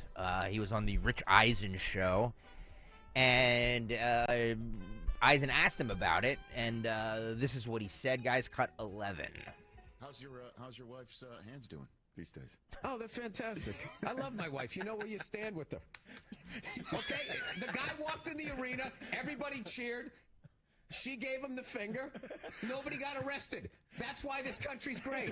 Everybody expressed themselves. Can we all be adults? I mean, I don't know about you, but I came there to go to the fights. I didn't know I was going to the Republican National Convention. My favorite thing was when Trump was going, thank you. Thank you. You know what it reminded me of? When OJ got acquitted. Remember that? When he's going, thank you. Like, I can't believe I'm getting off of this. Thank you. Thank you. He's another guy. Donald Trump. He's getting the Michigan treatment. Do you know how many people you could accuse of that, falsifying your assets for what they're really worth? Right. Like, how come they're not going after the banks? I could just walk into a bank and be like, my house is worth $5 trillion. Can I have a $30 million loan? Okay. My only pushback on that story is you said your wife gave him the finger. It was more than one, I think I saw, right? It was dual. It was dual. We'll have to go. We'll have to go to New York for the tape and take 10 minutes. Yeah. After further review. No, she's hilarious. I've met you. There you go. I'm a huge Bill Burr fan. Me too. And politically, I've never cared where he stood. I know. Because he's one of these guys who I think goes after both sides of the aisle. He does. He did it there. And yes, he did. And I also love the fact that he supports his wife without question and said, how dare you? It's her opinion. And that's what makes this country great. Yep. If that were against the law, Mary Madeline and that alien would not be allowed to have been married all these years. That guy from Louisiana, James Carville. Yeah, Carville. Yeah. I swear he's from another planet, but they're polar opposites. He good handled for that. Bill Yeah, Burr. he handled that perfectly. I think. Just he's like, hey, she does what she does. I think my wife is hysterical, and the end. Like, she said what she was going to say or flip him off, and nobody got hurt. It's not illegal. But he's one of the smartest guys out there. He is. And he's addressed all kinds of crazy conspiracy theories in the past, and he does it from an intellectual standpoint. Yep. And anybody who'd go after somebody for their wife's opinion, I'm sorry, you're wrong. Yep. And exactly. I hope that everybody would defend their spouse in those cases. I agree with you. 100%. And in this case, though, when you look at him, I don't really know what his politics is, but you could see why, since she's a big Democrat, he doesn't want to say anything other than that because he's got to go home to her. And she's tough. She will kick his you-know-what. She rules that house. Yes. Yeah. Nia.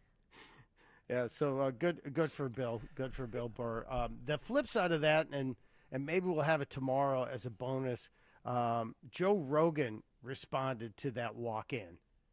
And it's probably in the Zioli files from Friday because we grabbed it and had to. Oh, okay. I think we had to bleep it, but there's a great response from Rogan talking about that walk-in with Kid Rock and with Tucker Carlson and everybody else. Awesome. Excellent stuff. We have to break. All right, it is 9:48. When we get back, we'll find out what the heck is happening on the Dawn Show and who won Twitter and who won YouTube. YouTube? Yes. Yeah. Excellent. Yeah. Excellent. Mike Opelka in for Nick Kayal and Kayal and Company. Piazza Dawn.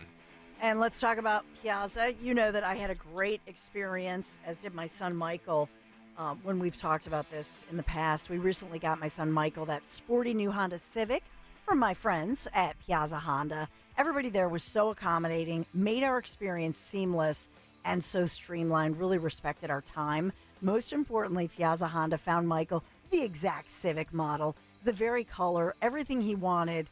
And honestly, they went beyond his expectations. And I highly recommend you visit your local Piazza Honda dealer in Philadelphia, Springfield, Langhorne, Pottstown, or Reading for your next Honda. You can always shop online today, piazzahonda.com, Piazza, piazzahonda.com. Make sure you tell them Dawn sent you. All right, the day after Thanksgiving, like most people, you're going to be sitting there thinking, maybe it's time to lose some weight as you're sitting there shopping online, right? Well, check out this very special Black Friday deal. If you go over to njdiet.com to schedule your consultation, they will contractually guarantee, that you will lose 20 to 40 plus pounds in only 40 days. NJ Diet helps you the natural way. They start with your hair and saliva samples along with their bioenergetic scans to personalize natural solutions and supplements where the side effect is weight loss. Then NJ Diet uses DNA testing to determine your ideal diet and workout regimen so you keep the weight off. And best of all, NJ Diet's all natural. None of those injections, no hormones, no surgery, no shots. Full supervision provided every step of the way, and you even get the doctor's personal email and phone number. Locations in King of Prussia, Cherry Hill, Princeton, and Newark, Delaware, or available from home with live online video consultations. So call them now, 855-5NJ-DIET. That's 855-5NJ-DIET or njdiet.com to lose the weight for good. Hi, this is Dom Giordano. If your child needs support, special tutoring, and custom instruction, METC is here to help. Now's the time to call to Kathy Gannon, METC. Call the Motivational Educational Tutoring Company for over 30 years. METC's tutoring studio, founded by educator Kathy Gannon, has helped people of all ages to grow personally and academically. Call Kathy at 215-493-4200. METC offers motivational SAT prep as well as academic skills and leadership training. 215-493-4200. Now's the time to get assistance. For your child to help them succeed, all you have to do is visit online at metc.com. METC's tutoring studio. Call them today, 215-493-4200, or email Kathy directly, info@metc.com. Remember, 1210 listeners receive a free 1-hour consultation. Take advantage of this opportunity to help your child get one-on-one help. 215-493-4200, 215-493-4200. Join us at Odyssey as we all do our one thing, together millions of things for our planet. Planning a road trip this fall? Maximize your fuel economy by inflating tires to proper pressure and packing light. When we each share our one thing, it becomes a million things for our planet. What's your one thing? At Cherry Hill Volvo, we have started a huge renovation. Take our already incredibly generous offers and add an additional $1,000 off all new Volvos, plus owner loyalty, plus up to $2,000 when financing or leasing with Volvo cars, plus $7,500 lease rebate on all plug-in Volvos. This is a fabulous time to purchase from Cherry Hill Volvo. This month's offers are incredible, and we must make space for all the construction vehicles. Visit us now. Do you like crab cakes? Know where to get a great one? You need to go to Captain Chucky's Crab Cake Company. 6 varieties of crab cakes, succulent shrimp, soups, chowders, wild-caught seafood, and desserts. Great food, fair price, the best shopping experience. We love crabcakes.com. Hey, West Berlin, we know your favorite station is Talk Radio 1210 WPHT.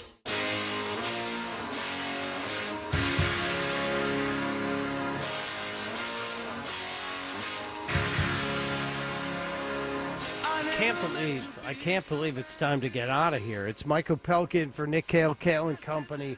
And when we leave, that means the hardest working woman in radio, and I think in all of show business, Dawn Stensland, continues. Dawn, what is up on the Dawn Show today? First of all, we have so much developing locally, nationally. We'll revisit, because we had the big reparations task force here in Philadelphia. They met on Friday, so that has launched. So we'll, talk about that moving forward, for example, and then all the Trump different proceedings with Trump lawyers in court this morning. But coming up right at 10:05, Phil Kerpen, who you know well, is columnist. His latest piece, as he's talking about the FCC regulation, AI, internet services, and his latest take on everything that's going on as far as that world and what the Democrats had predicted. Then coming up at 11, our friend with the National Police Association, Betsy Brantner-Smith. She'll be along because we want to update you on everything with law enforcement. The Sarge is on. I love the Sarge. We love her too. But yeah, there's a lot going on throughout the day, which is why it's wonderful. Even when somebody's off, we're still live and local. We're still here 6 a.m. to 7 p.m., day in and day out. Day in and day out. Dawn, do you when you have Christine Flowers on, do you have to have an extra delay because she could be a potty mouth? She's good. She's good. She's okay. She's been good. She's fabulous. Yes, She always makes me laugh. Thank you. Let's find out about social media, Gregory. Yes. What happened? Who won Twitter? Who won Twitter? Sponsored by United Tire. I'm going to give it to Marcus Aurelius, even though he hates me. He tweeted you, Nick, and he said, or Mike, and he said, in 1982, when the British rock group Asia, I just played that bumper. Yes, heat of the moment. Coming back, arrived on the scene, the rumor was that the letter stood for Arrival of Satan in America. Do you remember when all of those bands, they were like, the satanic meaning behind that is this. Like Slayer was Satan laughs as you eternally rot or something like that. There was that whole Satan and then you had a Christian band that would react to it. You had a Christian rock band, To Hell with the Devil. Yeah, exactly. That was Stryper. Stryper, and they came out in crazy costumes as well. Yeah. Leather Christian rockers. Exactly. It was great. And then for who won YouTube, I'm going to give it to, forgive me, I don't know who said this because my screen refresh. Oh, it's John. The joke's on Bill Burr with a wife like that. Ouch. Ouch. Thank you, everybody who participated today. It's brought to you by United Tire. We love our Philly sports teams just as much as they love us, cheering them on. Same goes for the great teams over at United Tire. The owners make customer satisfaction their priority, working with you to get you back on the road faster. So when it comes to car service, trust United Tire. Thank you. I guess that wraps up today. It does. Dawn Show coming up in 4 minutes. I hope I passed the audition. I'll be back tomorrow, God willing. Thank all of you for propping me up. And Michael Pelkin for Nick Kayal, Kayal and Company at Talk Radio 1210 WPHT. This is Larry Steinhetz of Investor Schooling. I am so proud to announce the continuing success of our students at Investor Schooling. You already know that at Investor Schooling, we teach real estate investing and stock options. Did you also know that we teach things about tax savings, estate planning, and business coaching as well? We teach things about money I bet you never knew. At Investor Schooling, we teach from the perspective of true experience. If you want to see what our students think about Investor Schooling, please check out the over 160 5-star Google reviews. To find out more about how you can change your financial life, go to investorschooling.com or call 866-424-2829. That's 866-424-2829, and you can attend a complimentary class this Thursday at 7 p.m. Attend that class and see for yourself what Investor Schooling is all about. Go to investorschooling.com or call 866-424-2829